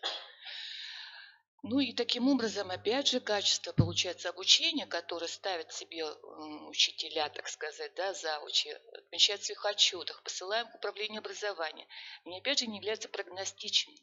Они ничего не обещают и ничего не предугадывают и не прогнозируют. Дальше, пожалуйста. Вот эти слайды, сейчас 3 слайда, даже просто внешне уже говорят о том, насколько спокойно или неспокойно проходили эти диагностические работы. Посмотрите, как достаточно ровно. Нижняя картинка, да, есть 2 всплеска в 2 школах. До 28% учащихся не справились с работами по русскому языку в 3 классе. Но, в принципе, тренд достаточно низкий. Второй красной линии, да, это дети, которые сдали на оптимальном уровне эти тесты по русскому языку. И у них тоже достаточно ровно есть всплеск 1-2, где-то ниже, где-то выше, но достаточно спокойно. Общий же процент выполнения работ, заметьте, он вообще почти диапазон очень низкий, колебания в рамках 10%. Ну и понятное дело, что здесь тоже важно посмотреть, а как было, значит, оценено качество школами. Ну, вы здесь посмотрите для справки, да, здесь сказано о том, что средний показатель качества обучения, подаваемого на уровне начального образования, 57, значит, а выполнение было на 47%. В принципе, тоже достаточно прилично. А вот следующий слайд, я думаю, вас удивит. Наверное, он точно меня уже удивил. Так, погодите, а куда он мог деться? Он был. Он сегодня был. Так, ну ладно. В общем, там был слайд, да, на уровне основной школы. Это там просто вот такая абракадабра. Это настолько неровно выполнены критические результаты, оптимальное выполнение, что просто вот так вот, вот ты понимаешь, насколько сложно у нас именно обстоит на уровне основного образования. То есть дача диагностических работ вот так вот, вот такой вот. Понимаете? И по сравнению с результатами, значит, старшей школы и начальной школы довольно плохо выглядит. И вот здесь, я понимаю, пропал не один слайд. Да. Здесь уже сопоставление результатов внешней экспертизы по математике. И здесь, конечно, поражает следующий факт. Качество обучения, которое зафиксировано в образовательных организациях, очень низкое, а качество выполнения наших диагностических работ очень сильно превышает. Я написала так, что это означает только 2, может быть, вывода. Это или потенциальные возможности обучающихся недостаточно оценены педагогами, или недостаточный уровень организации проведения мониторинговых работ, то есть они попросту списали. Ну и, пожалуйста, следующий слайд, надеюсь, он не пропал. Это заключение. Итак, качество образовательных результатов определяется его соответствием требованиям образовательного стандарта. В силу этого оценочная политика школы должна быть объективной, адекватной и информативно-диагностической. Но анализ информации, предоставленной в ходе обследования, выявил дополнительные существенные черты в портретном, так сказать, в портрете наших школ, попавших в нашу выборку. Значит, что мы видим? Что существующий анализ, проводимый в рамках внутришкольного контроля, явно недостаточен. Внутренняя система оценки не позволяет управлять качеством образования. Контрольно-оценочная деятельность педагогов не имеет в своей основе единый подход в соответствии с системами оценки достижения планируемых результатов этих школ. Также наверняка с локальными актами школы не согласуется эта оценочная политика. КИМы тоже, видимо, не аутентичны КИМам внешней экспертизы. Не проверяют весь спектр планируемых результатов. И мы видим, что нуждаются в коррекции сами основные образовательные программы. Дальше глава системы оценки и локальные акты их подтверждающие. Вот я прихожу к такому выводу. Спасибо за внимание. Уважаемые коллеги, вопросы? Огромное спасибо, Татьяна Петровна. Действительно, когда руководители, работая на курсах повышения квалификации, видят эту картину и понимают относительно своей школы, конкретных предметов, да, иногда учителей, где какие существуют проблемы, то для них это действительно сюрприз. И как и выше я говорила об этом, речь идет о том, что сама по себе самооценка, она является обучающим механизмом, вот выполненная в таком ракурсе для нас с вами и для тех руководителей и педагогов, с которыми мы работаем. Спасибо, Татьяна Петровна. Уважаемые коллеги, далее по программе я напоминаю о времени, да, что оно у нас ограничено, да, и призываю к регламенту, соблюдению регламента. Маракина, Оксана Анатольевна, заместитель директора, средняя общеобразовательная школа номер 28 города Сыктывкара. Школа, которая является нашим партнером, и сегодня они готовы представить свой опыт и именно в контрольно-оценочной деятельности. Может быть, в ответ на какие-то вызовы Татьяны Петровны. Пожалуйста. Спасибо. В рамках проекта создания и внедрения региональной модели перевода школ с низкими результатами обучения и школ, функционирующих в неблагоприятных социальных условиях, в эффективный режим функционирования в рамках мероприятий 2.2 Федеральной целевой программы развития образования, контрольно-оценочная деятельность учителя становится частью программы повышения качества образования. Контрольно-оценочная деятельность учителя – это также необходимая часть образовательного процесса в целом. От того, как организуется и осуществляется контрольно-оценочная деятельность учителя, во многом зависит учебная дисциплина, отношение к учебе, формирование интереса к предмету, а также таких важнейших качеств, как самооценка, самостоятельность, инициативность, трудолюбие и так далее. В ходе данной работы мы выделили возможные направления контрольно-оценочной деятельности учителей, это диагностика умений и знаний, которые проводятся по результатам мониторинговых работ, организация текущего контроля в различных формах, разработка контрольно-измерительных материалов в рамках промежуточной аттестации текущих контрольных работ, проведение сопоставительного анализа результатов и умений на протяжении уровня обучения и формирование учащихся навыков самооценки. Качественный сопоставительный анализ дает нам такие возможности, как выстраивание текущего контроля. Учитель умеет и может подбирать содержание и различные формы контроля, определяет его периодичность. И к контрольной работе может выдать успешных детей. Учитель умеет организовать, спроектировать уроки обобщения и развивающего контроля, встроить в их содержание западающие проблемные темы и задания для каждого ученика. И в свою очередь это позволяет разработать индивидуальные планы работы с учащимися и определить те тематические контрольные работы, которые учитель проводит в течение полугодия. На следующем слайде представлен пример качественного сопоставительного анализа результатов и умений по математике за 2014-2017 учебные года. Здесь показан один класс, который ввели с 9 по 11. В нем выделены элементы содержания и требования к уровню подготовки выпускников. Взяты результаты итоговой аттестации в 9 классе. По началу учебного года в 10 классе мы проводим работу с кодификатором элементов содержания и кодификатором требований к экзамену, где ребенок сам оценивает свои возможности, выявляет для себя проблемные темы и разделы и задания, к которым он еще не готов. В ходе этого же мониторинга проводится диагностическая работа в 10 классе, учитываются ее результаты, стартовый мониторинг 11 класса, выстраивается прогноз, и по результатам государственной итоговой аттестации уже смотрим, есть динамика или нет. Если динамики нет, то приходится искать новые средства. Следующий слайд. Исходя из сопоставительного анализа, разрабатывается общий план работы по подготовке учащихся к ГИА, а на его основе индивидуальные планы работы с учащимися. Более подробный и детальный примером служит как раз-таки индивидуальный план работы с учащимся по математике. Значит, что мы видим здесь? Также выделены элементы содержания и умений, необходимые при сдаче государственной итоговой аттестации. В этой системе строится занятия по повышению уровня теоретической подготовки, практикумом по отработке умений и навыков и тематические работы. Также умения могут объединяться в группы, и диагностические работы уже проводятся по группе этих умений. Индивидуальный план работы – это не только контрольно-оценочная деятельность учителя, но и ученика. Ребенок сам может отследить свои успехи и неудачи, спрогнозировать дальнейший план своей подготовки. Ученик может дать оценку своим знаниям. Индивидуальный план работы – это цикл, который повторяется в течение всего учебного года или же уровня обучения, если мы берем 10-11 класс.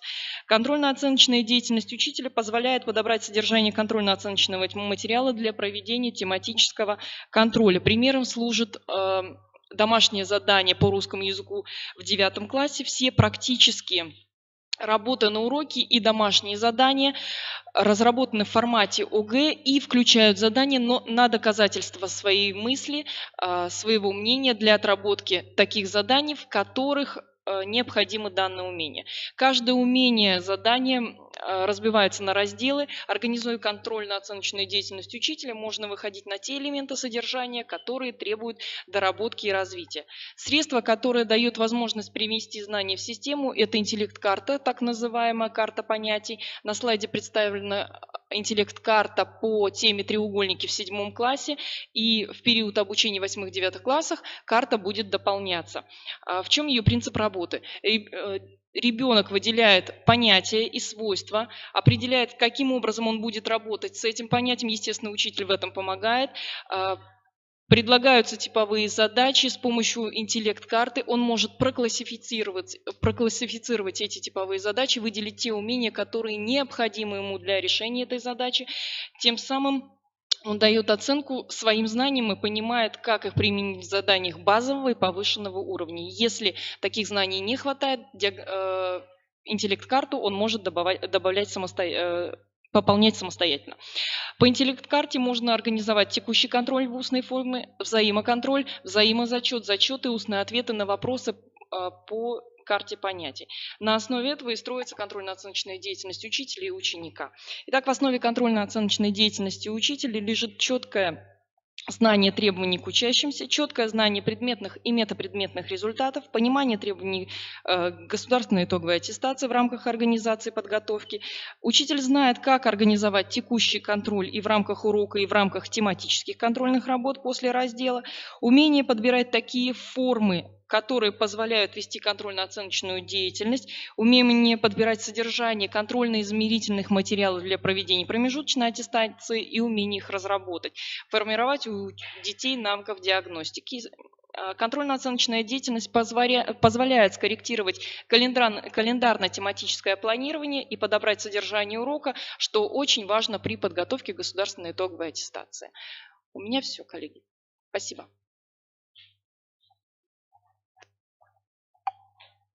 Уважаемые коллеги, вопросы есть? Очень интересное выступление. Мы благодарим вас за работу. Очень интересно было вас слушать. И ваша презентация находится на нашем компьютере. Спасибо. Вопросы к выступающему есть? Очень приятно, что как раз начинают выступление. Оксана Анатольевна открыла выступление школ, которые являются участниками, партнерами нашего проекта. Поэтому будем надеяться, что действительно результаты хорошие не за горами. Далее, уважаемые коллеги, слово предоставляем Ефремовой Виктории Ивановне, заместитель директора по учебной работе, основная общеобразовательная школа номер 8 города Сыктывкара.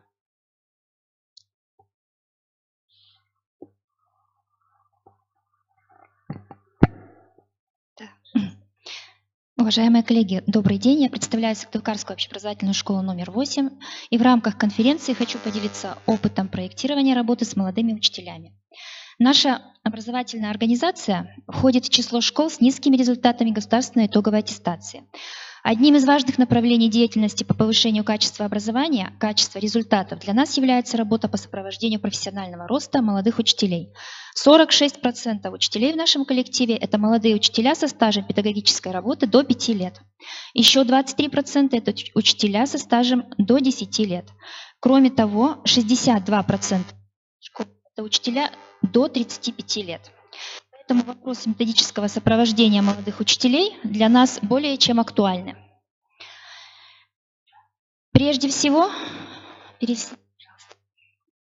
нами в ходе собеседований, консультаций, круглых столов, посещения уроков были выявлены проблемы, характерные для большинства молодых педагогов, особенно тех, кто преподает в выпускных классах, непосредственно готовит учащихся к государственной итоговой аттестации. Молодые учителя затрудняются при выделении конкретных предметных результатов на конец учебного года, на конец четверти, по завершению изучения крупного раздела или темы. В связи с этим им сложно организовать текущий контроль таким образом, чтобы максимально достоверно определить, усвоена ли тема учащимися, на каком уровне сформированы их навыки и умения. Многие молодые учителя, работая в 5-6 классах, слабо представляют себе все содержание учебного материала с 5 класса, поэтому не могут четко выделить, какие навыки учащимся необходимо будет демонстрировать на государственной итоговой аттестации. Вследствие этого необходимо отрабатывать конкретные умения. В связи с этим нам было важно понять, как работать над повышением предметной компетенции молодых учителей, как организовать их работу по поиску и применению эффективных предметных методик. Не секрет, что молодые учителя иногда сами затрудняются выполнять некоторые задания, предлагаемые детям на государственной итоговой аттестации. Конечно, им сложно разобраться и с тем, как подготовить учащихся к сдаче ОГЭ. Чтобы организовать работу по повышению предметной компетенции учителей, мы активно вовлекаем наших учителей в совместные практикумы. На практику вместе с учителями, имеющими опыт, учимся не просто разрабатывать календарно-тематическое планирование, но видеть в нем предметные результаты, которые нам необходимо сформировать у учащихся. Очень востребованными у наших учителей являются практикумы по разработке уроков, и уроков открытия нового знания, и уроков контроля, и уроков систематизации изученного. В наше время, время интернета, казалось бы, у учителя не должно быть проблем с подбором контрольно-оценочных материалов. Но готовых материалов по конкретной теме с учетом возможностей конкретного класса не так-то легко подобрать. Поэтому проводятся практикумы по разработке контрольно-оценочных материалов по конкретной теме, по группе умений, по конкретному заданию ВГ. Особой формой работы являются самоанализы и взаимоанализы уроков. Особое внимание молодых учителей обращаем на умение проанализировать свой урок с точки зрения использования дифференцированных заданий, разнообразия материала для формирования устойчивых умений, с точки зрения организации активной учебной деятельности учащихся. Молодым учителям, как и нашим ученикам, очень важно внимание для снятия конфликтных ситуаций, напряженности, для формирования учителя положительного стиля общения проводим тренинги. Чтобы молодые учителя активно осваивали методики подготовки учащихся к ГИА и использовали эти методики на уроках, проводим теоретические семинары по анализу содержания ОГЭ в этом учебном году. На практических семинарах активно обмениваемся методиками выполнения отдельного задания или групп заданий. Не просто рекомендуем учителям пройти дистанционные курсы по вопросам подготовки к ГИА, но и после прохождения курсов просим представить другим учителям-предметникам наработанный материал.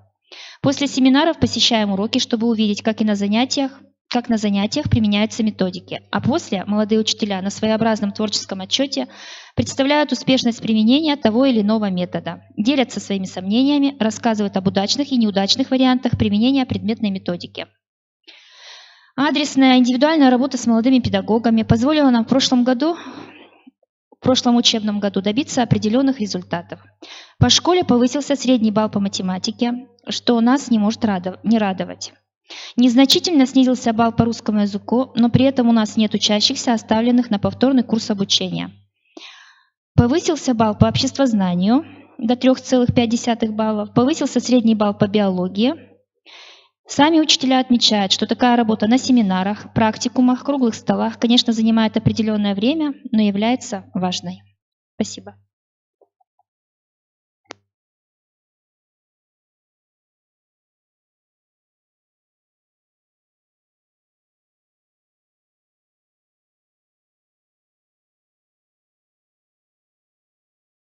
Да, у нас это системная работа, и у нас в этом году не пересдавали предметы. То есть все сдали с первого раза.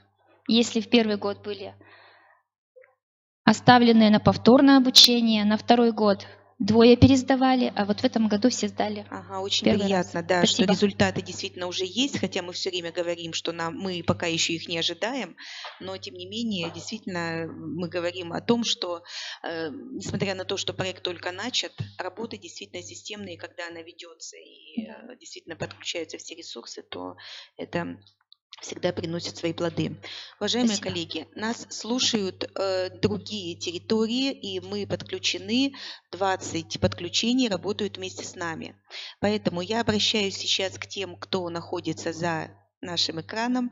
Уважаемые коллеги, если есть у вас вопросы, не забывайте, у нас есть чат, и пусть этот вопрос будет звучать несколько позже, мы обязательно адресуем его нашим участникам и постараемся ответить на вопросы. Далее, по программе. У нас есть очень интересный участник, Макаренко Светлана Федоровна. Это представитель Республики Карелия. Карелия также достаточно давно в этом проекте. Если коллеги меня поправят, да, но я скажу, у меня есть такое представление, что они работают в этом проекте 5 лет. И сегодня мы слово предоставляем Макаренко Светлане Федоровне, директору Петрозаводского городского округа, средняя общеобразовательная школа номер 2 «Источник». И, насколько я знаю, это та школа, которая была в числе школ, имеющих низкие результаты. И сейчас результаты школы, думаю, что мы услышим, они совершенно иные.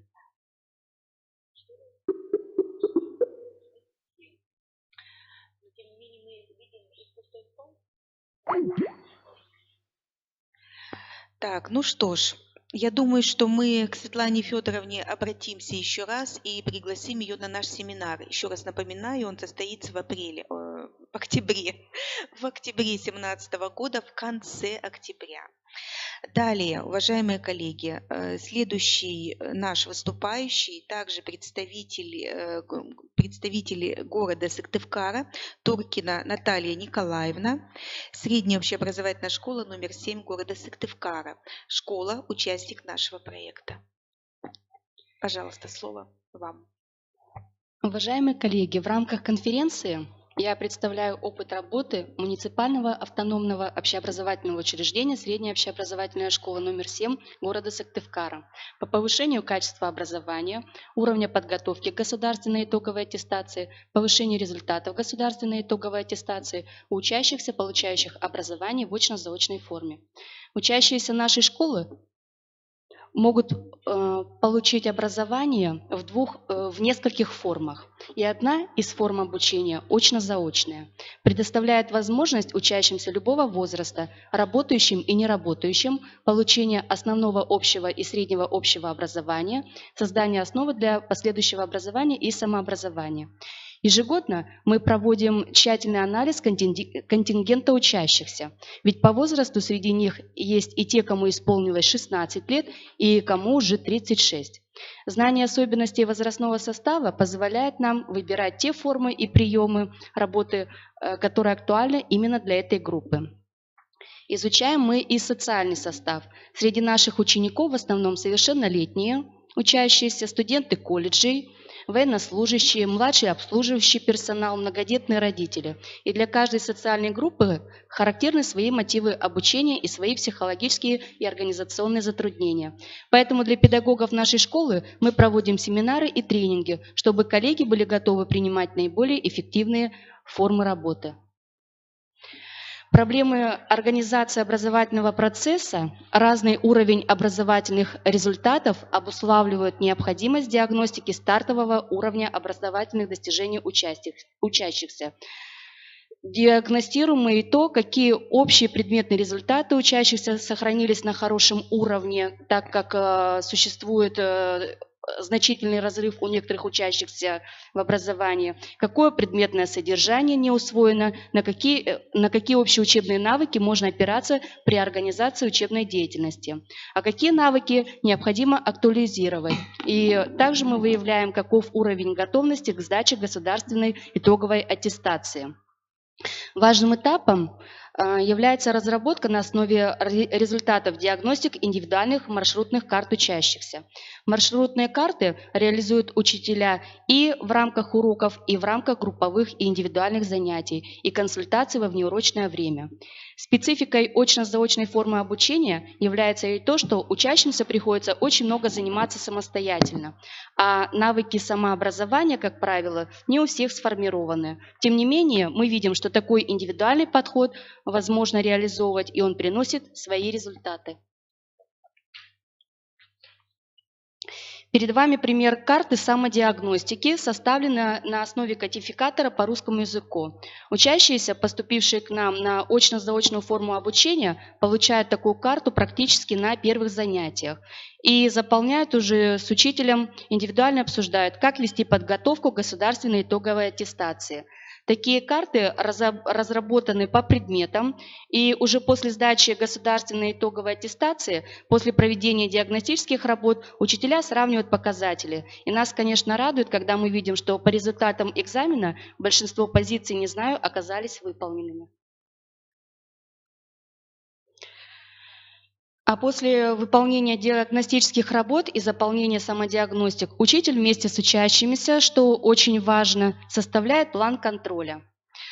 Учитель обозначает только темы, изучаемые на уроке, и темы, которые необходимо повторить попутно. А вот учащимся предлагает сформулировать, а значит понять, осмыслить те умения, которые необходимо будет развивать. Ну и в зависимости от усвоения, как правило, работа с такой картой занимает месяц, когда к нам поступают ребята, и в зависимости от того, насколько они усвоили, двигаются в дальнейшем направлении.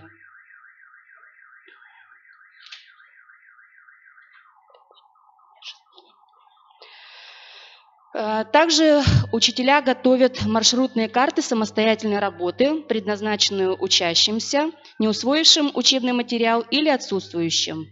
Ученики получают домашнее задание 2 уровней. После выполнения проверки обсуждают с учителем, какие задания вызвали затруднения, на что следует обратить внимание. А проверочная работа выявляет результат усвоения учебного материала.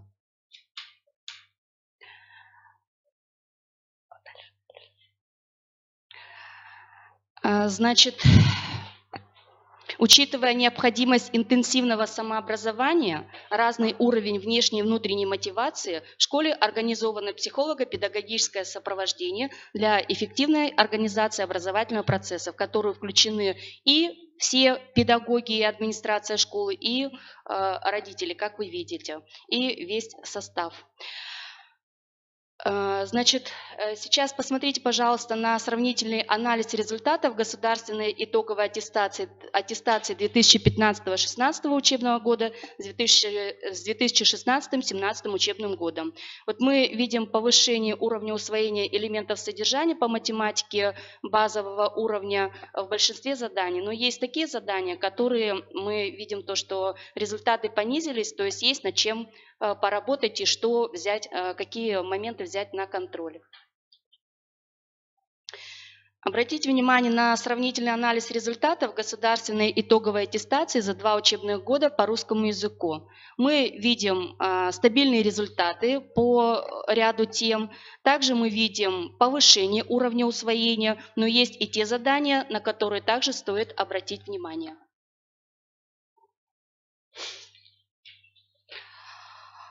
Если посмотреть на результаты государственной итоговой аттестации учащихся 9-11 классов очно-заочной формы обучения за 2 учебных года, мы видим положительную динамику, так как в 2016-2017 учебном году все учащиеся прошли государственную итоговую аттестацию в основные сроки и получили аттестаты.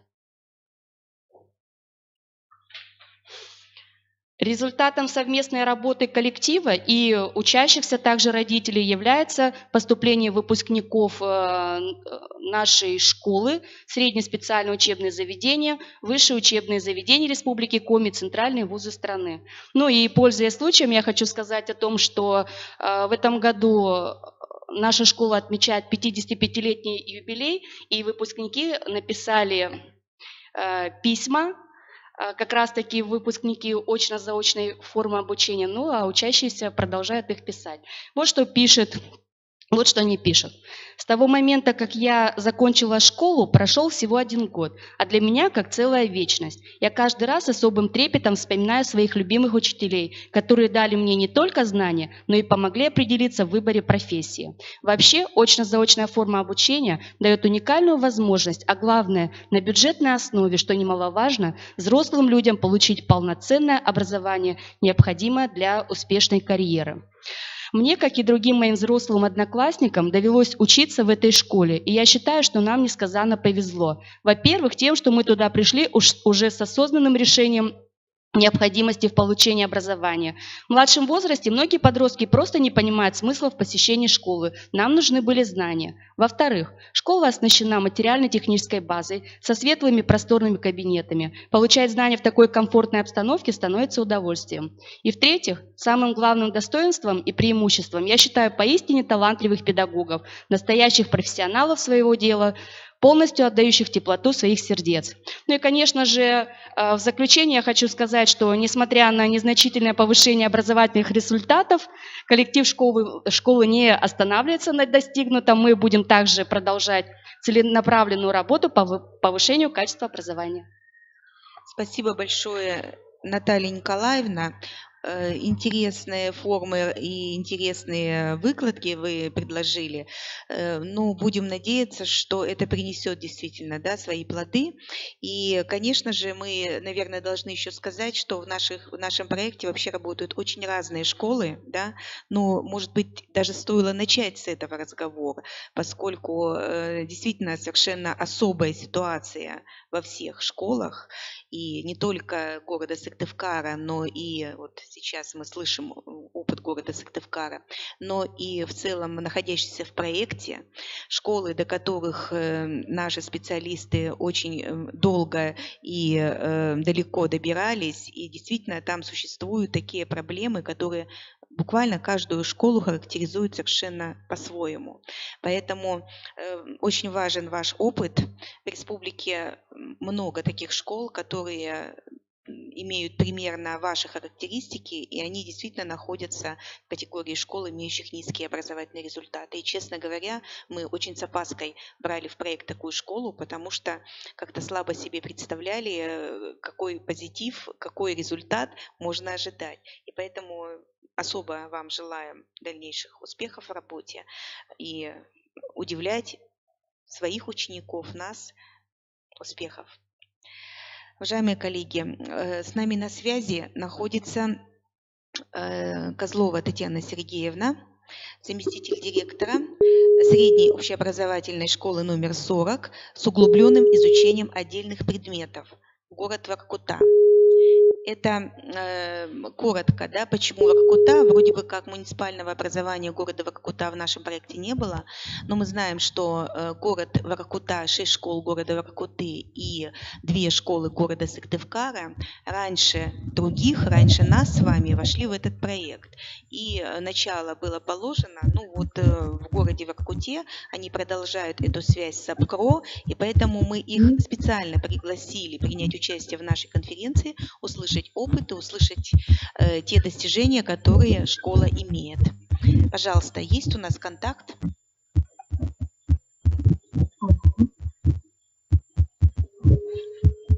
Здравствуйте, Татьяна Сергеевна, мы вас внимательно слушаем. Пожалуйста, вам слово.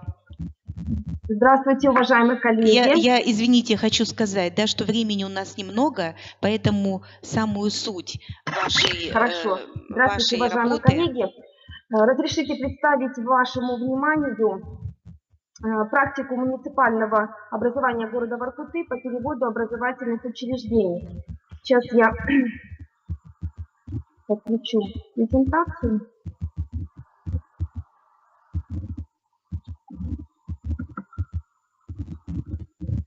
Итак, по переводу образовательных учреждений в эффективный режим работы и улучшения образовательных результатов путем внедрения модели учительского роста и с учетом ведомственной программы повышения качества образования школ с социально сложными условиями и школ, показывающих низкие результаты. В рамках реализации вышеуказанной программы при управлении образования был создан Совет по развитию, членом которого я являюсь. Целью создания Совета по развитию является содействие управлению образования в определении стратегических направлений развития муниципальной системы общего образования, разработка и экспертиза нормативно-правовой документации, деятельности образовательных организаций и в соответствии с реализацией программы повышения качества. Для определения оценки состояния муниципальных образовательных систем и выявления малоэффективных образовательных организаций управлением образования был проведен рейтинг эффективности образовательных организаций. Анализ проводился с использованием кластерной модели. В основе этой модели лежит распределение образовательных организаций по группам, характеризующимся следующим набором показателей. Это качество результатов учебной деятельности, социальный контекст деятельности образовательных организаций. Таким образом, в каждую группу вошли по 4 образовательных организации города Воркуты. Мне бы хотелось представить вам эффективность реализации этапов ведомственной программы повышения качества образования на примере МОУСОШ номер 42 города Воркуты. На первом этапе выявления условий для перехода школы в эффективный режим работы были выполнены следующие мероприятия. Это определение факторов, влияющих на качество образования, составление портрета школы, формирование рабочей группы по реализации программы, организация проведения социологического исследования на базе Академии повышения квалификации и профессиональной переподготовки работников образования по идентификации школы, работающей в сложных социальных условиях, а также определение мероприятий по приоритетному направлению развития школы совместно с Академией повышения квалификации. Рассмотрим поэтапные действия, которые были выполнены для составления портрета школы.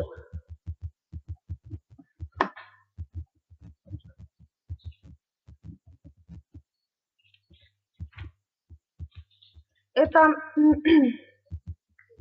обратите внимание на слайд, данные показатели результативности обозначены в пункте 1.1. По первому показателю МОУСОШ номер 42 города Воркуты расположена в ПГТ «Северный». По социальному статусу учащиеся школы – это дети из различных семей, многодетных, неполных, неблагополучных семей, семей группы риска. Таким образом, семьи, находящиеся в группе риска, составляли 53%, а это значит, что 186 учащихся школы попадают в группу социального риска.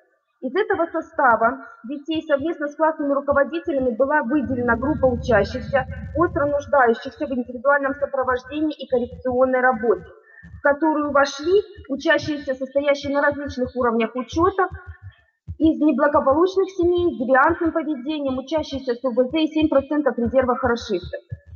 По второму показателю была проанализирована родительская общественность и степень участия родителей в воспитании и обучении детей. Результаты представлены на слайде.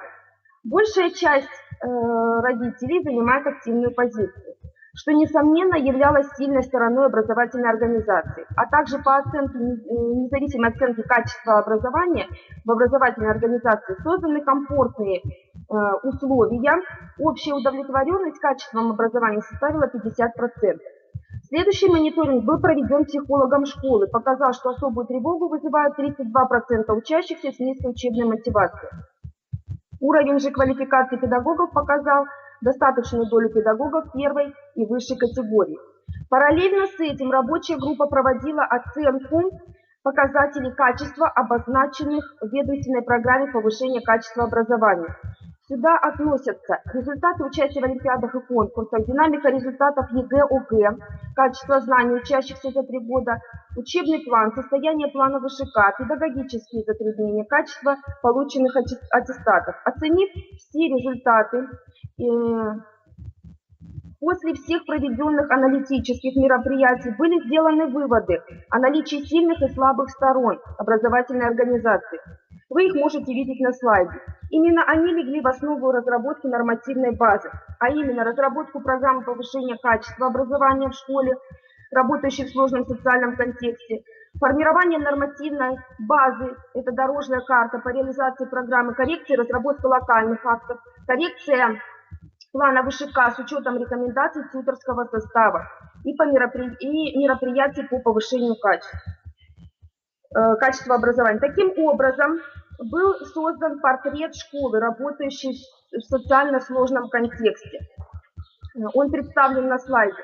Здесь выделены основные проблемы, и каждая проблема содержит направление выхода из нее, ожидаемый результат и индикаторы оценивания. За каждым направлением были закреплены ответственные из рабочей группы педагогов, которые на данном этапе уже проходили обучение на курсах Оксфорд и курсы при Академии повышения квалификации и профессиональной переподготовки работников образования. Большая часть педагогов, которые являлись членами творческих групп и представителями Совета по развитию, прошли курсы повышения квалификации при Академии и получили возможность осуществлять тьюторскую деятельность в данном направлении. Огромное количество положительных отзывов было получено о форме и качестве проведения данных курсов.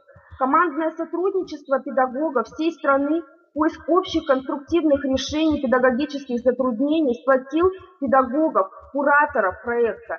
Результатом стало участие 16 мая во всероссийском вебинаре. Кроме этого, педагогами школы были разработаны карты педагогического сопровождения учащихся, которые анализировались на дне контроля, а также цикл различных мероприятий, которые предполагали модульное включение в различные виды познавательно-воспитательной деятельности. В рамках методической работы мы обращались к лекциям Александра Григорьевича Осмолова, а также ректора Московского педагогического государственного университета Алексея Львовича Семенова. Из подобных лекций была сформирована методическая копилка для педагогов, которая существует в электронном виде и пополняется.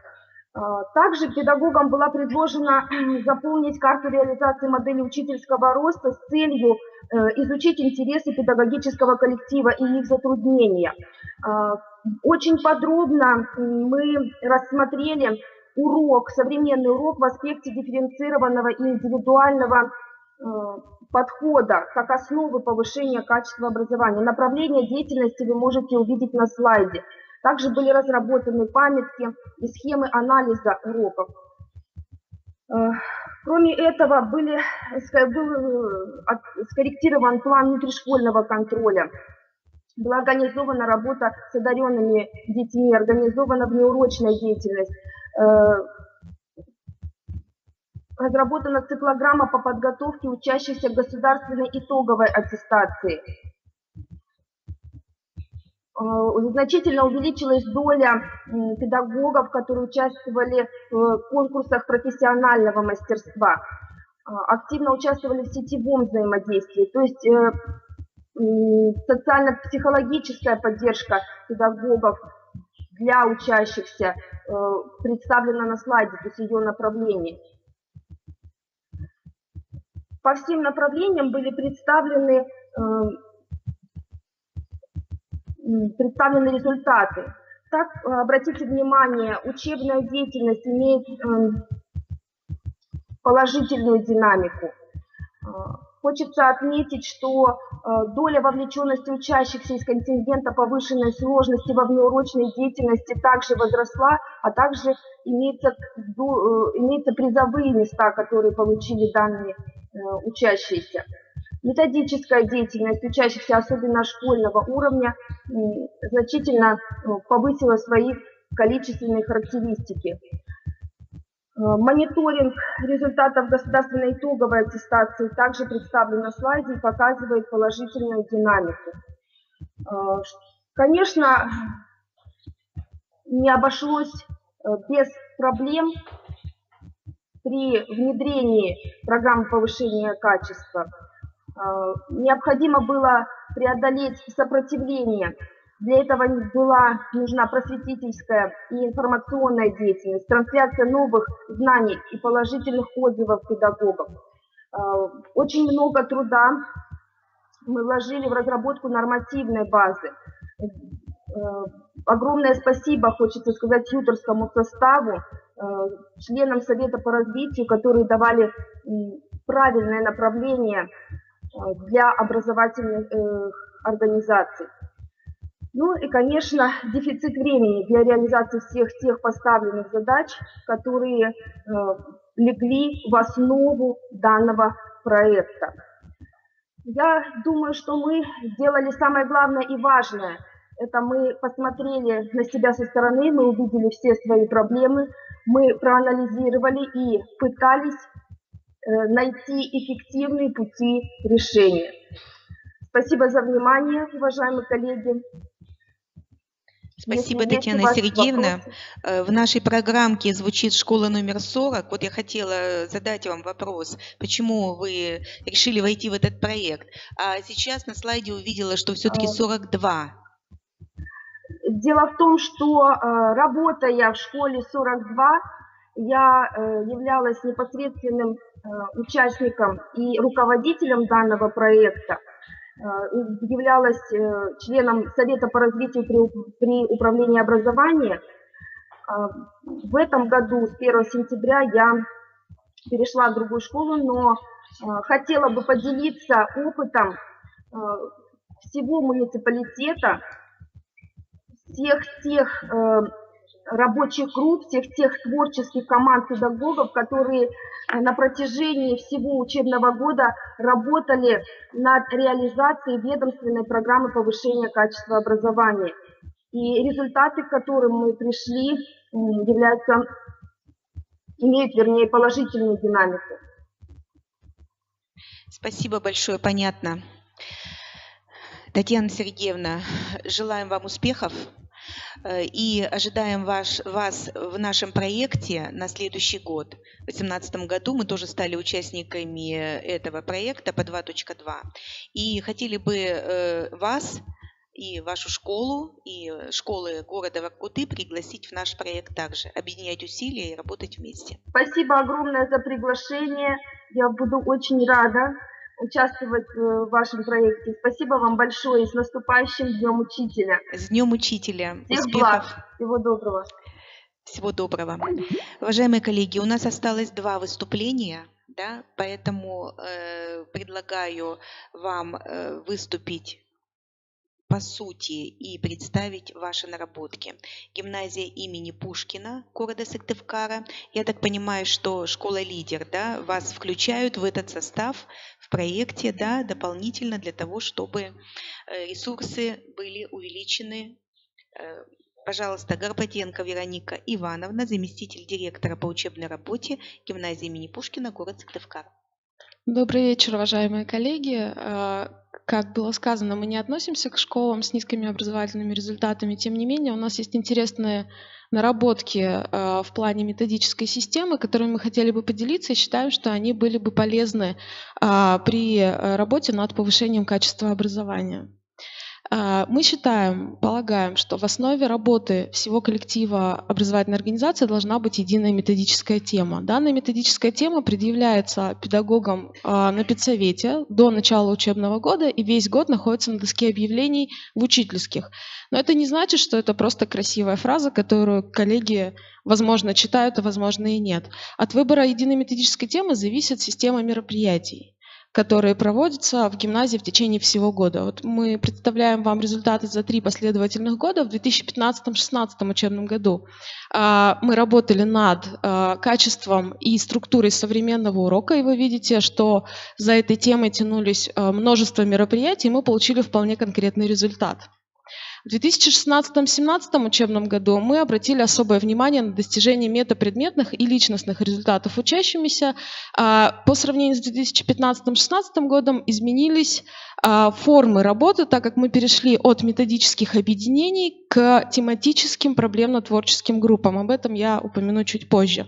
Ну и результат, соответственно, тоже был достаточно хороший, продуктивный и конкретный. В данном учебном году мы выбрали единой методической темой «Единые подходы к контрольно-оценочной деятельности». Сегодня об этом много говорили о том, что система оценивания не всегда прозрачна и не всегда едины те подходы, которые педагоги применяют. Поэтому главной задачей на этот учебный год для нас является разработка и принятие контрольно-оценочной политики, которая устроит все стороны образовательных отношений. Мы также работаем с единой формой методической папки учителя. Это для нас достаточно новое направление. Мы позаимствовали его у Натальи Львовны Галеевой, автора многочисленных статей на эту тему.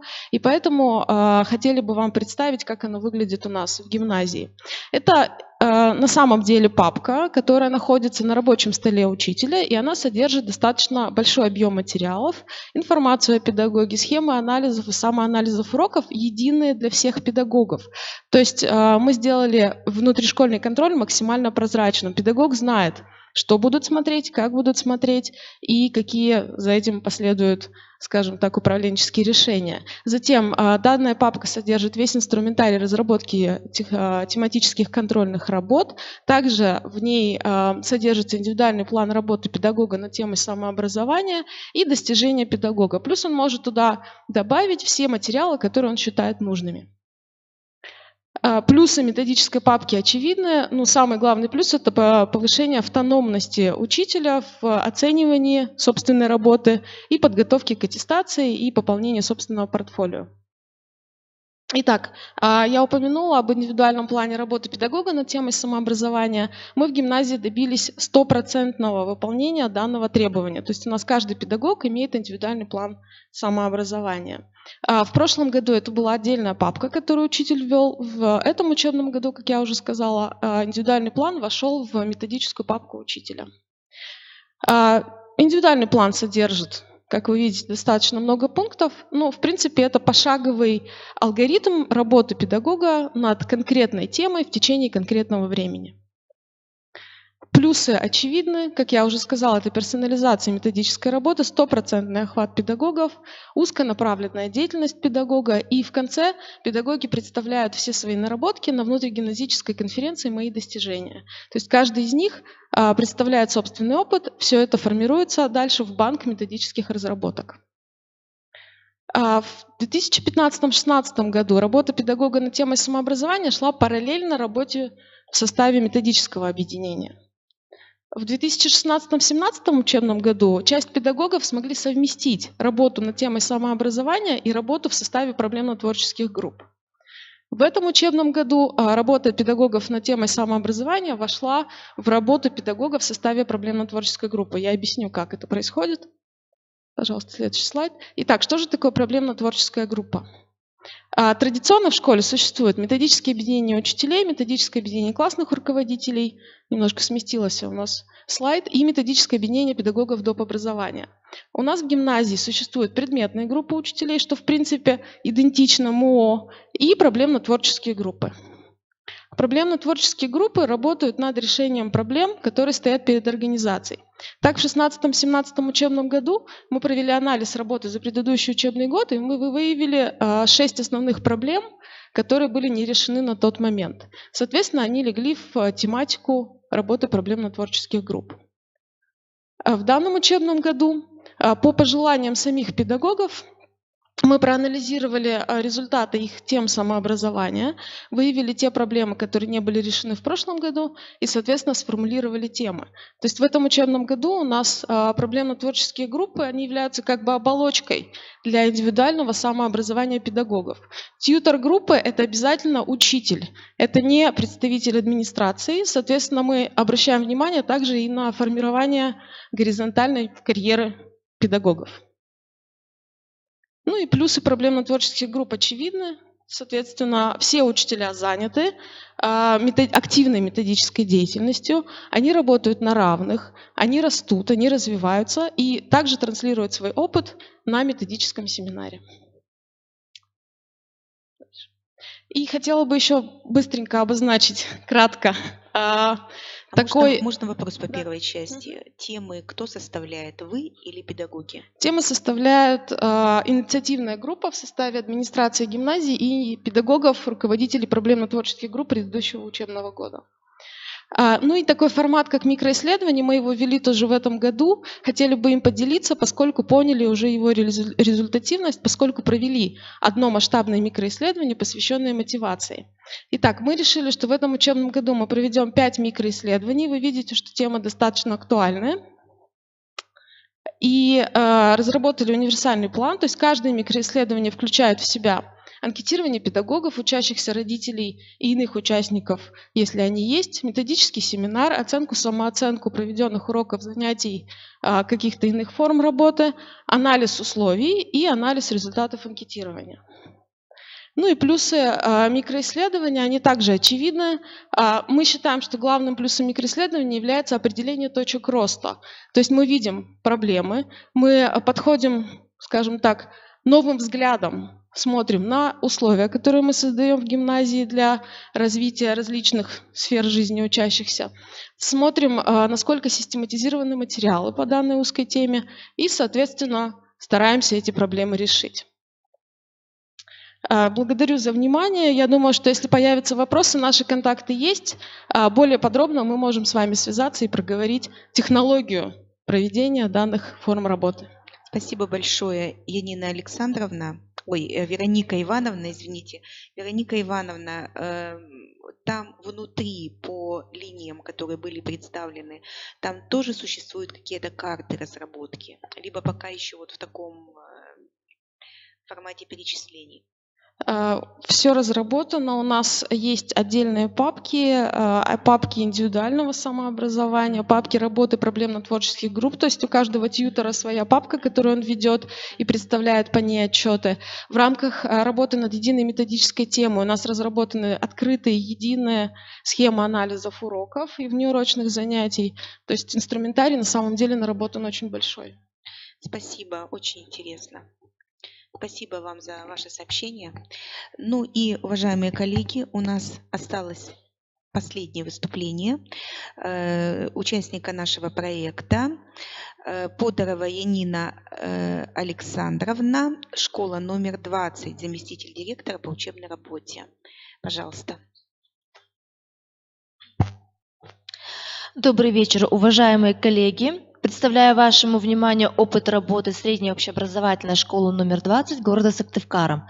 Активные формы сотрудничества с родителями как условие повышения качества образования.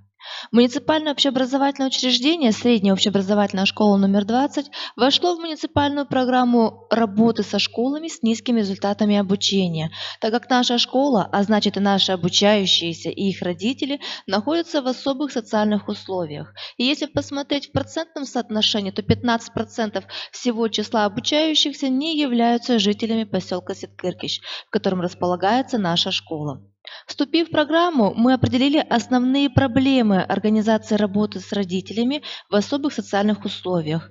К их числу можно отнести низкая посещаемость родителями школьных мероприятий, таких как родительские собрания, консультации, открытые уроки и мероприятия. Проблема транспортной доступности между поселками Сеткыркищ, Трехозерка и Озел. Низкая педагогическая грамотность родителей. Низкая заинтересованность родителей в получении более высоких результатов своих детей в обучении. А также неумение родителей видеть перспективы в развитии своих детей. При изучении вышеуказанных проблем мы для себя определили актуальные формы взаимодействия с родителями. Это выездные родительские собрания, обучающие мастер-классы для родителей и обучающихся, групповые консультации по экзаменационным предметам, индивидуальные консультации для родителей и обучающихся со специалистами, открытые уроки, разработка и распространение памяток и буклетов. Более конкретно остановимся на каждой из приведенных форм взаимодействия с родителями обучающихся. Родительское собрание является важной формой взаимодействия педагогического коллектива с семьей обучающегося. На собрании родители знакомятся с особенностями учебно-воспитательного процесса в школе, с методами обучения, учебными программами, внеурочными мероприятиями, кружками, факультативами, которые проходят в школе. Такие встречи способствуют психолого-педагогическому просвещению родителей, привлечению их к совместной деятельности с детьми. И, безусловно, именно на собрании коллективно обсуждаются организационные вопросы о дисциплине, о питании, о дежурствах и других условиях быта обучающихся в стенах школы. Сегодня мы хотим представить вашему вниманию одну из особенных форм педагогического взаимодействия с родителями обучающихся, которую ввела в свою практику наша школа. Это выездные родительские собрания. Явка родителей на данных мероприятиях, как правило, очень высока.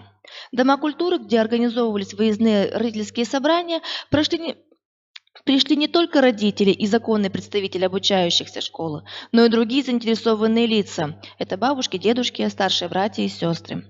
Непосредственно на самом собрании родители обучающихся получили полную информацию о состоянии дел с учебой каждого ученика выпускного класса, об их жизни в школе, о тех проблемах, которые стоят сейчас перед образовательным учреждением.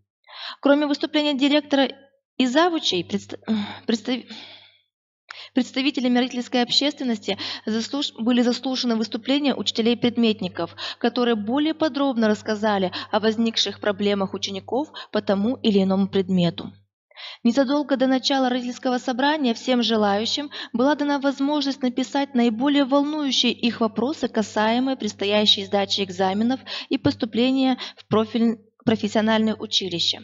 В конце собрания, когда выступил директор, завучи, учителя-предметники, прошло обсуждение полученных вопросов со специалистами, а также другими родителями, и подобраны оптимальные пути их решения. Одной из наиболее интересных форм взаимодействия с родителями с точки зрения самих же родителей являются обучающие мастер-классы для выпускников и их родителей. Обучающие мастер-классы проводятся для родителей обучающихся на осенних, зимних и весенних каникулах. Их проводят учителя-предметники, классные руководители и педагог-психолог. Учителя-предметники в своих мастер-классах представляют ученикам школы и их родителям возможность выполнить экзаменационные задания по выбранным учебным предметам, которые они решают, а также учителя-предметники производят анализ выполненных заданий, указав правильно выполненные и раскрыв правильное решение выполненных неверно заданий. Мастер-классом классного руководителя выпускного класса стало совместное обсуждение вопроса о том, как помочь детям, выпускникам подготовиться к предстоящим экзаменам. В ходе данного обсуждения обучающиеся и их родители пришли к единому мнению о необходимости соблюдения режима дня и питания, организации удобного места для занятия по подготовке к экзаменам дома, а также определили оптимальные условия поддержки работоспособности подростков в их сложный период подготовки к экзаменам. Одним из наиболее интересных мастер-классов, опять же по мнению родителей, оказался социально-психологический тренинг педагога-психолога. Во время данного тренинга педагог-психолог провел с учениками и их родителями ряд упражнений, направленных на снижение стресса, напряжения и тревоги, возникающих во время сдачи экзаменов. Среди представленных можно отметить упражнения «Откровенно говоря», когда ученик или его родитель вытаскивает заранее приготовленную карточку с незавершенной фразой о предстоящих экзаменах. Данную фразу необходимо закончить, не раздумывая. Также участникам тренинга понравилась техника «Какого цвета ваша уверенность?». В ходе данного упражнения каждый участник должен был рассказать о том, как он представляет себе свою же уверенность, указав ее цвет, форму, возможно, плотность и консистенцию. В конце упражнения участники должны были вдохнуть свою уверенность, наполнив себя полностью ею. Помимо выездных собраний и мастер-классов, направленных на повышение качества подготовки обучающихся к сдаче экзаменов, в нашей школе применяются и иные формы, способствующие росту положительной динамики в данном вопросе. Для обучающихся и их родителей предлагаются совместные групповые консультации по предметам. Такие консультации проходят во время осенних, зимних и весенних каникул. Главной задачей совместного консультирования по экзаменационному предмету является обучение родителей решать типовые задачи для того, чтобы они, родители, в свою очередь могли оказать помощь своему ребенку при подготовке к экзаменам в домашних условиях.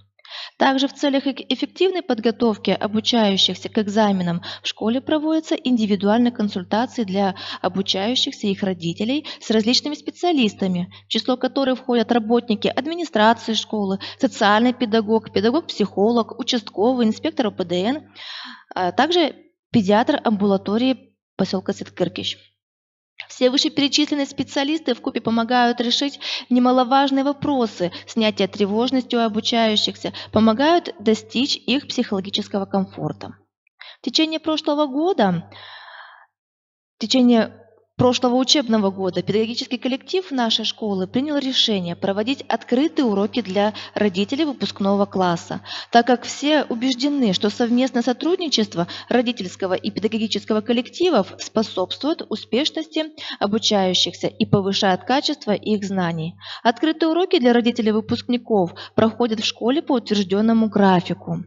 В рамках открытых уроков учителя проводят уроки обобщения и систематизации, а также демонстрируют навыки обучающихся по выполнению заданий ГИА. В завершении нашего выступления расскажем еще об одной форме взаимодействия с родителями. Это разработка и распространение памяток и буклетов. Администрацией и учителями-предметниками нашей школы были разработаны следующие памятки и буклеты. ГИА-9. Памятка для учеников и их родителей. Сдаем математику на отлично, сдаем русский язык легко и просто, а также интернет-ресурсы в помощь при подготовке к экзаменам и другие. Названия их вы можете увидеть сейчас на экране, которые представляют собой наглядную иллюстрированную информационную подборку необходимых сведений для родителей обучающихся для успешной сдачи экзаменов. В завершение хочется сказать, что должным образом подготовлено родительское собрание, мастер-классы, групповые индивидуальные консультации, открытые уроки, а также грамотно разработанные и распространенные памятки и буклеты позволяют эффективно объединить возможности школы и семьи в образовании и воспитании детей. И здесь главной задачей педагогов остается проведение содержательных и интересных мероприятий для родителей в формах, позволяющих родителям стать активными участниками встречи. Большое спасибо. Уважаемые коллеги, тема, конечно, очень важная и серьезная, как выше мы обозначали уже, да, что работа с родителями, которых, в общем-то, не интересует воспитание детей, это очень сложное и неблагодарное дело. Поэтому я думаю, что придется, наверное, искать какие-то интересные новые формы именно взаимодействия. Спасибо вам за выступление, уважаемые коллеги. В завершении работы нашей конференции у нас подготовлен формат резолюции, и если у вас есть предложения, то мы с удовольствием их воспримем. Я хочу вам предложить вот такой, на рассмотрение такие предложения по окончании нашей встречи. Во-первых, значит, шла речь о семинаре. Лариса Борисовна, мы помним, что переносим наше общение на семинар, наше с вами, ваше выступление, либо же, может, в какой-то иной форме будет построено, поскольку это семинар. Ну и, уважаемые коллеги, очень много прозвучало интересных мыслей, интересных проектов, интересных разработок, алгоритмов, любых форм, в любых формах опыт, который представлен, он был очень интересен. Значит, я хочу напомнить нам всем, наверное, в первую очередь нам, о том, что у нас еще до конца этого года в республике должен выйти номер журнала, который мы планировали сделать после результатов наших вот этих мероприятий по данной теме, мероприятие 2.2. Я предлагаю всех, кто выступал на конференции, у вас, в принципе, готовые выступления и статьи, предложить свой опыт для публикации. То есть, ну, понятно, его, может быть, немного надо переработать и представить уже в таком статейном формате. Наши коллеги будут выходить на вас. Ну, в любом случае, либо вы уже сами направляете, либо будете ожидать какой-то обратной связи. Если мы принимаем это предложение, то предлагаю вот его в нашу резолюцию добавить. И второе – это семинар. Вот согласны ли вы с тем, чтобы привлечь наших российских коллег Ставропольского края, Смоленского института, вот с теми формами интересными, да, судя по реакции, я думаю, они всем понравились, для того, чтобы мы более подробно познакомились с этим материалом. Как вы к этому относитесь? Да.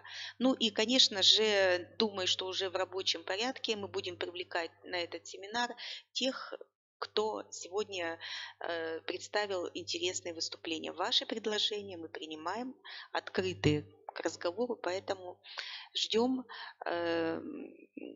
ваших предложений. Если вы сейчас готовы озвучить, пожалуйста, если в качестве дистанционного онлайн формата, то такой вариант тоже принимается. Карелия, да, Карелия мы, к сожалению, не услышали, по всей видимости, потому что, да, время у нас уже ушло, вот, это мы понимаем, и Карелию мы тоже приглашаем как к той, так и в этой форме работы. Спасибо. Еще будут предложения? Есть ли у нас в чате вопросы? Нет, нас сегодня слушают молча, но слушают. Поэтому, да, всем спасибо за терпение, за работу, за ваши прекрасные идеи. Думаю, что встреча наша далеко не последняя. До новых встреч. С Днем Учителя. И завтра в 11 часов у нас форум, открытие форума на базе площадки Дом дружбы народов. В 10 часов до открытия начинается презентация республиканских инновационных площадок, проектов. Поэтому, если есть желание, приходите.